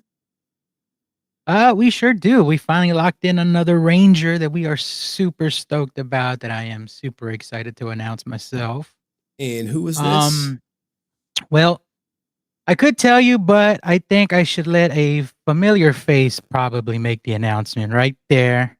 And I have a screen sharing of someone that wants to announce it as well, if you allow me to present it. Oh, a screen sharing? Yeah, sure. How do I give you control of the screen? I think it pops up and then you just like allow it like a regular backstage. I think it should pop up right there. Okay. Let's try. Share. Is this you? Nope, that's me. I don't see it. I'm sorry. I don't see it. It doesn't pop up. Oh, there you go. There you go. There you go. All right. Well, let's let him take it away. Hey, everyone. Hey, Henry. It's me, Joey. I'm here to help make this announcement tonight. The next ranger that will be at Mini More Phenomenal, March 29th and 30th is Red Fisher. Hey. All right. Full of surprises today. That was a big surprise. That was, guys, if you guys don't know, that was Joey, who quote unquote got exposed at PMC, who's no longer working with PMC. But a lot of people know him. And that is you guys don't understand how interesting that is. But that's interesting on so many levels that I'm not even going to touch on right now. But Red Fisher is coming to Mini More Phenomenal Expo March. You guys are building like quite the lineup per se. It's how we do. It's how we roll. Like you already know us. As I look through, you got Christy Ann right here. You know what I'm saying? They not messing around out here. Christy Ann. Who else did they have? Peter Sodarso. And I believe the big one is Monica May. You know what I'm saying? Hey, and she said Monica May, she's ready to sign. All y'all Oh, yeah. all y'all gooning pictures for all the goons. For the gooners. For the gooners out That one's there. for the gooners. Don't say we don't do anything for you guys. Oh, man. And what can they expect at this Mini More Phenomenal Expo? Ironically, big things. We're still going all out like we always do. It just snowballs like it always does. We always say, let's just keep it tiny. Let's just keep it, like about half the venue. Next thing we know, we're just adding on. And Hefe can't stop himself either. They come up to him and be like, hey, I want to do the show. And then they somehow work something out. And then next thing, it's basically almost just a regular More Phenomenal at this point with how many guests we've got. I was just about to say that. I'm like, okay, Monica May, Peter Sidarso, Christiane, Rhett, whatever. We're basically doing a full team like we normally do. Usually, this one we were thinking just to kind of make it light and easy for everybody. Then we're like, all right, maybe we can get away with 3. And then next thing we know, we just throw 2 more on there, just because we say might as well. Are there other guests that you have pending? We do have a couple more in the works. Not that they're all going to be part of it. We're just trying to see who's going to sign before we do like the cutoff, basically. Oh, so there's still a couple that we're still negotiating with. We're not sure which route we're still going with the last bit of the show, but it's still like we always say, we're for the fans, by fans, for the fans. We're picking people we want to see. Red Fisher, how many times does he even pop up? He doesn't really even pop up at all. Okay. A lot of these guests, first time in Texas. And so, we want to bring that opportunity to the fans, that don't have to travel so far. Because Texas has a big Toku presence, Yeah, y'all do got that big Tokusatsu presence out there, and you got to give these guests a big Texas welcome, man. Always. That's how we do. I wish I could come out there and attend it, guys. I've heard nothing but good One things day. about it. One day I will, when my life is stable. But anything else you want to add, Love Muffin, that the fans should know and be aware of? September, Henry Resilient will be our first ever announced guest for More Phenomenal 2024. So look forward to that. VIP signings, VIP dinner with the guy, man. You want to tell him to his face what you tell him in the comments? Go tell him. Yo, this is all cap, guys. This is all cap. It is. One day we'll bring him, though. One day. But this is all cap, but go support my people at More Phenomenal Expo, guys. It's free entry. I think they're still keeping it free, right? Is it still free entry? Yeah, just the $10 entry for the celebrity area, but the rest of it is free. Okay, all right. Well, you can still go and enjoy yourself. Thank you, Love Muffin, for coming up and announcing and giving your thoughts on JDF. We wish you nothing but success, man. Appreciate you stopping it. Thank by. you so much. Thank you. Of course. All right, guys, that was Love Muffin, everybody. Now, look, I've dropped the link for people to come up if they want to come up. Now, look, guys, it is pretty late. It's like 12:17. If you don't hit the link, I won't be up. Shout out to Beth Ward in the chat. Beth, can't wait to be at Expo. I have Peter and Christy going. Okay, so we got their booking agent. Beth is in the building. I know Jerusalem, girl, you should have hit the link. Jerusalem, I see you. I see you in the chat. Let me I gotta pin the link for some people. But if no one comes up, shit, man, I'll stab out this bish. Here's the link. It's about to be pinned to the top of the Clips channel. And damn, look at this. Look at this. Look at Brent, just happy as a pig in mud, ready to come up, throw some dirt on JDF name. But anyhow, please hit the link, guys. I don't want to just talk to Brent. Like, save me, please, save me, help me, help. I'm down bad. All right, anyone, Rican, where your bitch ass at? Hit the link anyway. Let me stop. All right, guys. Today we're about to just talk about the JDF investigation. We're talking JDF investigation and JDF investigation only. I did it. I put my all into it. And I see somebody's like, no, we want Brent. Y'all are crazy. We got delusional fans. Jerusalem. Hi. I appreciate you. I'm kind of out of it because I'm like really sleep deprived and tired right now. Like I was telling Muffin in the More Phenomenal Discord, I was starting to fall asleep. Because I was waiting for the announcement. I'm sorry. Am I too boring for you, Jerusalem? What No, the hell?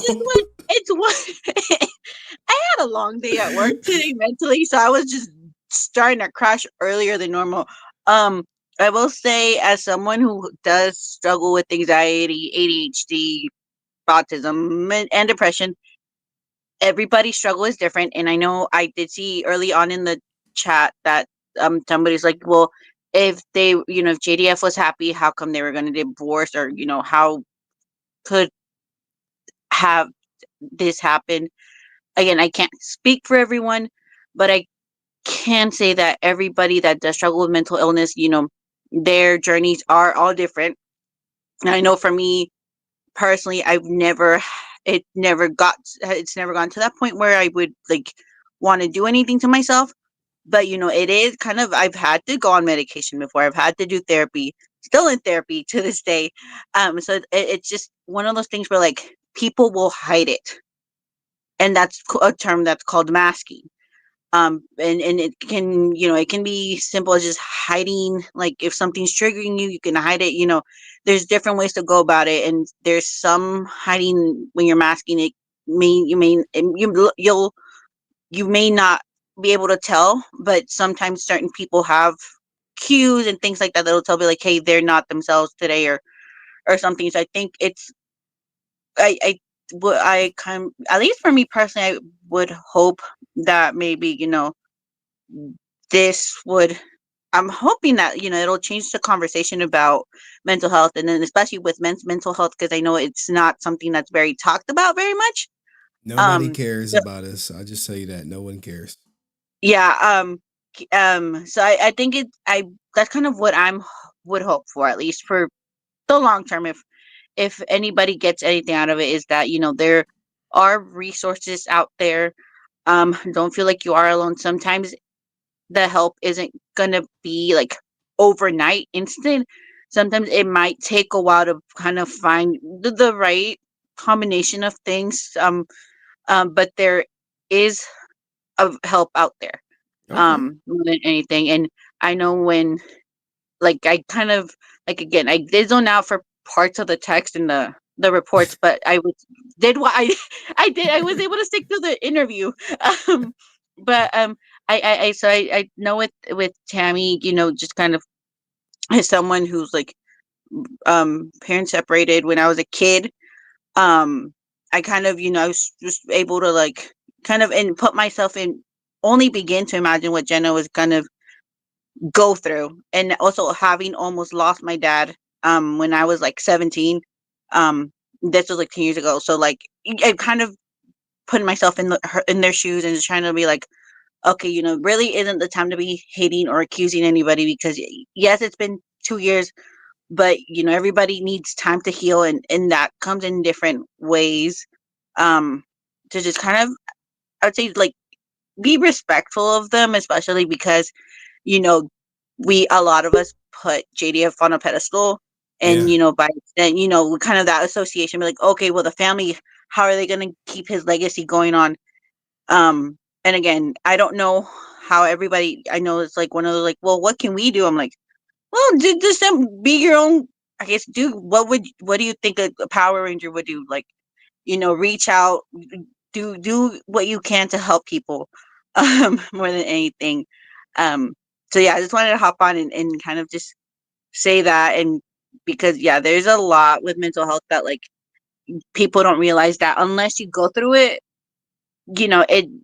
it's easier said than done. They're like, well, why don't, it's there's a lot more that goes behind the scenes when it comes to trying to get health care for it and treatment. So just if you do know someone that's struggling, do your best to support them and be patient, but also be be mindful that they may not want help.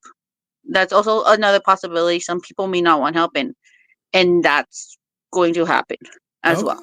Well, thank you, Jerusalem. We really appreciate you. We looking forward to. Will they be able to see you at More Phenomenal Expo? Yeah. Unless I get sick or something. Yeah, I'm gonna show up to San Antonio. All right, there we go. All right, That's see ya. Jerusalem. Now, this is someone I want to bring up, and I'm hoping Daniel Romano has better goddamn audio than he did last time, because his audio was cracking. Now, Daniel Romano, give him his introduction. He is of the flat earth opinion and said that JDF's death was a part of a conspiracy up there with John F. Kennedy. But maybe he has changed his Yes, mind. you're back. You are back. Now, Yes. tell us your thoughts on JDF's passing. Well, it's been 2 years, but I still have a hard time believing it. And as for the conspiracy, yeah, that hasn't really changed. And what's funny, you going over this made me actually reaffirmed a lot of my thoughts about it. Not Okay. so much, here, I'll explain why. Okay, a couple things. Well, here's the thing. The text messages are good, and Tammie's interview is good. Here's the thing. Let me ask these questions. They may have talked about getting the divorce papers and all that stuff done, but did they actually do it? Did any of that happen? No. Did TMZ ever redact what they said? No. And also, think about this. Who went to TMZ? Because Jason didn't do it. How did I believe when you covered the prenup, there was one specific part that said Tammie couldn't go or shouldn't go to TMZ or else she'd be written out. And who else could have gone to TMZ if she knew not to go to it? So think about that. What else? Even her interview, here's the thing. I know I'm gonna get called sexist and misogynist or whatever. Hey man, talk your shit. Yeah, I mean, I got a rebuttal for the TMZ. Tammie explained that the process server went to TMZ after he got served at Comic-Con. Okay, That's but who went to they TMZ. still never went back. It still never. What? TMZ never redacted? Well, so the process. Okay. Here's the thing, right? Who is Tammie?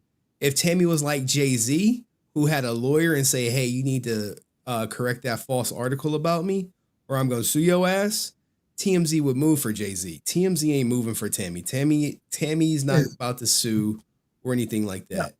But even that she should have stopped her and said, "No, don't go to TMZ." But obviously she didn't. I mean, so you have to think about that. It's just so low on the scale per se, as far as celebrity. But celebrity wise, yeah, I get that. Keep going. Because he's not he's not. I mean, he's big in our fandom. Obviously, he's top tier, but he's no. I'm trying to think what his equivalent, like Brad Pitt. Would that be his equivalent or something like that? Yeah, if he was like Brad Pitt, there would be no stone unturned. As you clearly saw that the hotel person called the police and not as the article said, I'm glad you brought that up. The article said that Tammie called the police, and you saw a police report that refuted Tammie calling the police. So you're like, hey, why didn't they go back on it? Because who cares? It's Tammie Frank. Yeah. So do you think Tammie called the police? Or do you think the person in the police report that said they called the police? This is tough. This is again probably gonna be called. That's the trouble with this. So, I don't know who to believe. I don't believe Tammie's side, and I don't believe you don't believe. Wait, so you don't believe the police side, and you don't believe Tammie's side? Wait, hold on. Sorry. So who do you think called the police? Okay, gotcha.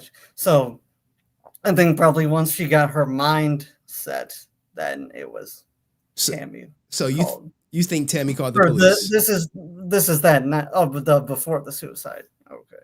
Yeah. So do you think Tammie called the police, or do you think the hotel staff called the police? That's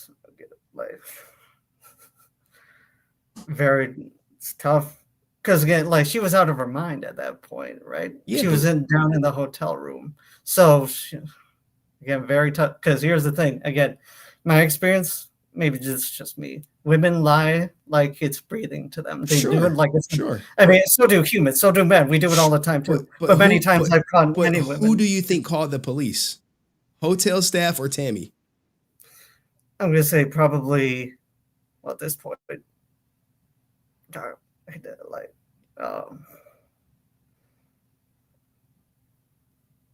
sorry, I'm thinking. Go ahead, take your time, man. We here for you.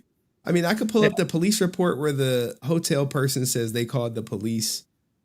Give me a second. See, that's the trouble. There's two saying they called it, but then she's saying she called. So who do you? Whoa. TMZ is saying that Tammie called. And it's tough to believe TMZ too, even, you know.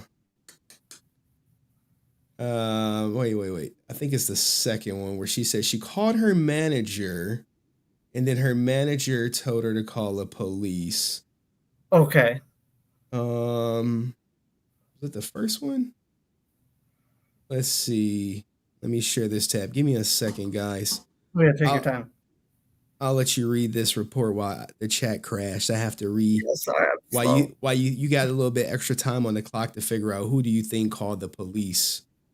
Was it Tammie or was it hotel staff who said they called the police? Both which are women, by the way. Yeah.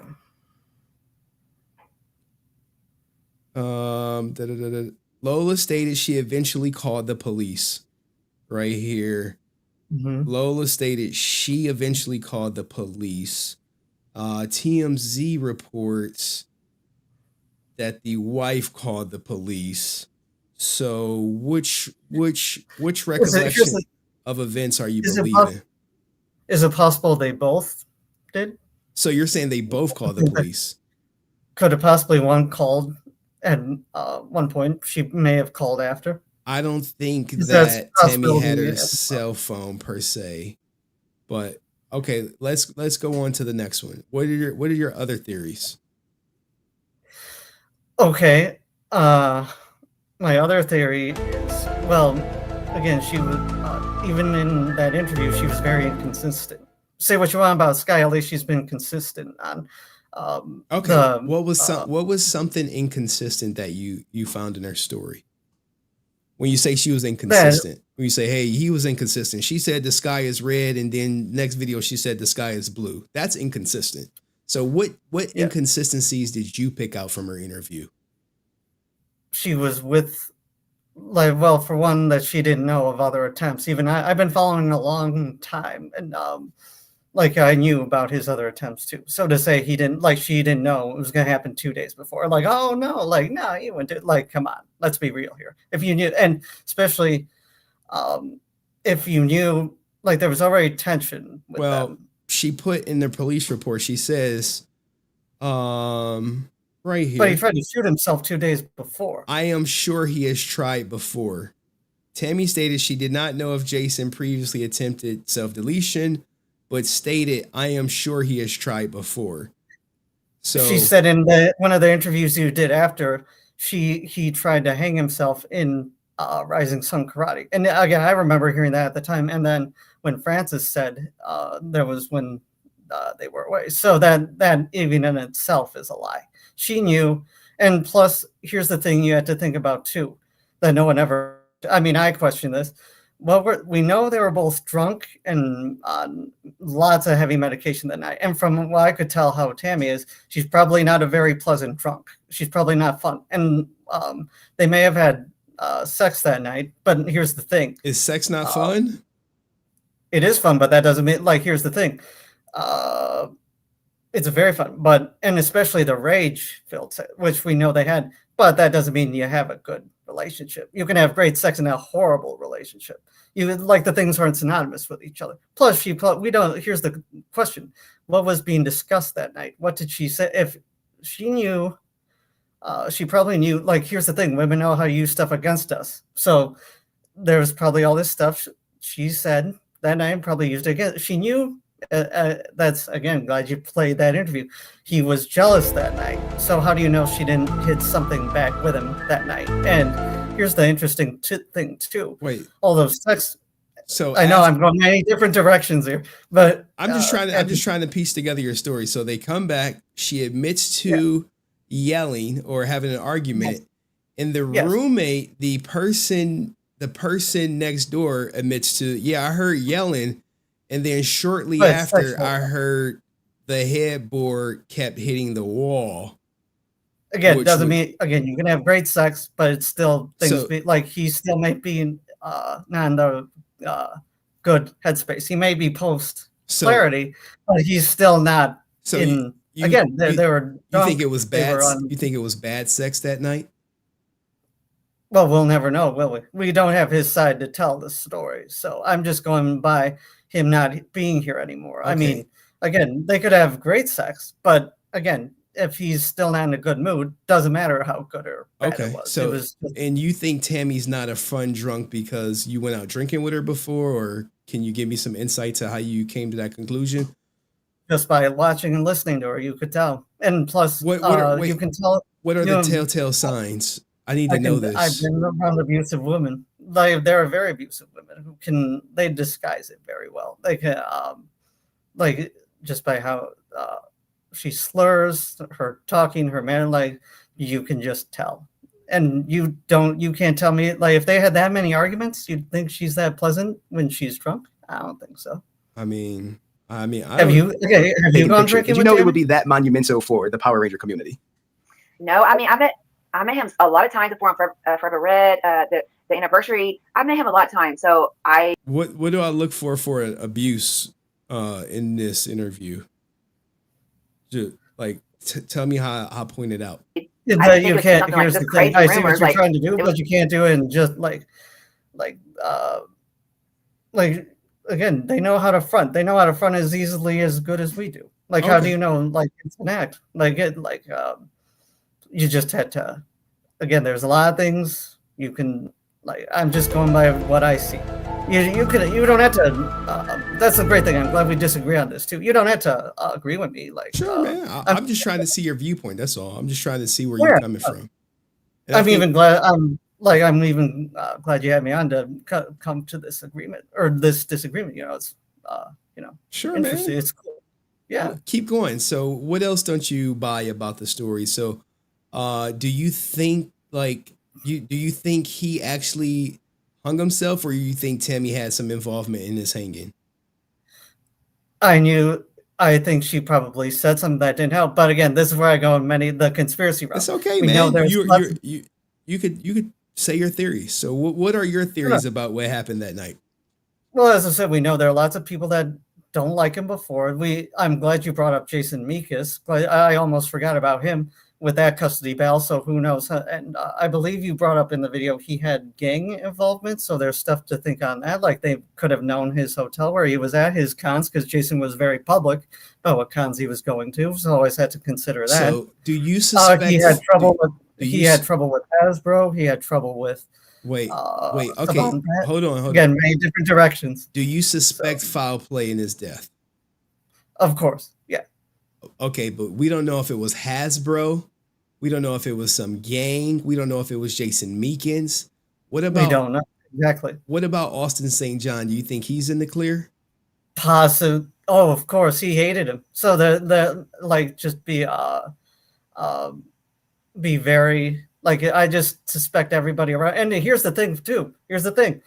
Tammie took a picture with Jason Austin when she knew Jason. They didn't like each other. That almost basically cucked him. That cucked Jason. Oh, here's me. We're all buddy. It's come on now, don't do that. And I don't like that Skye did that with Austin either. That's not cool. They could have been potentially taking pictures with the person who deleted their father, huh? Exactly. Yeah. And plus, again, they didn't like each other. Why would you go with someone they verbally didn't like each other? So why would you do that? How could you possibly think that was a good idea? And how many fans would be okay with that? Because I'm not okay. I didn't like that when I saw it came out. I still don't like it. What are you doing? Do you think Jason would really like that? I mean, Jason tried to make amends with him, but it never happened. So that's another thing you had to think about.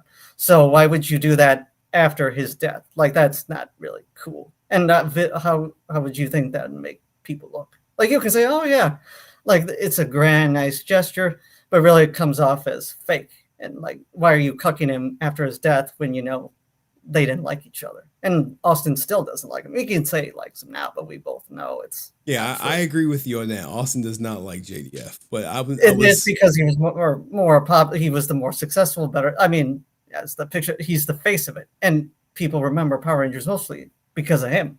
He was the one that catapulted it to the top. Okay. I mean, they would have kept him around.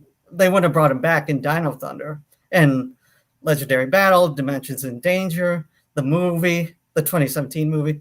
If he wasn't that a bit like him being in the 2017 movie is one of the only big reasons I went, besides for Bryan Cranston. Okay, let's get back to JDF. So yes. Are there other theories that you have? You don't know who called the police. You think maybe both of them did. You suspect foul play, could have been Hasbro. What would Hasbro's motive be for taking out Jason David Frank? Well, we're seeing it unfold now. Like we're seeing, like, think about Power Rangers is like, again, he was the face of it. Jason probably saw this coming, saw that that they would treated him badly, and just they're like, okay, you won't work with us, you're not going to work with anybody else. And I said Saban Brands too. It could be, and we still don't have the security footage of that night, so we don't know if people snuck in that. Tammie was in the whole. What was she? She was in the lobby. Is that correct? What about the toxicology report that we do have? Actually, it's interesting you bring that up. I was hoping you bring that up. In an interview, there's an interview Jason did on his channel with Adi Shankar, but he took it down. It was the guy who did the Power / Rangers reboot movie. He openly talked about the cocaine use and how he was trying to get off it. But here's my question. What? Where's that interview at? It's gone. Jason deleted it. I had to find it on archive YouTube. I tried looking it up again a couple 2 years ago after all this stuff came out, and I couldn't find it. But it was with him and Adi Shankar. So looking at the toxicology or the pathology report where it says he unalived himself. Yes. Do you think they were in on it or something, perhaps? To cover. I mean, you it's think possible, they were but on the cover up? Possibly, but here's the thing. The fact Tammie was so open about it, but the fact he tried to kick a lot of this stuff, and like, how's the thing? How do you get, so obviously he had a bad influence on the inside that was bringing him back to drinking. And they both, here's the thing. I have nothing, I had to preface this too. I have nothing against Tammie. I've met her once. I met her once in 2008. She was very nice to me.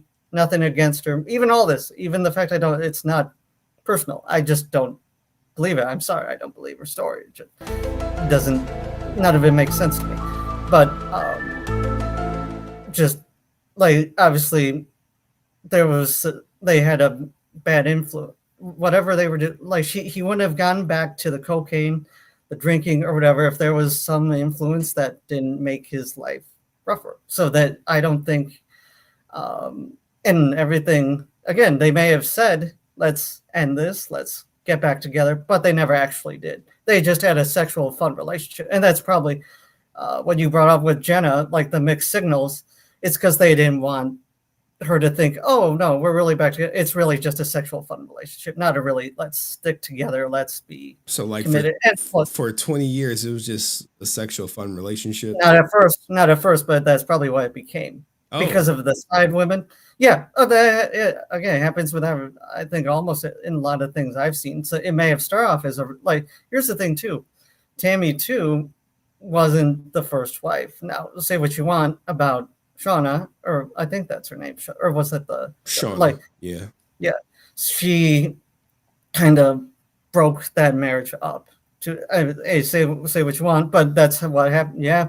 So she, again, there's lots of, she doesn't she's not exactly pure. She's not completely innocent in this. So wait. Are you blaming Shauna too for JDF's passing? No. Okay. That she's been out of his life different. That's different. Yeah. I'm saying she was a homewrecker already, Oh, so Tammie was a homewrecker. Yes, and that was. I mean, wasn't she? I mean, she was. They were married, and then they divorced. Here's the thing: I can give you some anecdotal evidence. I was separated from my my ex-wife for 2 years, and I started dating almost immediately after separation. We were technically married. No woman I dated did I ever consider a homewrecker. And I imagine JDF was in the same boat. But you saying Tammie was a homewrecker, even though Jason said, hey, I'm getting a divorce. When he met her. When he met Tammie. Well, he was the one that forget. Was he the one that initiated the divorce, or? I don't remember. I would have to go through the court docs, but because that would be interesting to see who initiated, if it was Shauna or if it was him. Because then would that make a difference? Yes. Well, explain the difference. Because if it was Shauna, that would mean she was looking to get out of it already. If it was Jason, then he knew probably on the way like things were going south already, and he had to get out. Okay. Or he was sick of her nonsense, and same thing. Okay. All right. Well, because we knew she had problems. Who is that poster in the background? Me. That poster in the background is you? Yeah. Holy shit. Can you zoom out for a little bit? Oh, wait. Sorry. You're on my new laptop. Oh, great. Is that like a book or something that you got? It's a piece. Wait, sorry. Is this any better or no? I can't tell. Okay. Wait, which way? Left or right? There we go. Okay, you're a filmmaker, Daniel Romano. Okay, nice background, man. He was really staring at me the whole time. And what is your girlfriend think of your theories? I don't know. I'm single. Really? Throw that out there. I am surprised. Yeah. And how long have you been single? Just out of curiosity.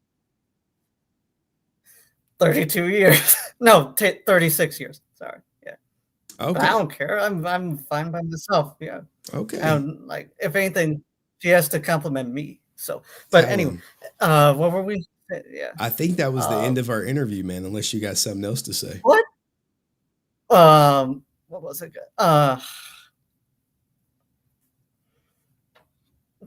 added some. Anyway, look, that's Daniel, we appreciate you coming up and sharing your thoughts, buddy. I really do. All right, thank you. Yeah. All right, man. Come up anytime. Thanks for having me on. And can I plug my? Or wait, well, I guess it's. You want to plug something, Daniel? Come on, man. Go ahead, plug your shit, man. Go ahead, plug it. Do you need my link, by the way? The Ramon Productions? No, just say it out. Just say it out loud. They'll get it. Okay. Subscribe to my YouTube channel, Romano Productions. You can see my films where I'm working on Lord Zed's backstory, how he became skinless, and you see the rise of the Machine Empire, Dark Spectre, the Zordon Rita coin toss. It's so many great things coming. And just Henry, despite our disagreement on this, thank you for being cool and civil and just talk it out.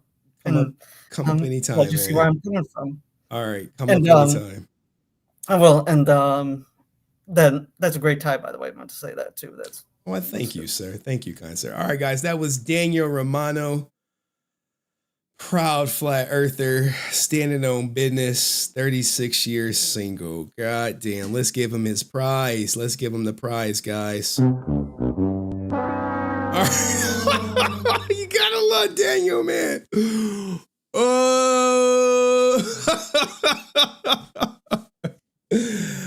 I was really expecting his girlfriend to come out and say something, but maybe next time.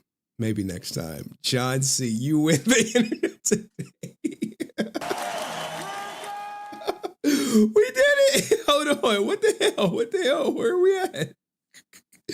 I know I got like an air horn in this bitch. I know I do. I know I do, man. I know I do. You can't get better than that. Now, I don't know who's going to try to top Daniel Romano, but maybe Donald Nevitt, can you please put on the goddamn camera, please? Oh, let's see. Is this who I think it is? Yo, what's going on, man? How you doing? Doing pretty good. Actually, trying to do this while at work. All right, that's fine, man. We support the working class here. Now, do you think Austin St. John had a play in JDF's passing? Were you listening to Daniel's theory? I was listening to it at the same time, so I can say I don't think so. I know that they did have some sort of beef, but for honesty's sake, I don't think. Okay. It's all right. Yeah, I don't honestly think they had anything to do with it. Okay, so what did you think about the JDF investigation? It's definitely interesting. I've been kind of cluing in that Tammie had nothing to do with it, that she was innocent, especially after seeing your first interview, and I think then the interview she did with Nakia and Catherine about around the same time, and she was open about everything. At first, I was like, oh, it was hard to see what was going on behind the scenes. I even didn't believe half the stuff that was going on at the time from the start. Okay, so now you're a believer. That's good to hear. Anything else you want to add, Donald? Not really. I think it's pretty much. I think the only thing is that as somebody who has people who deal with mental illness, it does. You can see the toll it takes on them at times. And even my wife, when me and her have been talking about this since his passing. That even when we saw him, I think about a year and a half before he passed away, one of the few times he came to the Vegas area, she could kind of tell that he had something he was dealing with, but he was still amazing to us. It made us laugh because my niece actually had prior to that gotten something for a Pokemon, and she said point blank, I like Pokemon, and he's like, oh, I like it too, and we're like, no, this has nothing to do with this, but it was still one of those memorable moments. So just seeing what he was dealing with towards the end, and at least trying to work it out. I'd say, he definitely had some demons that he just couldn't quite kick. All right. Well, thank you, Donald, for coming up, man. We really appreciate you. We gonna let your ass get back to work, though. All right. Definitely. All right. Let's bring up Janara, then Answer 06. Answer 06, you skipped a line, brother. I didn't even see you back there. Hey. What up, Janara? How are you? What did you think of the JDF investigation? This is the day where I met you and I started getting hooked on you. And it helped me grow. It helped you grow the show. But anyway, JDF was Janara with the shots fired. Oh my God, Janara. I didn't mean to say that. I just wanted to say shout out that the reason why I hooked on you because you were doing some digging on the JDF and you came a long way, and I just want to congratulate you for all the hard work.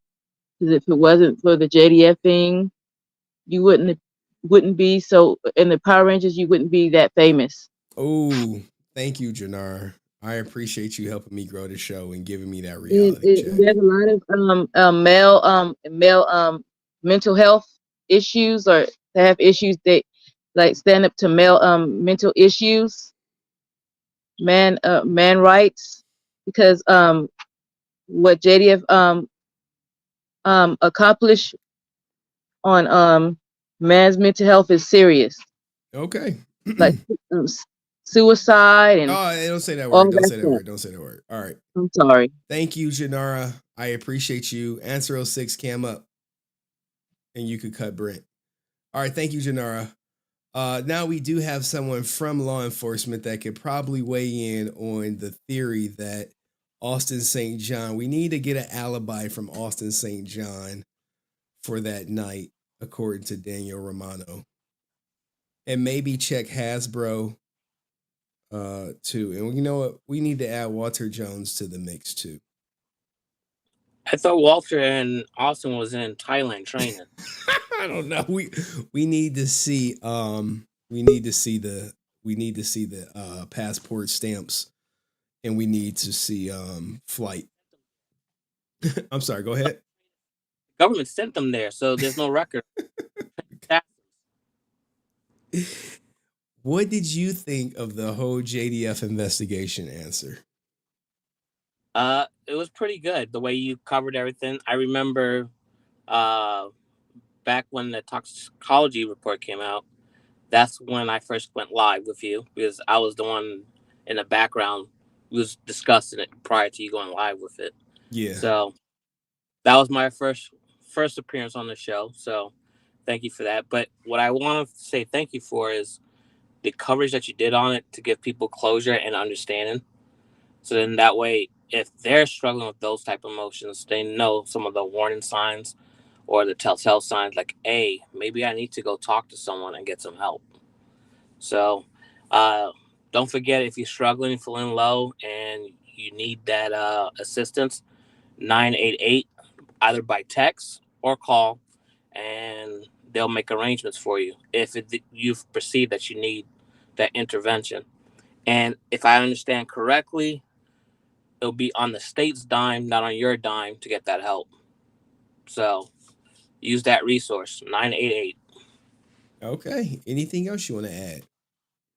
It was a good stream, a good reminder. It was good to hear Tony's voice again, because it's been a minute. I crashed out on sure. That's the first crash out. Yeah, the first one. Certain things have to be kept private.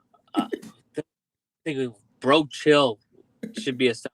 You shouldn't be investigating too much. There was something he said earlier that I'm like, man, that should be a soundbite. But I hope he's doing okay. I hope everybody in the Frank family and friends, close friends, are doing okay and adjusting to life without Jason, but still holding him here, because it's not easy, right? After someone transitions. So for those who are close to him, just know he's still around you, and just keep the good memories and try to live your life in his honor, and just try to do good things, and talk about all the good memories, and that's one way of keeping them around. All right. Thank you, man. Appreciate you, Answer 06, man. No problem. All right. But theory though, maybe it wasn't Geiger or Walter. Maybe it was the producer of Rise of the Jedi. Why? I couldn't help himself. All right, man. Get out of here. Get out of here. Mr. Monster. You at work? What you doing, brother? Hold on. I got to stop for a first off, thank you, John C., for the super chat, for the membership gifted. John C., a believer now. And Grandma Persh Hall. Oh my goodness, such a well-mannered young man, says Grandma Pershaw. Thank you for your kindness, Henry. R.I.P. JDF. Hope Grandma doing good. She got a great grandson looking after her, and Erik. Hopefully she watching. We got my grandma watching too. My grandma watching too. But go ahead, Mr. Monster. How are you, man? Good to see you not at work. I'm doing good. I watched most of the stream. A lot of it was kind of a recap of, like, if you were there the first couple weeks, man, when we didn't have the toxicology report, when we didn't have a lot of this stuff, people were going crazy, making up whatever they wanted to make up about stories, or whatever wherever their heart's gonna take them, that's where they're gonna go, I guess. But Guys, to give you a little backstory, Mr. Monster is in some of these flat Earth groups trying to convert them to no avail. Lately, I haven't even chatted with anybody because people are just so hateful. They got so much hate, and they got to have a bad guy out there. There's got to be a bad guy. It can't be Jason. He couldn't have done it to himself. There's got to be a bad guy. Nah, man, the bad guy is sometimes your emotions, your feelings inside, and you got to battle them, and you got to allow other people to help you. For Jason, I think I said it in my message earlier. It's like once a little bit started for him, like let's say the toxicology report starts with the pills. Once it started, and he realized it can't go any further, hey, I guess you could say he committed with the rest of the way. But if you ask me, man, it's good that we know these facts. Right. Because for that first week, for anyone who was there, we had questions. We wanted to know if there was anything nefarious. And we found out that there wasn't anything really nefarious. There was no plans. Emotions catch you in the moment. And sometimes it overcomes you. You know, your wife's downstairs having a good time at the bar or whatever, and you're in your room by yourself with your feelings. It doesn't matter all the good stuff that could have happened. Sometimes those feelings are so strong, it will take you. So the biggest thing that Jason can teach us is that we should not allow our emotions or our feelings about ourselves or the world around us to really consume you. You have to sometimes let go of those feelings and allow yourself to move on further. Because if imagine if he was here to tell us about the White Dragon, stuff like that. Stuff that he was working really hard to move away from Power Rangers. He was moving away from Power Rangers. Right. And he, like I said earlier, he didn't have to do that, but he did. And so we're here now. And I'm glad that there's no ifs, ands, or buts about what happened. We know what happened. If people don't want to believe it, it's up to them. I forgive Jason. I know people like that. I've been there. And at some point, we all have to like with your channel, you have been bringing people together. And that's what I think everyone needs to do is come together as friendly as possible. You got your negatives like your Brent. You got your Austin lovers and stuff like that, and Austin diehards, and none of that matters. Like, what if one day Austin's gone, and then everyone's gonna be sad that he's gone, man? It's like it's one thing or the other, and we should all keep it positive as best we can, and not make up any no rumor. Well said, man. Thank you so much, Mr. Monster, for coming up, man. I appreciate you. All right, guys, that was Mr. Monster coming up. He does have his own sound bite. All right, Lord, give me the strength to carry on. We about to bring up Brent. Only Lord knows what he's gonna say, and then we can shut her down. Brent, how are you? Good. How are you? My biggest fan, man. When are you leaving that goddamn brothel or hostel that you staying at? Hostel? You can call it whatever you want. It's pretty comfortable here, but anyway. Go ahead, Brent. So the Daniel Romano, he says that because Tammie was somehow manipulative. Hold on, before you cook, Brent. Shout out to Joe Morris, man, longtime day one person. Well done as always, man. Thanks for all the time and effort you put into this. Can't wait to see you covered next. Can't wait to see what you cover next. Watch out for Hasbro, man. You dig too much, and they'll send G.I. Joe and Optimus Prime at your ass. Yeah, man. Thank you, Joe, man. Hopefully you stateside, man. You stateside now, but yeah. Thank you for the generous dono, man. Go ahead, Brent. So Daniel Romano says, because Tammie was somehow manipulative or something like that, that somehow she should be blamed for JDF's passing. Was that what he's saying? Yeah. Yep. Yeah, he's okay. I know this. I'm not the biggest fan of JDF, so this might come across as bias, but there comes a point when people need to take responsibility. Do I believe that Tammie Frank was a factor that he took into account into doing what he did? I absolutely believe that, because whether you agree with what Tammie did, they were incompatible for whatever reason. I don't know. I wasn't part of their private life. She probably caused him stress. I don't know. Like, I'm not involved in their personal life, so I don't know. But she probably caused stress of some kind to push him over the edge. Now, do I believe that she should be blamed because she's somehow manipulative or a quote unquote gold digger? No, because JZF has to take responsibility. He took responsibility. Has to take responsibility. You can't pass the blame to Tammie. If she was manipulative, if she was whatever, then leave her, divorce her. I know there were other factors, but to put the blame on Tammie, I think it's quite unfair, because Tammie is her own person, and they might have had disagreements, but you can't, just because she's a certain way, you can't say, oh, I'm going to do something because Tammie's this a certain way. That's just, I don't agree with that at all.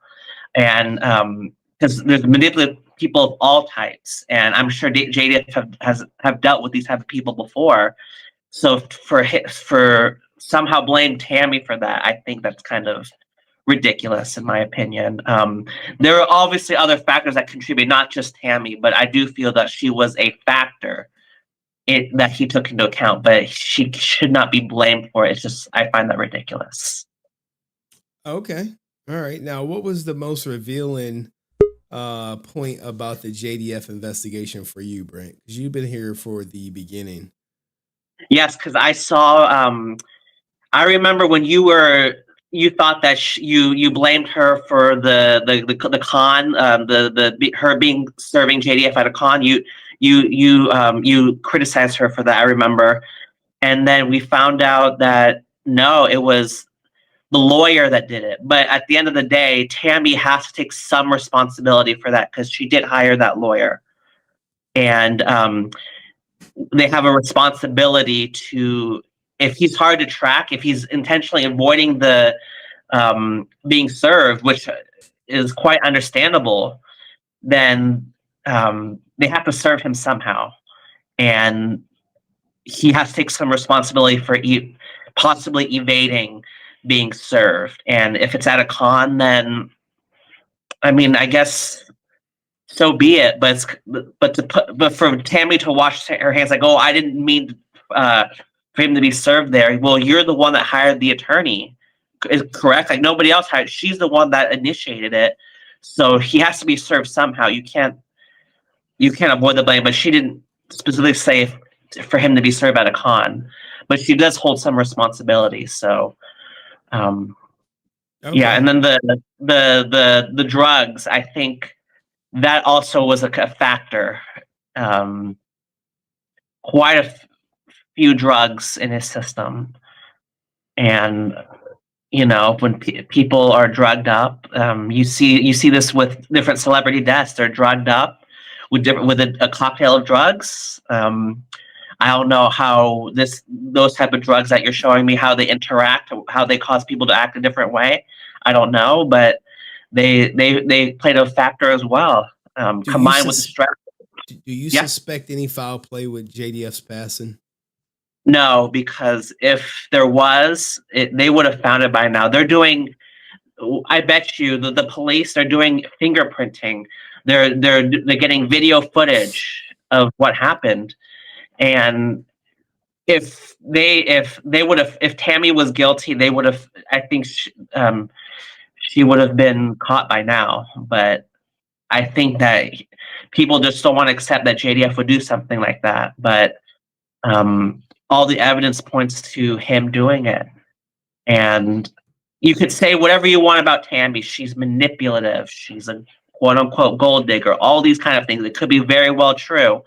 But I think JDF has to take responsibility for what he did. And you can't, or people have to put responsibility on him and not blame Tammie for what he did.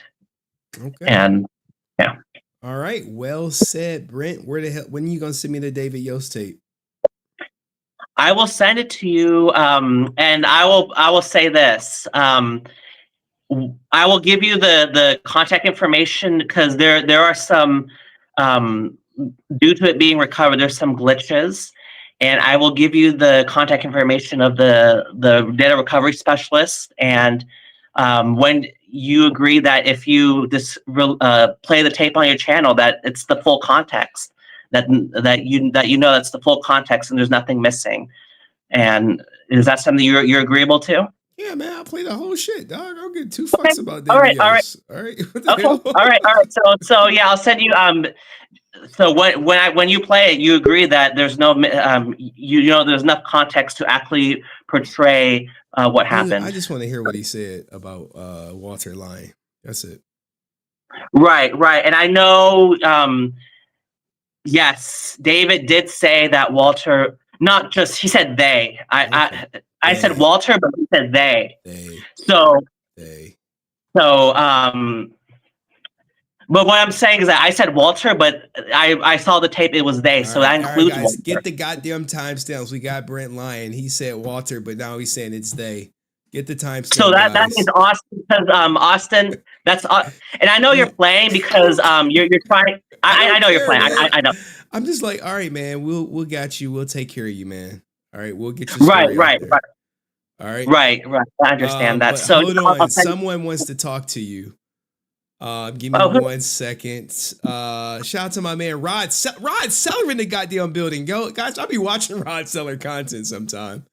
Tammie Frank is Medusa. She did something to him. He put some money on. He put some bread on it. All right, Rod. I'm gonna still watch your content though. All right. Your boy Daniel Romano. Hi. Hi. So yeah, I think that I don't agree with that Tammie did something. Do I believe that she was a factor? Yes, I do. There's a distinction. There's a nuance there. I do believe that whatever she did, I don't know. I wasn't in their personal life. Something that she did push him over the edge. Now, should she be blamed for that? No. But did Tammie cause stress in JDF that caused him to go over the edge? I do believe that. Among other factors, like maybe Legend of the White Dragon, I'm just speculating here. Maybe he knew that there was something wrong with the movie. It wasn't going the way it was planned. He might have thought that, I might have to delay the movie a couple years, which is ended up what's happening now. This is all speculation. Maybe that caused some stress as well. So all these factors are contributing to him going over the edge. And I do believe Tammie was a factor. I don't think she should be blamed. So you're agreeing with me. That's you're not really making you're like bouncing between. Like, I want to give me a straight answer. Do you think it's a yes or no? Do you think she said something that night or no? That played into that. Something she said. Did she say something that night? And I live with 4 lawyers, so I know this stuff. So. Did she say something? I don't know if she said. I don't think she said something. Yeah, we never know what was discussed that night. She didn't even say on the interview. The interview she did, she never said what they talked about that night, which is very interesting, isn't it? Yes, but let's say she did say something. Let's say she said, I don't know, some random insult, for example, and push him over the edge. Is that a contributing factor? Absolutely. That might push him over the edge, but should she be blamed, like, for Jason's passing because she said that? No. If she said something, no. I think that's where our disagreement is. Let's say they were in an argument, and she said, what? So it's his fault. That's the one thing I wanted to get on with Henry too.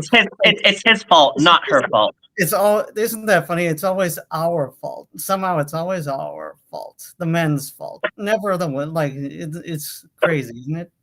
Like she might have said something, but it's our fault that we. And now here's the thing. As I said, I knew Jason struggled with this for a long time. But if you know someone's over the edge and not exactly doing well. You don't tick him off and make him feel like he has to, especially since, again, soulmates, what they were doing, they don't really do stuff like that. If you know, like, again, but with them, it sounded like it was more on and off relationship, which those, it's like they were on for 20 years, but 10 of those years, they were pretty miserable. So it's not good. And just, again, like Jason, again, may have hung himself. We don't know. Like, that's the thing. We'll never know what happened in that room in that night. And even the reports, and it's her word against like his word. But I'm like, here's the reports. Like, there's some, like, again, there's only so much you can gauge from that, but it doesn't say what happened in that room and that night. And we don't have the footage. We don't have. It's his word against her word against his, and he's not here to tell his side. For all we know, like, here's the thing. I imagine if he was still here, the story would be completely different. Who knows? They might still be together. We don't know that, but just the way things are playing out, gotta wonder. Okay, hold on, guys. I gotta stop you for 1 second. Shout out to Dust for dropping 5 gifted. Quiet Storm, no, I am not drunk. We do have someone arguing that JDF may have not taken his own life and may have been pushed because they always blame men. But here's the thing: that doesn't mean, just because I don't entirely believe he didn't do it, doesn't mean I 100% see his side why he could have done. Again, like wait. Okay, you live with lawyers, right? You like yes or no questions. Did JDF take his own life? Yes or no? I can't answer that because we don't really know. But you saw a toxicology report. You saw a pathology report. Yes. And you don't know if he took his life or not. We don't know we don't know that night. Do you think none of us were there? Do you think Tammie would be in jail if she took his life? No. With the legal system nowadays, even if she didn't know, but here's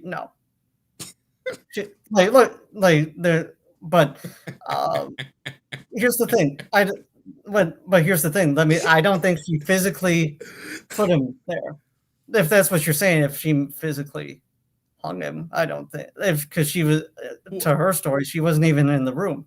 So I don't think she physically hanged him. She could, and as you said earlier, he was standing on something. If it was in the bathroom with a hair dryer, like, come on. I mean, so if she didn't do it, then who did? If he didn't do that's it, a good question. That's the question I'm asking. Who did? Like, I think like that Hitman 47 like climbed through the window, but here's the thing, out and left. Well, we don't know. That's again. He could have been contracted by Hasbro. You joke about that, but that doesn't mean that people don't like that stuff. Is still very like, that's the thing. They're their own cartels nowadays. It's just people don't. They think that stuff is gone or only in certain seconds. But no, wait. So now you think the cartel had something to do with it? Here's the thing too. Rising Sun Karate, they've had money problems since, like, that came out that they were having trouble paying off the rent for that, right? So he did owe people money, apparently. So it's not too far-fetched that maybe they're like, hey, you didn't pay this. So they sent the message they're gonna kill the cash cow. Very possible. Yeah, well, that's the thing. Like you were saying, I'll bring your own point back.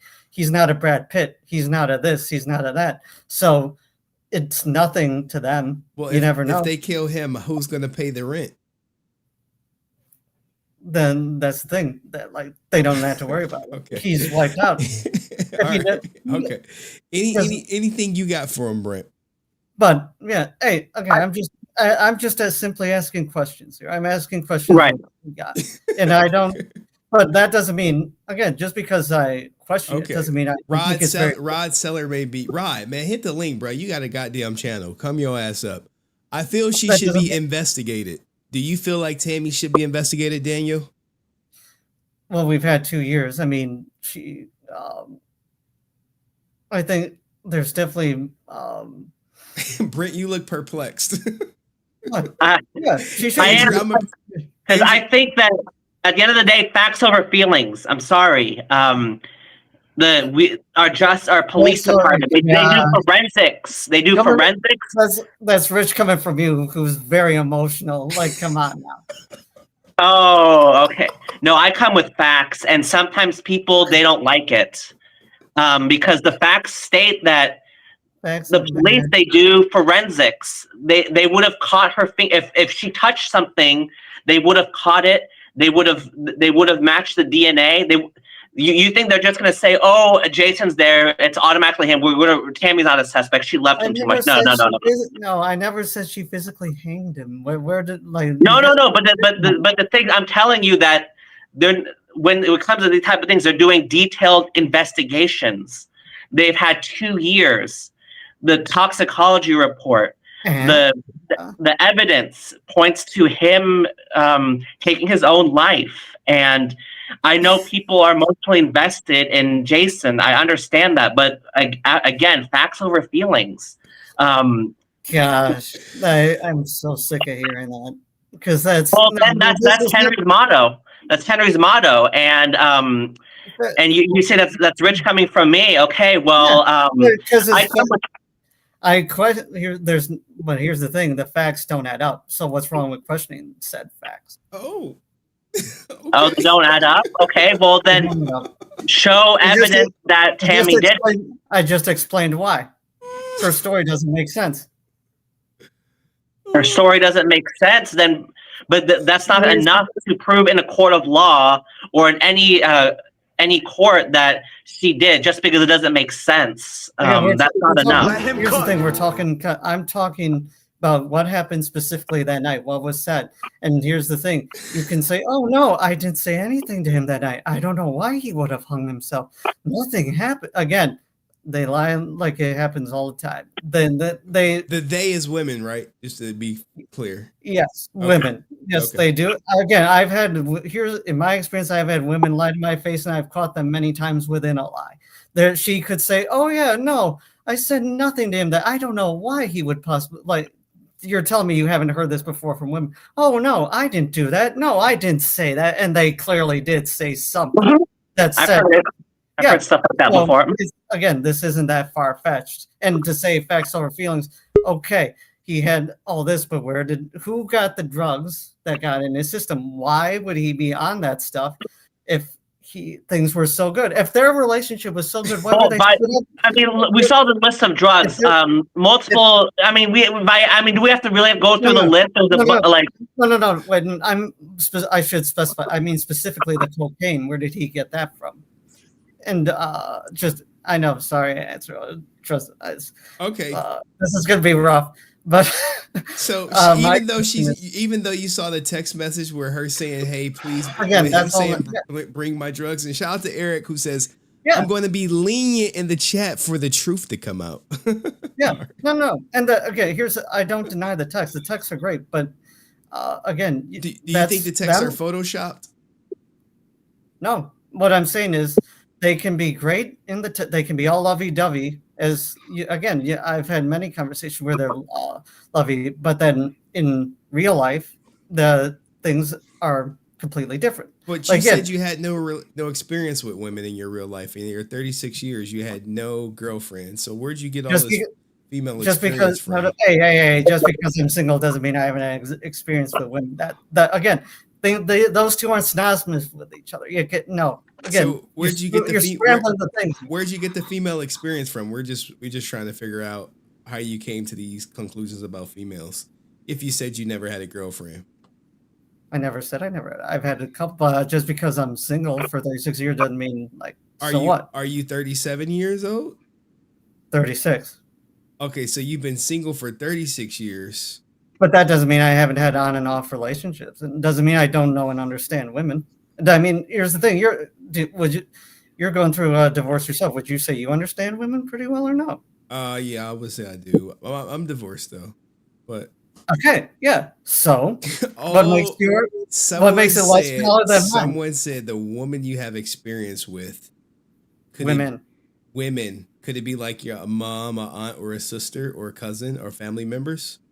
No, but I do have sisters that, in fact, anything that helps me with women, because I know how that you catch them. You catch your sisters and stuff and lies and like, come on. Have your sisters lied to you before?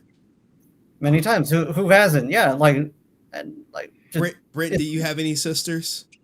I don't. Okay. Okay. Wait. So, do you have sisters, Henry? I got one sister. She probably Okay, then watching yeah. right now. So you probably caught her in lies too. Nope, she never lied to me.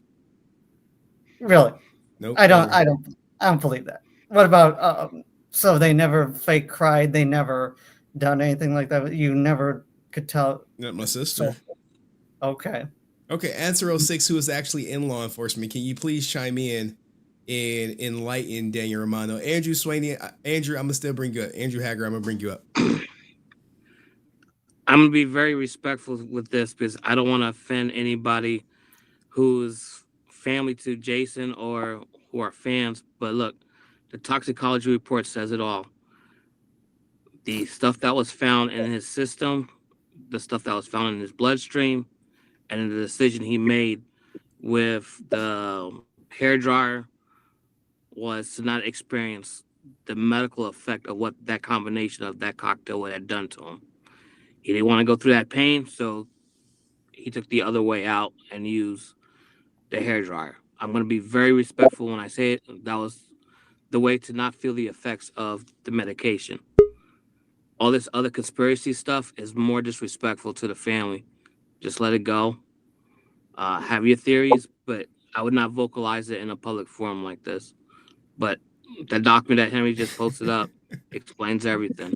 Well, here's the thing. That's why I had to come back on. Let me tell you this. Like, I appreciate you coming on and saying this, but Daniel Romano has already expressed his thoughts about me, thoughts about Tammie. Yeah. Plenty of times on his own platform, which is the beauty of people having their own platforms. But we're actually gracious when people come to this platform, and as outlandish as his theories may be, but that is his opinion. If he wants to disagree with the 15 pills in his stomach, along with the cocaine in his system and pain pills, no, I never said I did. I don't disagree with it. I'm just asking questions of it. There's a huge difference and it's being intentionally switched around here, trying to make again. I get it. It's what I say sounds crazy, but sometimes, as we've seen especially with these elections and stuff, how much do you think Trump? You think Trump had something to do with JDF's passing? No, I'm just saying how people can be taken out of. Oh man, I'm doing it now. I'm doing but just how things can be misconstrued and just how. Do you feel like tonight you have been misconstrued on this stream? I think it's going there. They're trying to make me sound crazy when I'm just asking. You think we're trying to make you sound crazy? Okay, I know this stuff sounds crazy and unbelievable, but usually the most unbelievable stuff turns out to be true. Okay. Sometimes. I mean, again, we don't know. Okay. I'm just speculating. I'm just asking questions. I'm just asking. Let me say this. You're committing a logical fallacy when you say there's doubt, so that automatically disregards the evidence that's there. No doubt. There's all that. Again, I know he was on that medication for a year, and why do you think I brought up the Addie Shankar interview? He was open about this stuff. He didn't hide it, but it's just I'm just questioning, where did he get some of the stuff? How come? It's mostly I'm concerned about that one night. What was said that night that would set him off? And because again, we don't know what happened in that room. We don't know what was said. Okay, go ahead, Answer 06, and I'm gonna drop everybody down and bring up my man Andrew Hacker. Go ahead, last point, Answer 06. The combination of medications that should not coexist with each other, plus alcohol, was what led to it. Plus the history of his mental health issues. All that was a deadly combination. There's nothing really else to go with that. Nose candy, seizure medication, pain pills, Ambien, Viagra, alcohol. I mean, you could throw in the creatine too, you know, like. No, Henry, the creatine is the cutting agent for the nose candy. Oh, okay. All right. That increased the volume. That increased the volume of it so they could resell it. Oh, okay. All right. So you're thinking you're getting 100% pure, but now they mix it with creatine. That's why it shows up in people's toxicology reports. Okay. So we're blaming the medication then. That's all. Yeah. So nothing else could have possibly happened that night that set him off. The mental health issues, again, the medication, the alcohol, and then whatever was going on in his personal life that we're not privy to. Right. Like all that like, was the lethal combination. So what's wrong with asking about what was going on in the personal life that night? Obviously, we know there was. You know, guys, here's the thing with Daniel. You will never convince him that JDF took his life and there was no foul play. Hey, wait, don't speak for me. But I think that, again, just because I ask questions of it doesn't mean I don't think it's possible. As I brought up the other examples where he tried to at his own places. I just maybe call it, I don't want to still entirely believe it, or just, I think, because again, it's something, this isn't easy to deal with. Like, I've known Jason since, I first met him in 2008, but before then I used to call Rising Sun Karate in 2005. The point is, wait. How many times have you met Jason? Multiple times. More than 3? Many times. More What? than 3? More than 3? More than 4? 3, yeah. More than 4? More than 4? Yeah. Well, currently the threshold is 3 to know Jason, so you qualify as knowing him. And I was like, I would follow him a lot. So how do you think I keep up with all this stuff? How do you think I know? Like, I even brought up Adi Shankar. You didn't know about Adi Shankar. I brought that up. Yeah. See, so it's like, again, as crazy. I know I sound crazy and ridiculous, but self-awareness is key, man. I really appreciate you being self-aware. But look, Daniel, I got to bring up some other people. We can come back and we can have this. Yeah, I just got to take on Brent here since you said you summoned the Kraken. I think you've defeated Brent. I think Brent, you stumped him. He doesn't even know what to say. He's dumbfounded. Yeah, you won. Facts over feelings. I mean, that's a simple way to put it, right? That's a very simple way to put it. Facts over feelings. All right. Well, thank you, fellas. I appreciate that. I'm dropping all y'all down and getting some. Brent, I agree with you. Right. Facts over feelings. That's a simple way to put it. All right. Facts over feelings. Thank you, Brent. You can question the facts. That's the point of science. That's the point of everything. You should question everything. Like, here's a like. All right.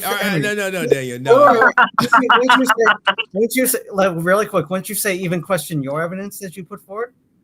Even question that. Sure. Fact check me, God. Fact check me, please. I'm not fact checking you. I'm saying you should question the media, question everything in front of you. You should always question everything.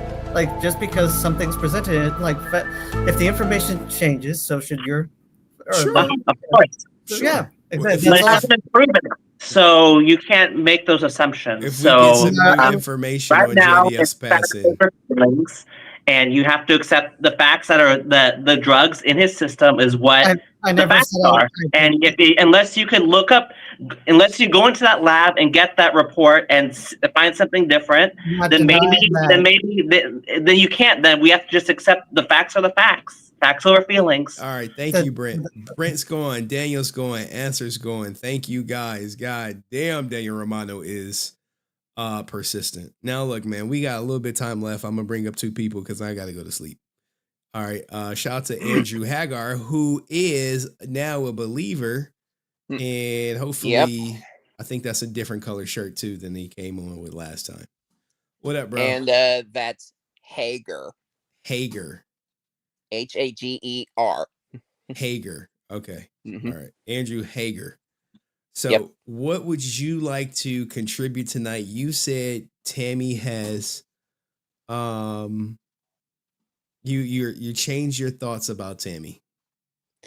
Yeah, I was doubtful about her being worth the benefit of the doubt, but now that I know most of the facts that have gone on between her and JDF, I really I owe her my biggest apology. Tammie, if you're watching this, I deeply apologize for not believing you, or Jenna for that matter. And I'm after this, I'm gonna leave her out of this. Now, all right, man. Hey, it takes a big man to come on here and just admit when they were wrong, man. Yeah. So kudos. Yeah, feels good to get that off my chest. Good, man. Anything else you want to get off your chest? Because I got one more person. Influence Films, I'm gonna bring you up and then we're gonna shut her down. You know, I had something on my mind, but now I've completely forgotten it. Brain fart. All right, man. Well, if you think of it, let me know, man. Appreciate you coming up. All right. Will do. Peace. All right, Peace that was my man Jason from Influence Films in the house. What's up, Henry? You tell me, what did you learn new tonight, if anything? I mean, it just kind of brought me back to day one with the JDF stuff, because you were the only person talking about the whole situation, and there was that article about Tammie that was talked about, and honestly, when you were breaking her back in the beginning, I was right there with you, and I was like, man, why aren't other people doing this? She is obviously devious. And the thing is I remember meeting JDF the last time I saw him in August, which was a few months before he passed away.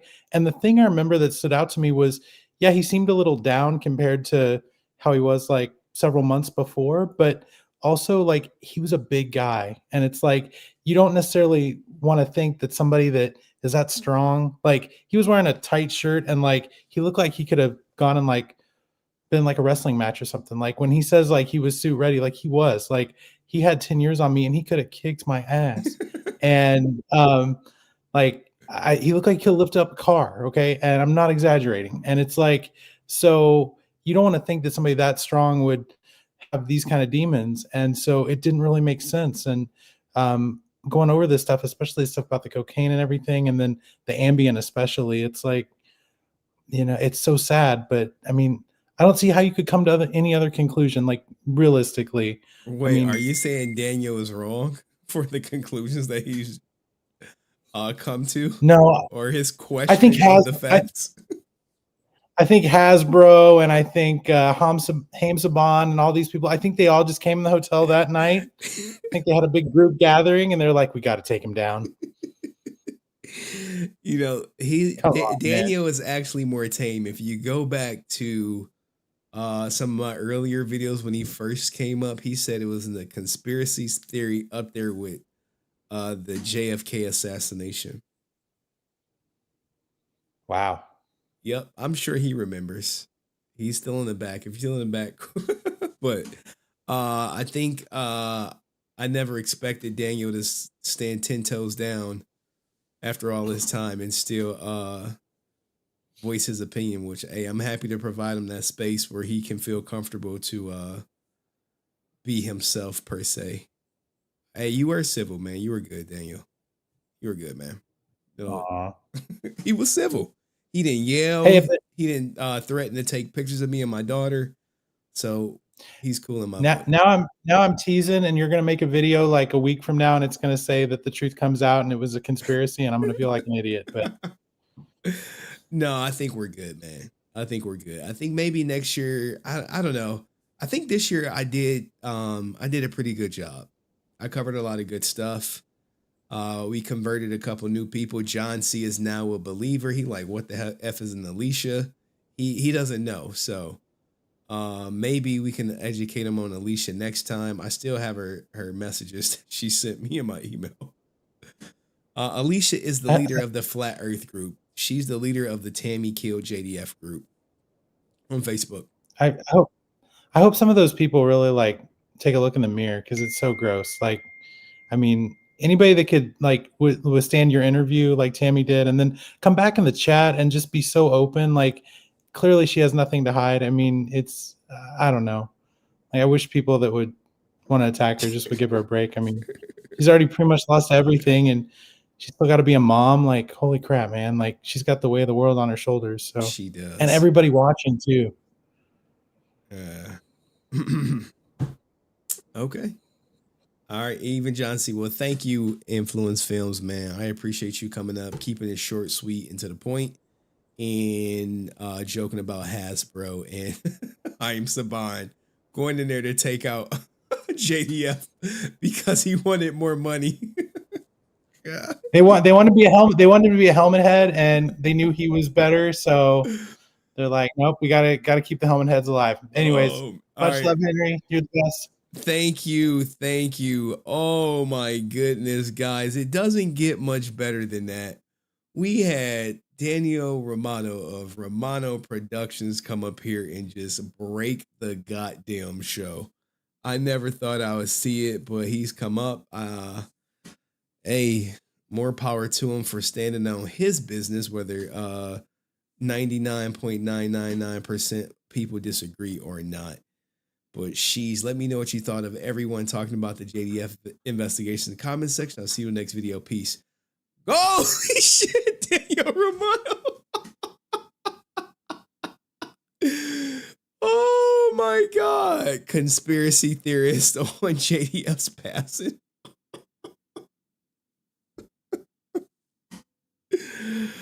Oh man.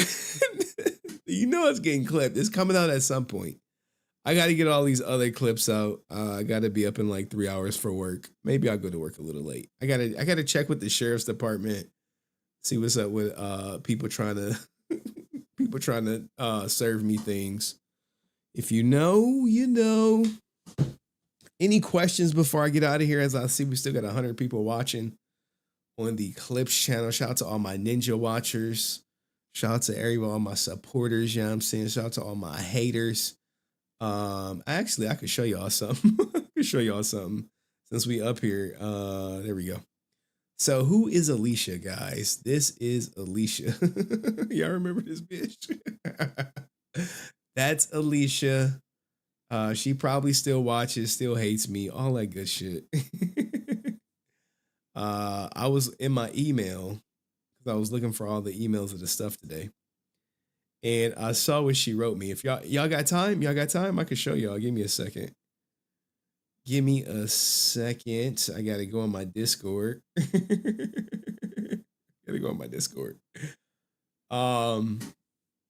Oh man, where did I post it at? Did someone put it in a shrine, Alicia? Let me see. Alicia. Got it. All right. Y'all can kind of see. What she say? I thank you for discussing me on your live, making me a superstar. I hope you've increased my group's members. Also, tell your special ed somebody. She thought, like, I got like some people that's in her group or whatever. I have people that's in her group, and she swears up and down that she keeps finding them out. It's just a witch hunt. She'll never find the person or whatever. Greet in an agreement. You fat fuck. Look at her. Now look, guys, she bullying me and shit. She got like 1,500 people. She calling me a fat fuck, man. Like my grandma watching. Keep on keeping me relevant. I love the attention. Love you too. Have a great day. TTYL. Stay resilient. Now, if you don't know, she hates me because she sent like a $2 super chat. And because it was on the timer, she was like, you didn't acknowledge me and you refunded it. I'm like, I ain't refund shit. Look, I'm in a bind, guys. You think I'm refunding $2? Nope. No. And this is how the beef started. Black woman who she walks around in white face. Self-hate is real, but she was mad about her $2 super chat. She's like, I supported a black man. I was like, and you rejected me. And then she just hate me for life. So I think Rican Ranger might be in that group by now. He got to link up. They got to click up. Click up. But anywho, this is her, y'all. I'm about talk about obsession. Why are you obsessed with us, Henry? We don't have any food over here. Don't you know that, right? Probably Special Ed Baraka screenshot it for you. You like to abuse the mentally challenged people for your own personal entertainment. Not nice, Henry. What the fuck? Hey, yo, what the fuck? Oh man, for $2, bro. For $2 that I never got. That I never got. She got refunded it. I proved it in like email, and then she was still mad because she thought she like sent it, and I didn't acknowledge her. You're supposed to acknowledge all the people who contribute to your stream. You should always acknowledge them, which I do. Acknowledge me. And thank you. Thank you for the $2, Erik Pershaw. I appreciate it.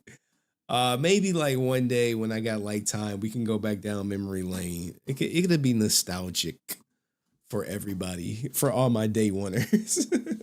Not nice, Henry. You exploit. Oh man.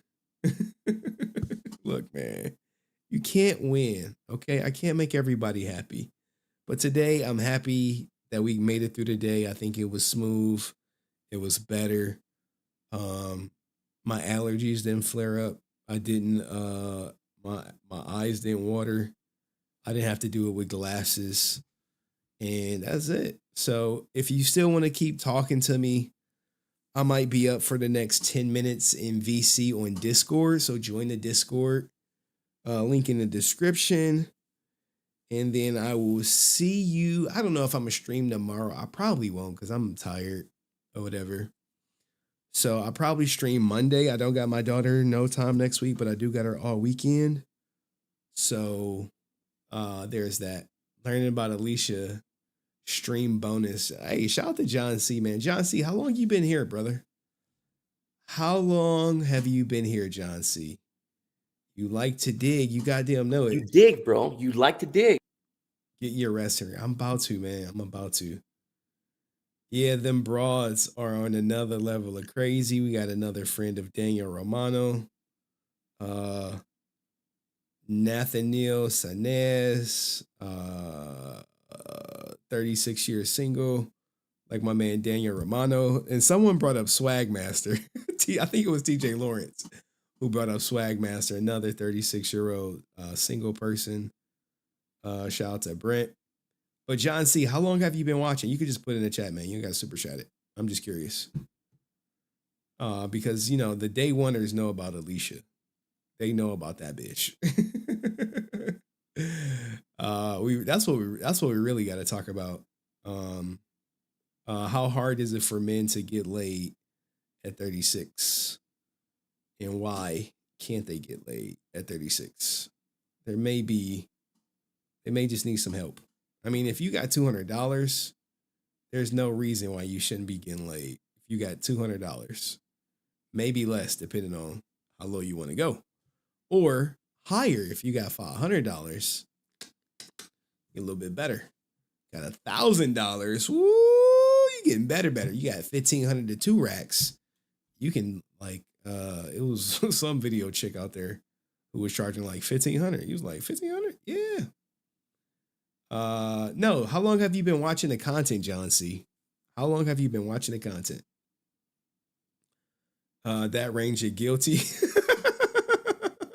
That nigga is guilty. Reach out to me on Discord if you want a voice recording of my take on your audio clips. I never said I wasn't a virgin. This is what yo, Daniel, look, bro, are you a virgin or not, bro? You amongst friends. I never said I wasn't a virgin. So you must be a virgin? More surprises. Watching like a year. Okay. Okay, so Daniel said that doesn't mean he's a virgin. Okay. Someone said Brent took your virginity. Is this true, Brent? Can you confirm? He said, nope, not a virgin. Cousins don't count now. Okay. Cousins don't count. All right. So anywho.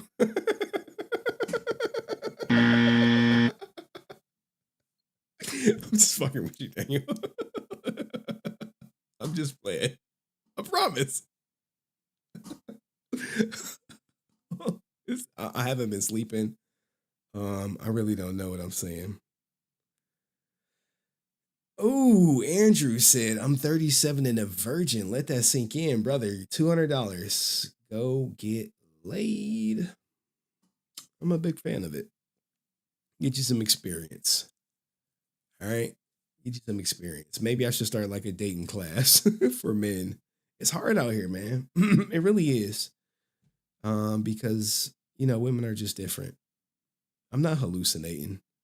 I just understand that some people may be challenged. Okay.